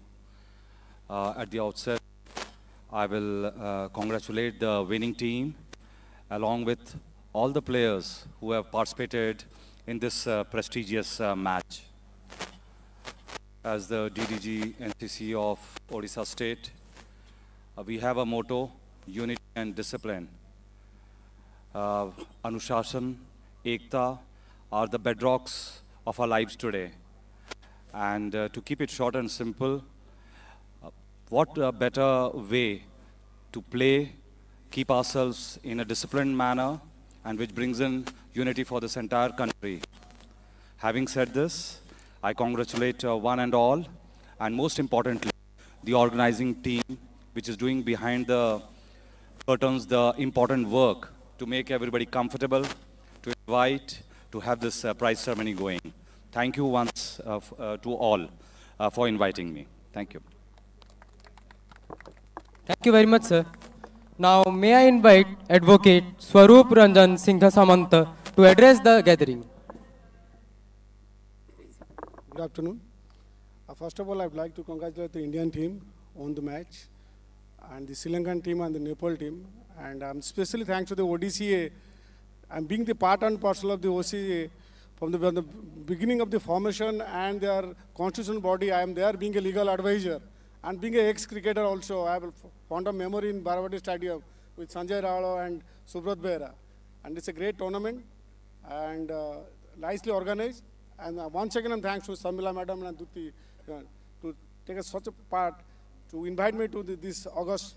And once again, thank you. Thank you very much. Thank you very much, sir. Now, may I request Swarnamai Satpathy, Assistant Communication and Events Officer, British Deputy High Commission, Kolkata, to kindly share her thought with us. Ma'am, please. Thank you so much. Thank you. I'm greatly honored today, and because I didn't have any idea that I'm here. But thanks to Roma ma'am, and I'm proudly representing British Deputy High Commission, Kolkata here. We have always been proudly, support the IDCA for all the tournaments that happens in Calcutta. And today they are here, and proudly they are here. I'm glad that is organized in my state, that's in Cuttack. You all players are the success, and thank you for having me here, ma'am. Thank you so much. This is a special hat for Amit. Amit has been our supporter in Calcutta. She works with Amit, so please thank Amit. He's our brand ambassador for the East. Thank you. Thank you, ma'am. Ladies and gentlemen, as we move towards the conclusion of this historic movement, I now invite Mr. Sumit Jain, President ADCA, to deliver the vote of thanks, followed by the prize distribution ceremony.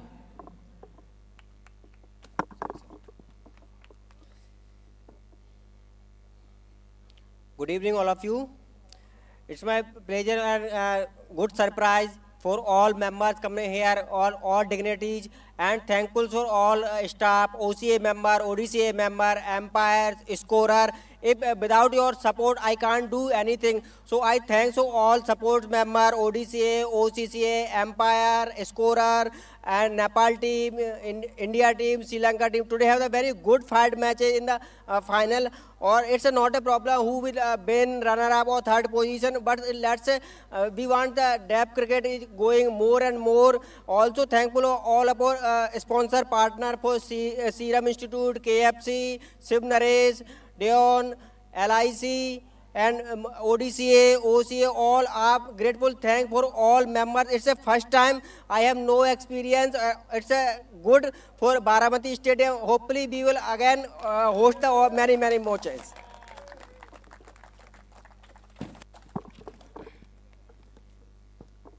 Ladies and gentlemen, fasten your seat belts, because what follows now is not just a ceremony. It is a celebration of greatness and glory. This ground has witnessed courage, it has witnessed character, and now it will witness champions being crowned. Welcome to the prize distribution ceremony of ADCA T20 International Asia Cup 2026.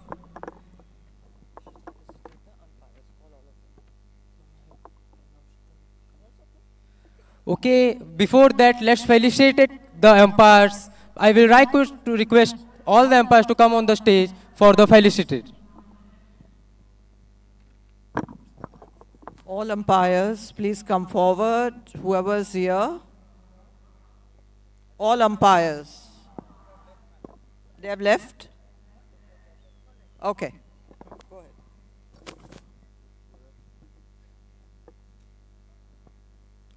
So we have the first category, player of the match, the final match.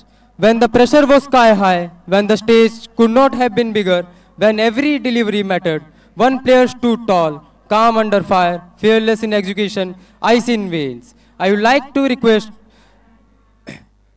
Mr.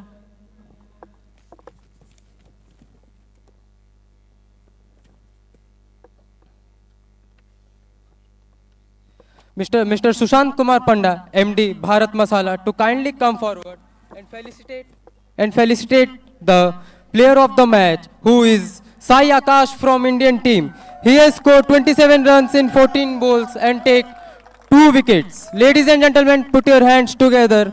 Take a bow. That was a performance straight out of this big stage.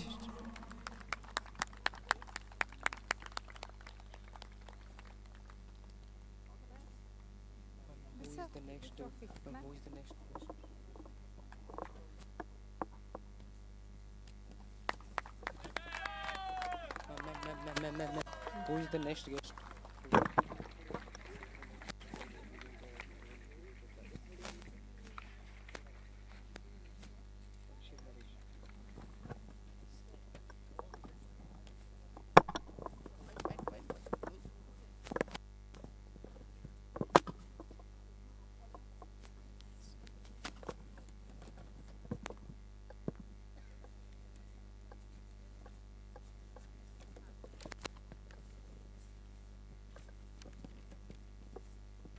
From one defining performance, we now move to excellence shown consistently across the tournament.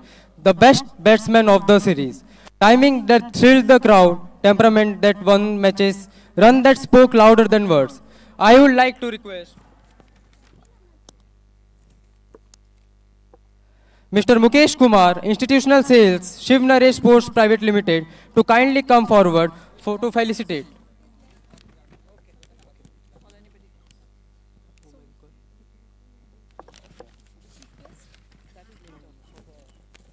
So I will like to request Swarnamay Satpathy, Assistant Communication and Events Officer, to come forward for the felicitation. The best batsman of the series, ADCA T20 International Asia Cup 2026, goes to Gimadu L. Malcolm, Sri Lanka. He has scored 196 runs throughout the series.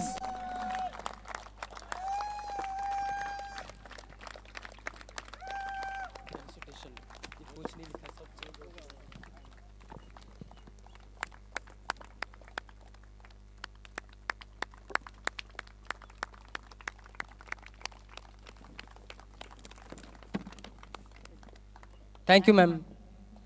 If batting set the tone, bowling turned the game on their head. The next one is best bowler of the series. Breaking partnership, creating moments, changing the course of matches. I would like to request Mr. Rajesh Maurya, AGM, Indocount Industries.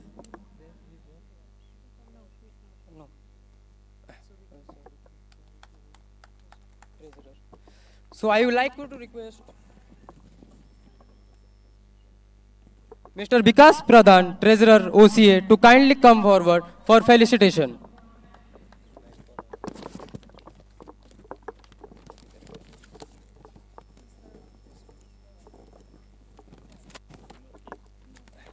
The best bowler of the series, ADCA T20 International Asia Cup 2026, goes to Gihan Lasidu D. Silva from Sri Lankan team. He has taken total 10 wickets throughout the series.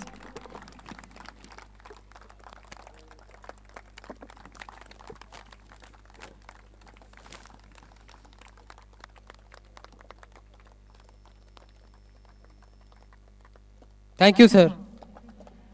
Consistency across the matches, composure under pressure, a champion's mindset. Next one is player of the series. I would like to request Dr. Bankim Mahanti, ED Secretary from Asta School of Management, to present the prize.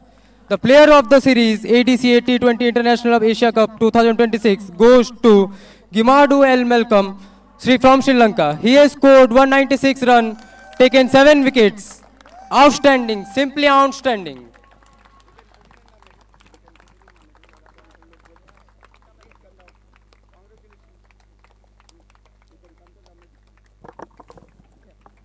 This has been specially sponsored by the School of Management. We are very thankful. And the volunteers, we are very thankful to all of you all. Bless you all. Thank you very much, ma'am. Thank you, sir. Now, the time comes for runner-up team. May I now invite the runner-up team of the ADCA T20 International Asia Cup 2026 to kindly come forward for the presentation of runners-up medal and runners-up trophy. The runners-up trophy goes to the Sri Lankan team. Please be on the stage. Your journey has earned respect across the nation. I would request the Sri Lankan team to please come one by one in a queue.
Ladies and gentlemen, please pause for a moment because this is where history is written.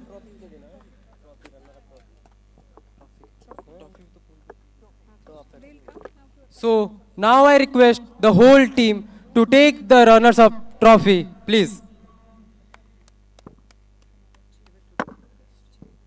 I would like to request our chief guest to please come forward to present the trophy to the team.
Thank you very much, Sri Lankan team.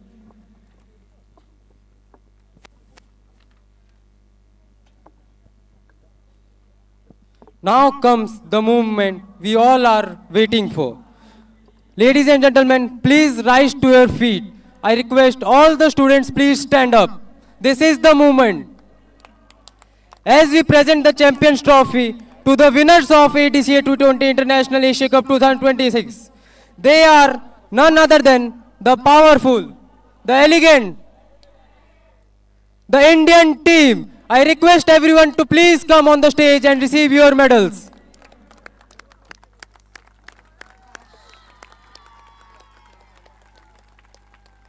Take your medals.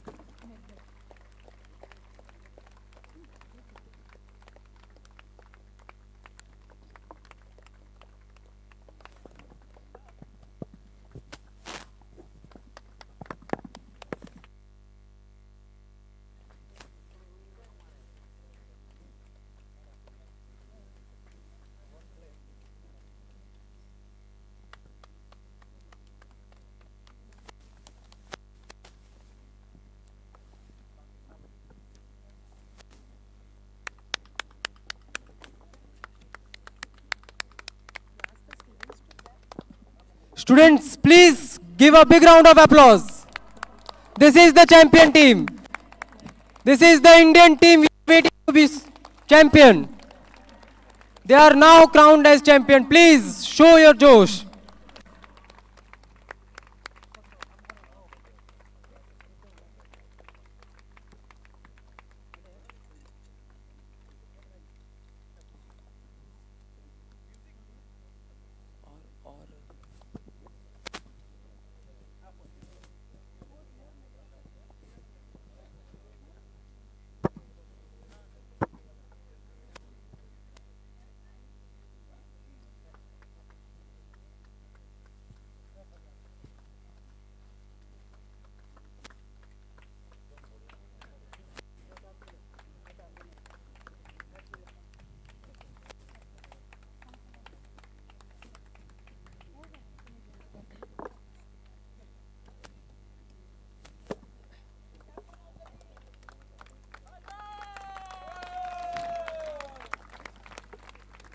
I would like to request sir to please come forward to present the Champions Trophy to the Indian team.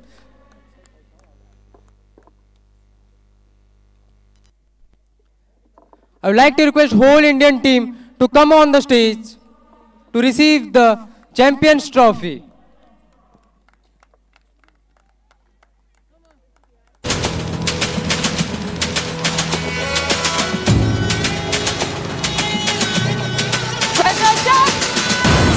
आज हम 2 kilometre ज्यादा भागेंगे।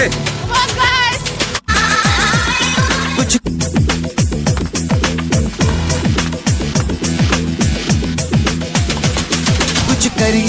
कुछ करिए नस नस मेरी खोले हाय कुछ करिए कुछ करिए बस बस बड़ा बोले अब कुछ करिए ओ कोई तो चल जिद फड़िए तू बेतरिए या मरिए हाय कोई तो चल जिद फड़िए तू बेतरिए या मरिए चक दे हो चक दे इंडिया चक दे हो चक दे इंडिया चक दे हो चक दे इंडिया चक दे हो चक दे India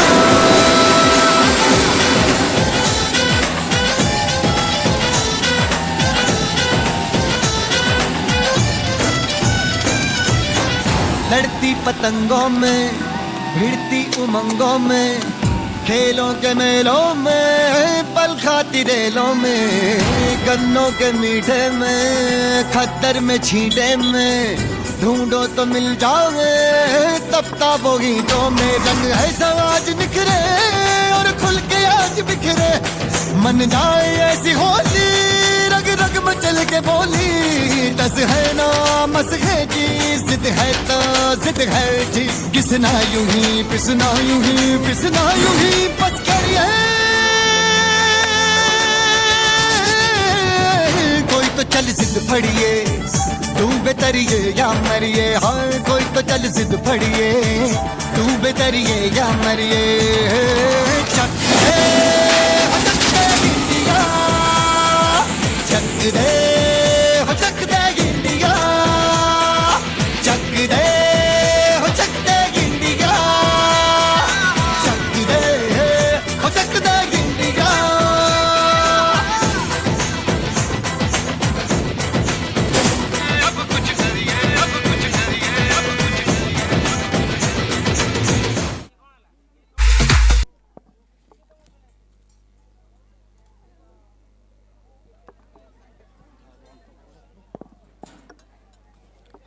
Thank you everyone. Ladies and gentlemen, with this we conclude the ADCA T20 International Asia Cup 2026.